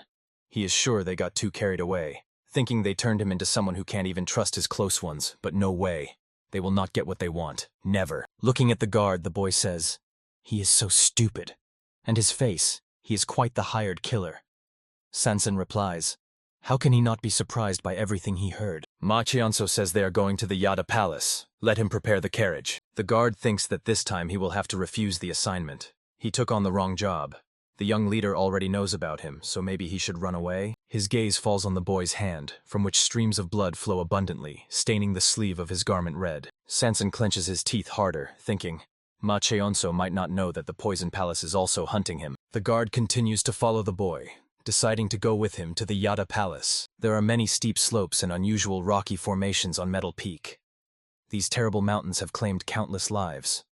People often say, on Metal Peak, it is not crows that scream, but people. But despite this, there are many who have conquered Metal Peak, and there are 3 explanations. The first is the Hall of Elders. For followers who were denied access to the palaces, the only chance to succeed was to gain respect from the elders. The second explanation is the dream of getting rich overnight. Metal Peak is a little studied place. There are many mines here, and therefore there is a shortage of those who hunt for minerals. The third and last explanation is the Yada Palace, whose main purpose is to heal followers. The Yada Palace is located on Metal Peak. Why did they choose this place? Since the Yada Palace is engaged not only in healing people but also in studying poisons, it was better for them to be located where visits would be limited. Today, unexpected guests arrive at the Poison Palace.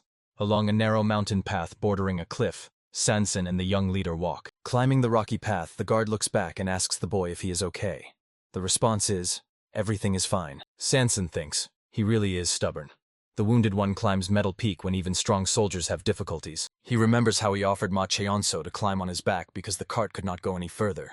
But the boy rudely told him to get lost. Sansan thinks that the young leader refused to climb on his back until the very end, and decides that it would be better if he walked behind him so that he wouldn't fall. Yad Palace. The buildings are level with the highest peak. The door to the room opens, and a dark silhouette of a person appears on the threshold, whose face is not visible due to the sunlight shining on his back. Master of the Support Palace. Sword Demon Dan Chonghak declares that he has come to take what he asked for. The person he addresses puts a cup on the table and says, well, he is a pig. Master of Yad Palace Donban. Il says, does he think acquiring a scent with a radius of 1,000 kilometers is that easy? Does he know how much effort and time it takes to prepare even one such potion? Dan Chonghak replies that he will pay well. He just needs it urgently. Donban Il, pointing to a pouch with bottles, says that his whole body aches. Let him take it himself. Just don't break the bottles. As soon as he empties everything, let him return them back. The response is, thank you. Dan Chonghak examines the contents of the bag. Donban Il says, apparently he was really pressed if he came for them himself. Dan Chonghak replies that the followers continue to disappear on the Earth Peak. Master of Yad Palace says, so he wants to use the potion on them. Then he should tell the cult leader everything. He will get the most later if he acts secretly. The response is that he already did that, but pouring a drink from the teapot into a cup, Donban Il suggests. Apparently, Taeganjin interfered. Dan Chonghak replies, it seems so. Master of Yad Palace wonders, why does she still not trust the palace masters? First the elders, now even the 7 palaces. Donban Il says, well, whatever, and then wishes Dan Chonghak good luck. Master of Yad Palace asks, by the way, did he come alone? He prepared some ginseng for Yewa. Dan Chonghak replies that she is outside. Donban Il asks, huh? Why? Sword Demon says, who knows? Maybe because all her 5 senses are well developed. She complains that the smell here is too strong. Master of the Jade Palace says, because of the smell of medicine? He sniffs. Dan Chonghak, heading to the door, smiles. Bowing respectfully, the servant says that the master of the palace currently has a visitor. Ma Chonso, turning away, says, well, fine. He tells the guard that they are leaving. Sansan, looking after him, exclaims, why is he just leaving? And why isn't he asking any questions? He needs help. The boy replies for him not to exaggerate. He is fine. The guard grabs his hand and says, what is he saying? His touch causes displeasure in the boy. indicated by the aura flashing red. Sanson says, "Let him see for himself." He rolls up his sleeve, wanting to show the wound, but the boy's skin is clean. There isn't even a scratch. The guard is puzzled. His wound disappeared? Ma Chonso tells him to let go of him. The confused Sansan releases his hand. The boy, walking forward decisively, says to the guard following him, "If he keeps being so slow, he better just leave immediately." How can Taeganjin sleep peacefully, sending something like him? He laughs, then adds, "It's pitiful to watch." Sansan replies that the young leader should have said he was fine. Was he laughing at him? Ma Chonso turns his head to him and stretches his lips into a smile. He calls the guard an idiot. Sansan sighs, mentally scolding the boy, but at the same time glad that he is fine. He thinks that he is certainly still a real pain in the ass, but understands that the young leader is starting to like him. Coming to his senses, Sansan shakes his head, thinking that a hired killer shouldn't have such feelings. The guard reminds himself that he is not his protector, and that he needs to pull himself together. Sansan asks, "Then why are they here?" "It took a couple of days to get here." The boy replies that it is none of his business. The guard says, he is sure that there is a real commotion in the small palace of Min now, since they left without warning anyone. It would be better to send a message. Ma Chonso replies, "No need." Sansan agrees. "Fine. He is sure that he will handle everything." The boy replies, "Then let him not ask." Words reach them. "Hey, she is not a beauty at all." "Does she know about this?" "What, beauty? No way. Let her come to her senses." Ma Chonso stops. Nearby, girls are laughing, saying, "These children only look at her because she is a freak." "Is she crying?" "She is crying." A loud laugh is heard. Young Dan Yehua stands, holding a wooden sword to her chest. She is about to cry. Behind her stand two boys, and two girls continue to tease her. One of them says, "She is from the village by the stream of tears? How dirty her clothes are. Slob. And she still wants them to play with her? How dare she even think about that?" Dan Yewa asks, "Don't they want to play with her?" Another girl replies, "No way. What if they catch some disease from such a fool?" Laughter sounds. Sansan sighs. "What are these children like? She is quite beautiful. They are just jealous. Besides, they are commoners." Ma Chonso replies, "Adults are no better." The guard agrees. Yes, he is right. Sansan stops and shouts after the young leader. "Where is he going?" The boy is heading towards the laughing children. Disapprovingly looking at the boy, the guard mentally scolds him, thinking that he is looking for trouble again. Ma Chonso kicks one of the girls, saying, "Get aside." She loses her balance and falls. Looking back, she calls him a runt and asks, "Does he even know who she is?" The young leader's eyes become wild again. The red aura around him flares up with new strength. Raising his hand with a dagger, he says, "Does he need to know that?" Sansan, who approached from behind, places one hand on his shoulder, and with the other intercepts his wrist holding the weapon. He thinks that he should have been born a killer, not a young leader. The boy, glaring angrily at Dan Yewa, says, "Stop pretending to be a fool." Ma Chonso recalls his father's words. If he restrains himself, they will keep bullying him. Then he meant the chief strategist and emissaries. The girl crouching with the wooden sword replies that she is not a fool. The young leader asks, "Really?" With tears in her eyes, the girl says that she is simply beautiful. That's what her brother Shigen and Terran say. Everyone says so. Rising to her feet, she holds her sword in front of her and takes a fighting stance, saying, "Her father taught her to kill anyone who doesn't want to listen." One of the girls exclaims, "What? What is she saying?" Danyeva swings her sword and all her offenders receive blows, mostly hitting their heads. The girls clutch their bruises and cry loudly. Danyeva proudly straightens up and raises her sword in front of her. Smiling at Ma Chonso, she asks, "Does he still think she is a fool?" Turning away from her, the boy says he doesn't care. The girl laughs. Sansan decides that she is not all there either. Danyeva suggests to the young leader, "Let's get married." The boy and the guard look at her in surprise. Ma Chonso asks, "Is she completely out of her mind?" The guard waves his hand, saying she shouldn't throw words around like that. Besides, she is not talking to the right person for that. He adds, "Get out of here." The young leader calls him a useless idiot again, adding, "How slow he is to understand."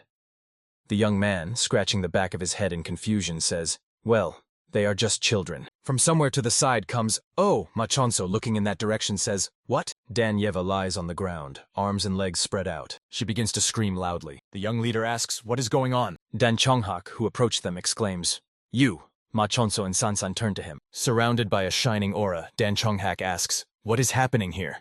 The guard is stunned. Is this her father? Watching Ma Chonso swing a dagger, Dan Chonghak guesses. One of the Palace of the Slaughterhounds? The Sword Demon and the Palace of Poison Master watch the children's quarrel. Dan Chonghak says, he is young, but he can directly feel the incredible hatred the boy has. And his movements are quite precise.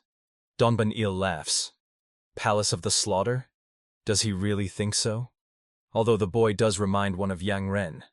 They both like to wave weapons. Meanwhile, the girl, lying on the ground, moans. Dan Chonghak says, it seems she started it herself, and now she is throwing a tantrum because she is afraid of punishment. In response, he hears, if he is so interested, let him check for himself. Dan Chonghak soars from the balcony, and moving through the air says he will bring apologies on her behalf. Donban-il warns him not to hurt anyone. The boy is an important guest. Dan Chonghak asks sternly, what is happening here? Sansan thinks, 2 swords and invisible steps. The aura of a strong martial artist, which he had only felt from the palace master. Could it be? The Sword Demon. Meanwhile, Dan Chonghak asks a question. Is it his business? Machonso is interested. What business is it of his? Who is he? The Sword Demon answers that he is the father of this child. The young leader looks at the girl discontentedly, cursing mentally. He managed to get involved. Words sound. There is only one way to get forgiveness for his rudeness. The sword flies toward the boy. The young leader skillfully catches the thrown blade by the hilt. Dan Chonghak draws a line on the ground in front of him. He draws a circle around himself and says, let him force him to step outside the circle, and he will forgive him the rudeness toward his daughter. And if not, Dan Chonghak raises the sword before him. His aura shines dazzlingly. He says, and if not, then he will die. The guard asks for permission to explain everything, but the boy orders him to take no action. He adds that it is an order. Machonso tells Dan Chonghak, if he does not like him, then he can simply kill him. Does he really pity him? The Sword Demon answers, he would prefer to call it caution. The young leader says, ha ha, how amusing. He attacks the opponent in a jump. The Sword Demon easily deflects his strike, saying that the boy has quite precise movements, but his attacks carry almost no weight. Was he not taught the technique of proper breathing? The boy circles around the opponent, but all his attempts are unsuccessful. Dan Chonghak says that without any technique, his skill is too simple. He easily reads his moves. Reflecting another attack, the Sword Demon says, he took the sword in his hands, relying only on childish tricks? A child with such a level of skill can be found on every corner of the Sword Support Palace. He adds that apparently he expected too much. Anger appears on the boy's face. Dan Chonghak, swinging the sword, says that he will put an end to this. At that moment, the boy soars into the air and raises the sword above his head, aiming to strike. Ma Chianso's face is focused. He is about to lower his sword. At the same time, he manages to avoid the opponent's sword. The boy lowers the blade. A joyful smile is on his face. This time, the Sword Demon barely manages to deflect the boy's strike. The man mentally wonders, could it be that he was hiding his true skills? Was he waiting for his last attack to use the ricochet force to his advantage? The young leader attacks again, holding the sword in front of him. Dan Chonghak admires that the boy found a way out. Continuing to deflect blows, the Sword Demon thinks, but his arms are too short to reach him. Ma Chianso throws the sword and it rushes forward. Dan Chonghak, clutching his weapon in his hand, is surprised. The boy threw the blade instead of attacking. The young leader freezes, lying on the ground with his arm stretched forward. The Sword Demon realizes what happened. Stopping the sword sliding low over the ground with his foot, he steps out of the circle. Donban-il, standing behind him, says, well, well, here he has shown himself in all his glory. The Sword Demon asks the boy, does he have a master? Dan Chianso, holding the sheathed sword in front of him, says the boy has the potential to become a worthy swordmaster. But it seems he still needs to learn martial arts. He adds that he is ready to take him under his wing. Does he agree? A slight smile appears on the boy's lips. He answers, no. Then he laughs. Him? Take him under his wing? Is he sure? Dan Chonghak replies, if he wants, of course. The boy offers to take his hand. The Sword Demon is a little confused. Should he check the pulse? He takes the boy's palm in his hands. He feels that the boy's chi channels are blocked, and even the vessels do not allow internal energy to flow through the body. This is not about talent. It's amazing that he is still alive at all. Ma Chianso pulls his wrist out of his hands. He asks, does he understand now? This can't be fixed. Even that old man failed. So let him get lost and better focus on raising his annoying daughter. The Sword Demon is confused. Donban-il, using thought speech, says, all the best. The master of the Palace of Poisons addresses Dan Chonghak. He did not tell him because he did not want to. But it is not worth telling what happened here. He will make sure that everyone else forgets as well. Otherwise, the cult leader will be very angry. Sword Demon is surprised. Cult leader? Why? Donban-il asks again. Why? Because he is the only son of the cult leader, that's why.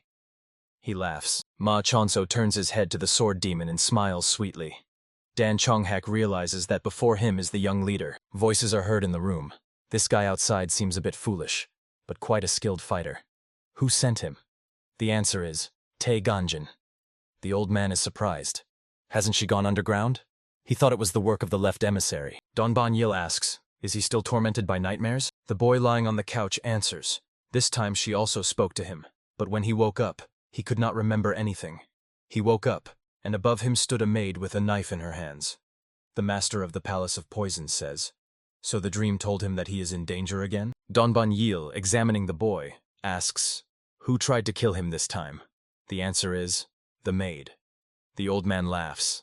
In the small palace of Min, there is only one person Ma Chonso can trust. Sticking a needle into the boy's body, he adds, maybe the young leader will be able to sleep properly if Tae Ganjin disappears.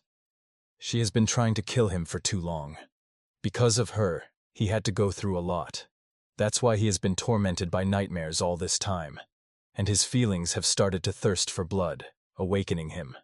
This often happens with warriors. Ma Chonso replies that he understands. Handing a sheet of paper to the old man, he asks, just deal with this. Donban Yil unfolds the paper and reads. Looking at the boy, he asks, why does he continue on the path of death? Ma Chonso answers, it is the best he can do.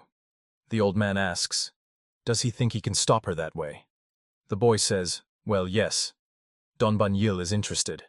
How does he know? Young leader answers, sixth sense. Master of the Poison Palace says, why wouldn't he figure it out? The boy's eyes flash with red energy. He says, then she will hide, and everything will repeat again. Ma Cheonso adds that Donban Il can do as he pleases if he wants to kill him, as if he wouldn't do it anyway. The master looks at him, then closes his eyes. From his sleeve, Donban Il takes out a small bottle. He gives it to the boy. The boy, closing his eyes, says that he is tired and will go to sleep. The old man heads to the door, muttering, well, well. Donban Il says, he thought that one would run away. Why is he still here? Looking at the pale Sansan, he asks, and what is wrong with his face? The guard asks in response, what was the purpose? The old man asks again, purpose? The young man clarifies, why did he make him eavesdrop on this conversation? The old man says, more precisely, he wants to ask why he doesn't kill him? Even though the guy is quite a skilled fighter, for the master of the Poison Palace he is nothing. Sansan thinks that the old man underestimates him. If he had received an order to kill the young leader, he would have carried it out without a second thought. He tries to say that he would easily deal with him? Donban Il says not to worry. The order to kill the young leader will never be given.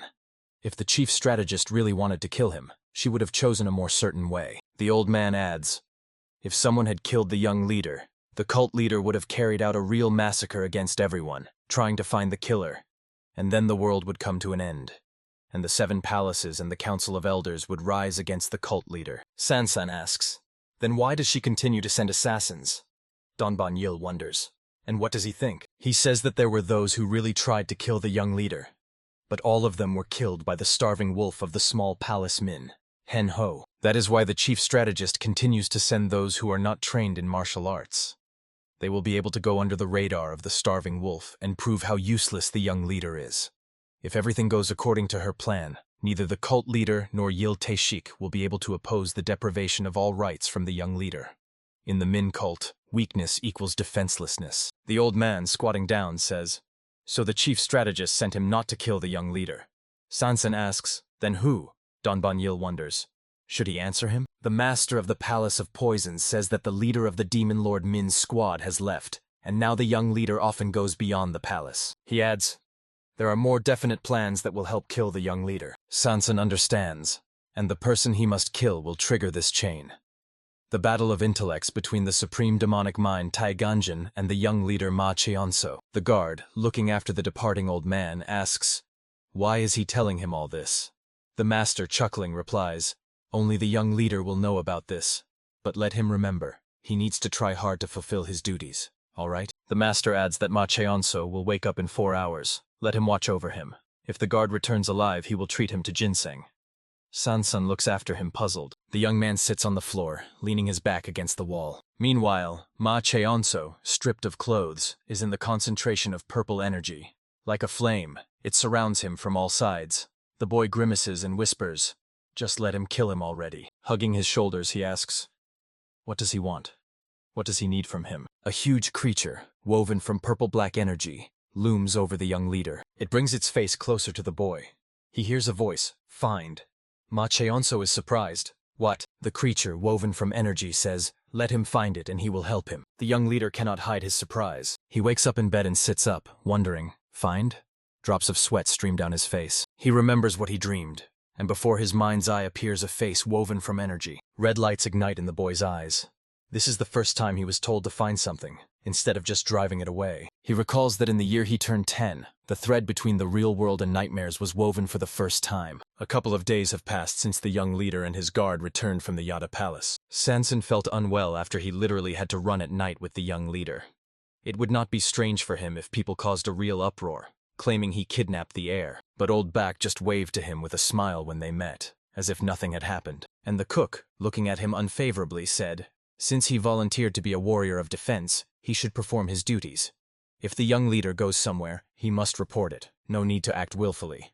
In general, she was as unfriendly as always. Henno just glanced at him but said nothing. Sanson comes to the conclusion that everyone here has lost their mind. Or maybe they are all undercover too. He remembers how the master of the Jade Palace said that in the small Min Palace there is only one person whom the young leader can trust. The guard thinks that this place is not a home for the young leader, but a tiger's den where danger constantly threatens him. Sanson decides that he is no different from himself. Henho tells the guard standing by the simulator resembling a barbell to prepare for receiving guests. The young man replies, all right, in the small Min Palace cries are heard. Lord of the Sacred Fire, the Min cult rules the world. Bisake and the Lord of Demon Squad, kneeling on one knee, pronounce words of greeting.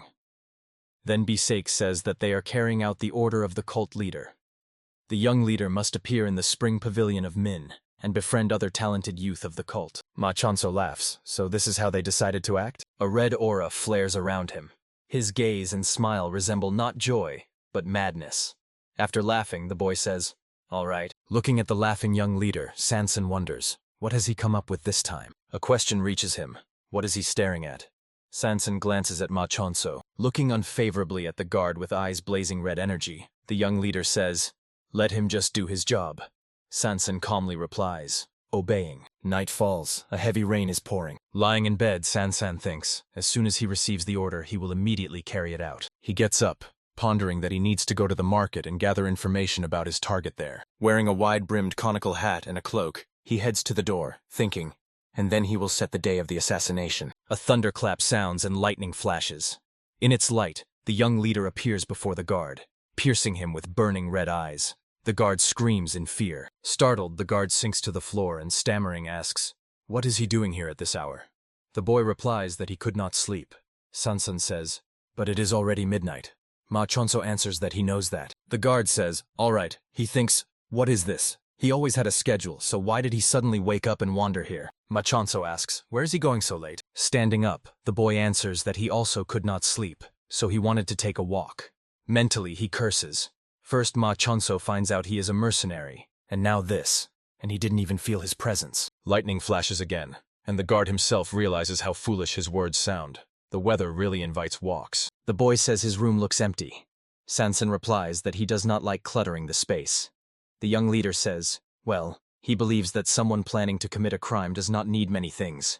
The guard thinks, why ask if the answer is already known? He asks Ma Cheonso, looking out the window, why he came. The young leader answers, he does remember his words, right? The boy, without turning to him, reminds, the guard must fulfill what he is here for. Sanson replies that he remembers, and mentally adds, he was just about to do that. Ma Chonso says, all right then, he can go. The guard asks, what? The boy reminds, he did say he wanted to take a walk, so let him go. Lightning flashes again.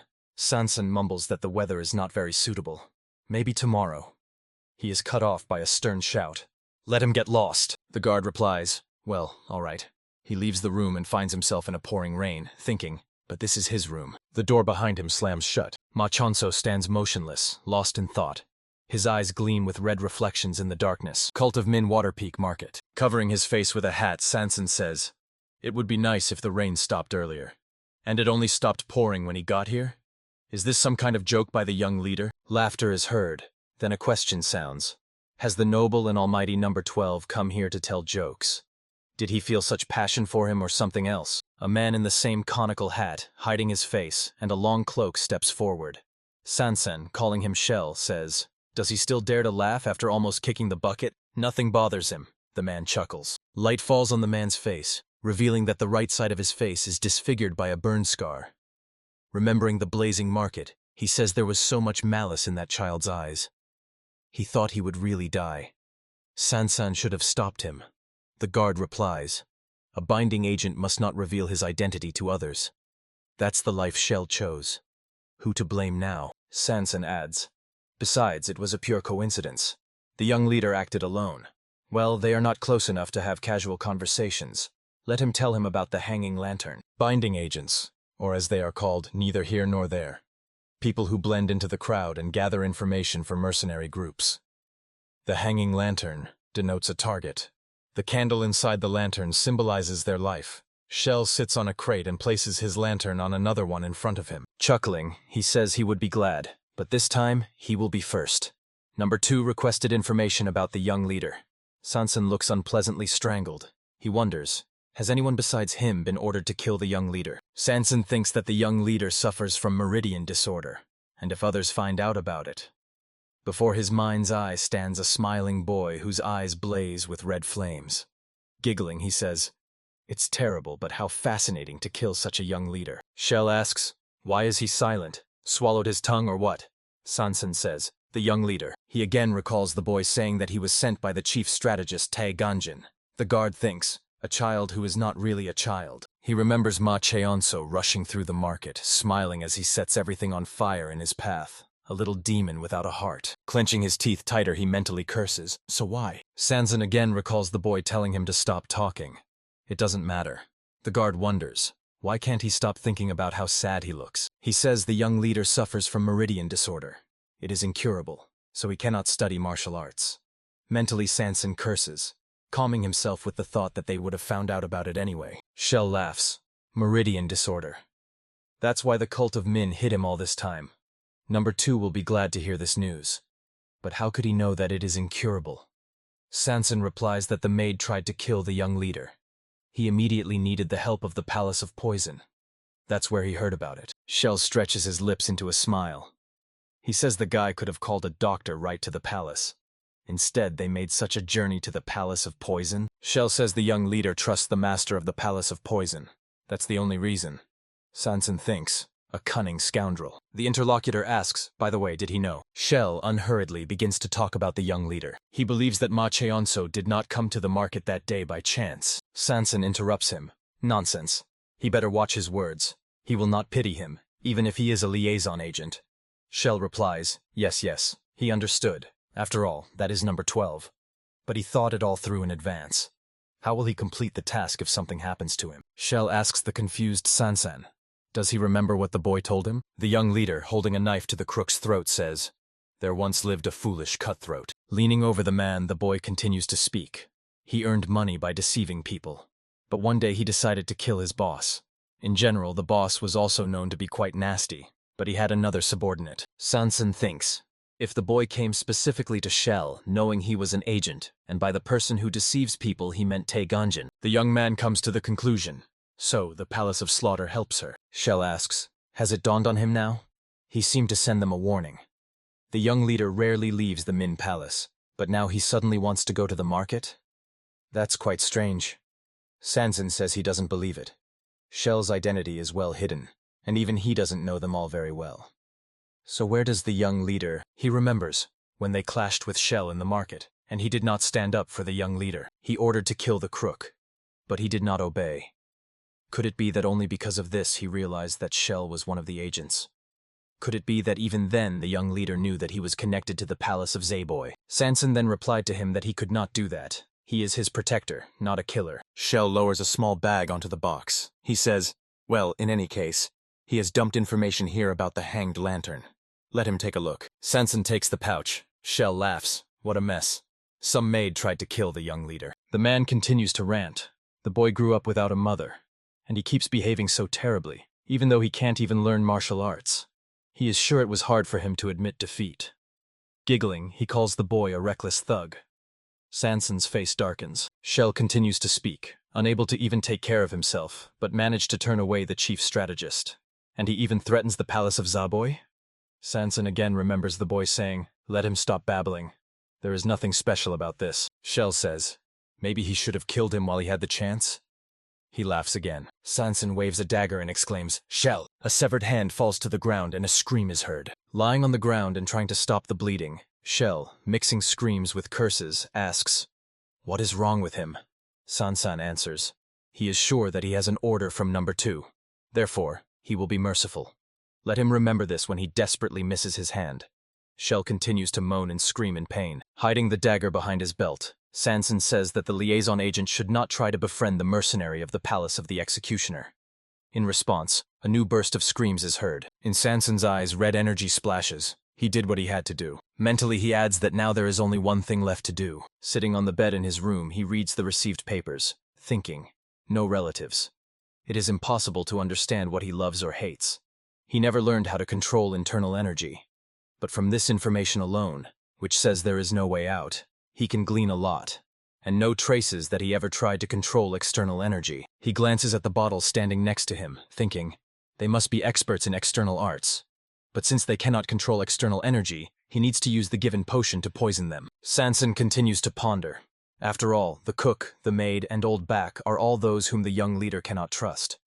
They were only sent by others. Setting fire to the paper, he thinks that the chief strategist plans to get rid of obstacles in order to then kill the young leader. Looking at the fire devouring the paper that pointed out his goal, he thinks about hen number. Small palace Min. Main building. Old man Bak says, "It seems the young leader slept peacefully last night." The guard agrees. Seems so. So quiet. Sanson watches as Hen No orders the cook to bring medicine to the young leader. The woman bows and replies, "Of course." The guard wonders, is this such a big event that the young leader slept peacefully? Sanson thinks, so calm and does not suspect his fate at all. Ma Cheonso comes out of the room, rubbing his eye with his fist. He calls hen number. The steward bows, folding his hands in the traditional gesture where the palm of one hand covers the other, clenched into a fist. He says that today the young leader looks better. The latter responds indifferently. Yes. The boy touches Hen No's fist with his hand, saying that he is going to go beyond the palace. The steward, squatting down, gently touches the boy's cheek with his hand. He says that Ma Chonso is still weak, and adds that the cook will bring him medicine. Let him drink it before leaving. Ma Chonso replies that he does not want to. Hen No says, it must be taken to improve his health. The boy agrees, all right. Sanson thinks that they are much closer to each other than he had assumed. He presses his lips together, deciding that he will not let this make him pity him. No hard feelings. He just has to kill him. The young man flinches when a hand touches his shoulder. Hen No asks, what is he doing here? Let him hurry to the young leader. Sanson says, Hen No. The steward asks, what is it? Surprise appears on the man's face when he hears the question. Does he have a secret lover? He silently looks at Sanson, who asks another question. Maybe a child? Patting Hen No on the shoulder, Sanson leaves him with the words, just as he thought. He adds that he imagines how he has lived all this time. The guard says that he knew it all along. Hen No's face darkens. A couple more days pass. The 7th day arrives. Sanson, sitting at the table, thinks about the fact that today the young leader must carry out the order of the cult leader and meet with other children in the spring pavilion of Min, and then he will kill Hen Number. The guard talks to himself. He decided to postpone the murder not because he worries about the young leader. He is simply curious about what other food is served in the spring pavilion of Min. In the past couple of days, he had many chances to kill Hen No, but he never managed to do it. He was worried about what might happen at the meeting today. Sanson is sure that it is a trap devised by the chief strategist to kill the young leader. Opening the door and leaving the room, the guard thinks that, moreover, she did not set an exact day for the murder of Hen Number. There was no date in the order. So, he thinks there will be no problem if he kills the steward after the meeting. A carriage enters the courtyard, with expensive harness on the horses pulling it. It is accompanied by a squad of warriors. A voice is heard. The squad of the Demon Lord in such a fancy carriage. Sanson continues speaking. Now he really feels that he is in the small palace of Min. Hen No replies for him to go and bring the young leader. Walking down the corridor, the guard thinks that the day has come when the young leader will reveal himself to the people for the first time. The leader, who lived as a recluse in the small palace of Min, where danger threatened him every day. He hopes that today he will be able to show himself, and this will give him confidence. Standing behind the door, the guard asks the young leader for permission to enter the room. The response is, yes. Sanson enters and freezes in surprise, examining Machonso's outfit. The boy, clutching a fan in his hands, asks, "Why is he looking at him like that? Does he look that bad?" The guard replies, "Ah, no. He looks very—" Feeling a pause, Machonso says, "Very." Sanson exhales. Very cool. Even just being nearby, he feels pride swelling inside him. Sanson thinks, like a caterpillar that turned into a beautiful butterfly. He imagined the day when this child would grow up and be respected by others. The boy says, "Let's go." The guard immediately replies, "Yes, sir." He thinks that it was hard for the young leader to handle everything alone. Cult of Min, Sun Peak, main gates. High in the sky flies a bird that has no concern for the people who just passed through the gates down there somewhere. Support Commander Tehwa, following Yahyuljin, says she does not like it, even if it is an order from the Min Palace. But leaving the children with the young leader. The youth coldly replies that they are going to the meeting. Let him behave properly. Tehwa obediently says, "Yes, I obey." She looks back at the children following her, thinking that they have to babysit the young leader, who one day must lead the Min cult. The twin girls, distinguishable only by their bangs combed in different directions, appearing from somewhere beside her, ask, "Will it be only them?" One of them, calling her sister Aso, says, "No way. She heard that someone from the trade palace will also be there." Aso asks the squad leader, "What about the support sword palace?" She declares that she wants to see Dan Jiho. Her sister informs her that he is currently isolated and discovering himself. The support sword palace will not be here today. Aso does not give up and addresses the squad leader again. Tehwa, barely restraining herself, orders both of them to shut up.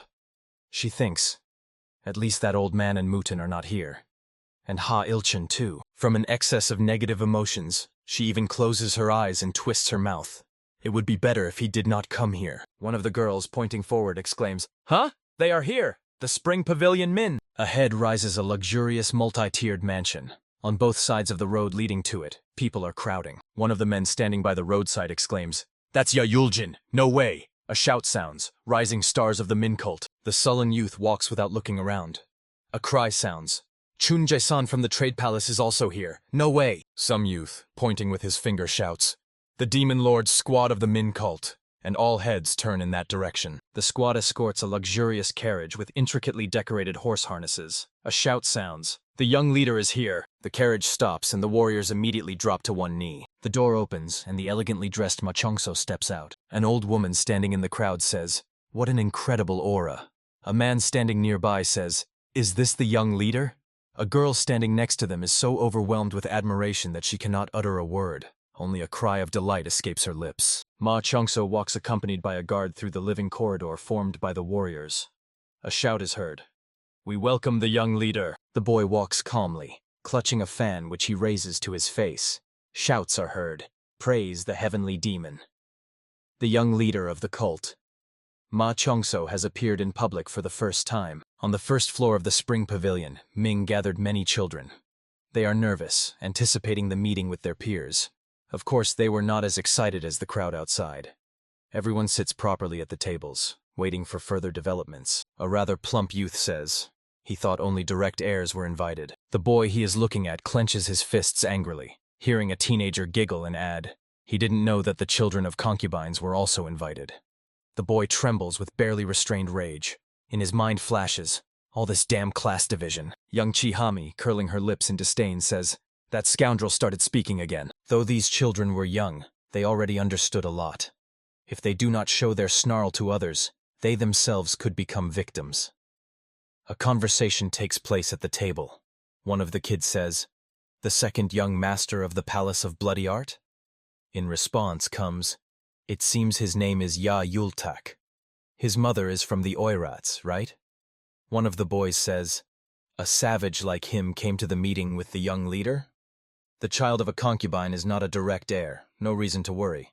They agree. Exactly. Yultak thinks he is not a savage, and his mother is the most beautiful in the world. A shout rings out, "Hey!" The boy raises his head, and his lips twist in anger. The youth teasing him stands next to him. He asks, "What is a scoundrel like him doing here?" Young Master Yahyuljin should be ashamed. Yultak mentally calls him a little toad. Suddenly he, covering his ears with his hands, sharply bows his head to the table, almost hitting it with his forehead. The other children look at him unfavorably. Red energy splashes in their eyes.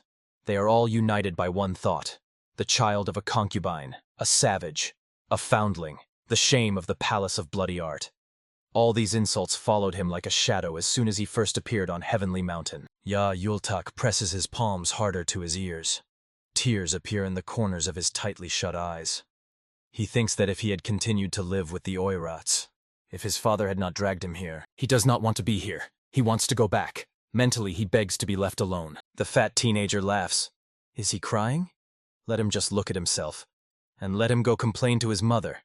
Ah, right, his mother is dead, isn't she? Yahello sharply turns his head towards him. His mother is alive. At that moment, the door opens and the young leader enters the hall, accompanied by a guard.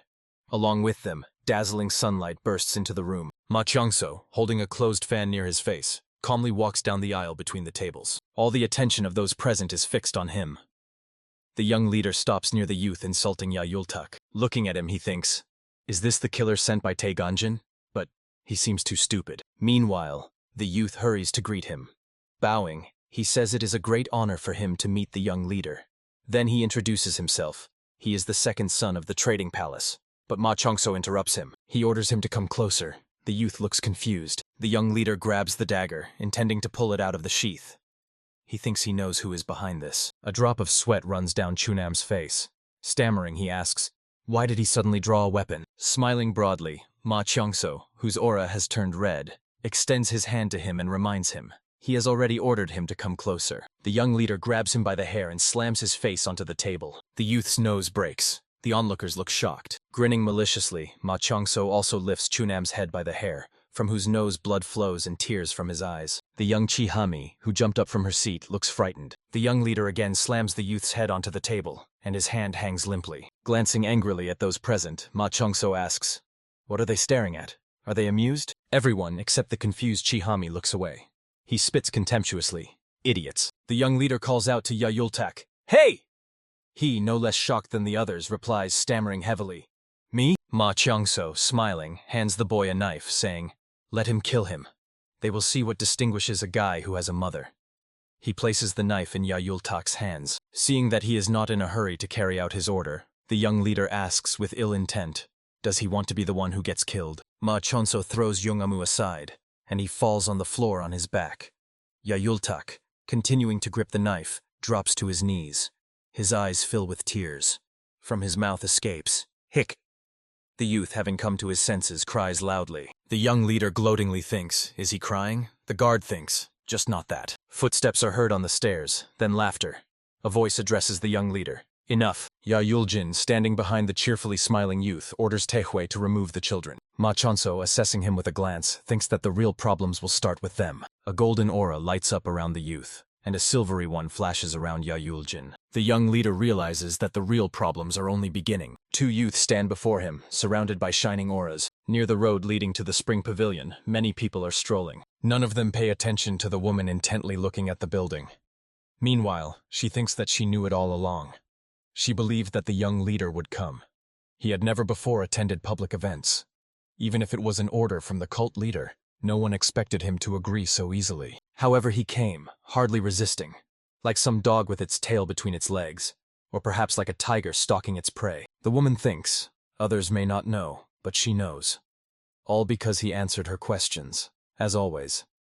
He has always known her motives, which even the cult leader does not know. The chief strategist Taeganjin, flashing his eyes maliciously, mentally adds, which means she cannot allow him to live. The young leader grew up as an unusual child. There was always a reason behind his hasty actions. If it were not for his incompetence, Taeganjin would have supported him, and over time would have asked Ma Tappen to pass on to him the heavenly art of the Black Northern Sea. He was supposed to become the blessing and pride of the Min cult. The woman thinks, if only it were not for the problem with the meridians, the cult leader would be ready to pass all his internal energy to the young leader.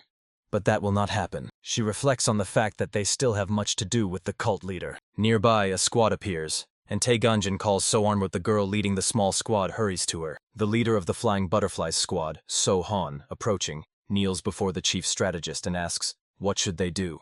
Taeganjin orders her to deliver to the Zaboya Palace, so that everything is finished within 2 days. The girl replies, yes, but will Park Hoken be able to come, considering all the commotion? The answer is, it does not matter. The main thing is that Yahyuljin and Chunjasan are there. Only they can make the young leader leave the heavenly mountain. So-han says that she still cannot believe that the young leader will correctly understand her intentions and follow her to the very end.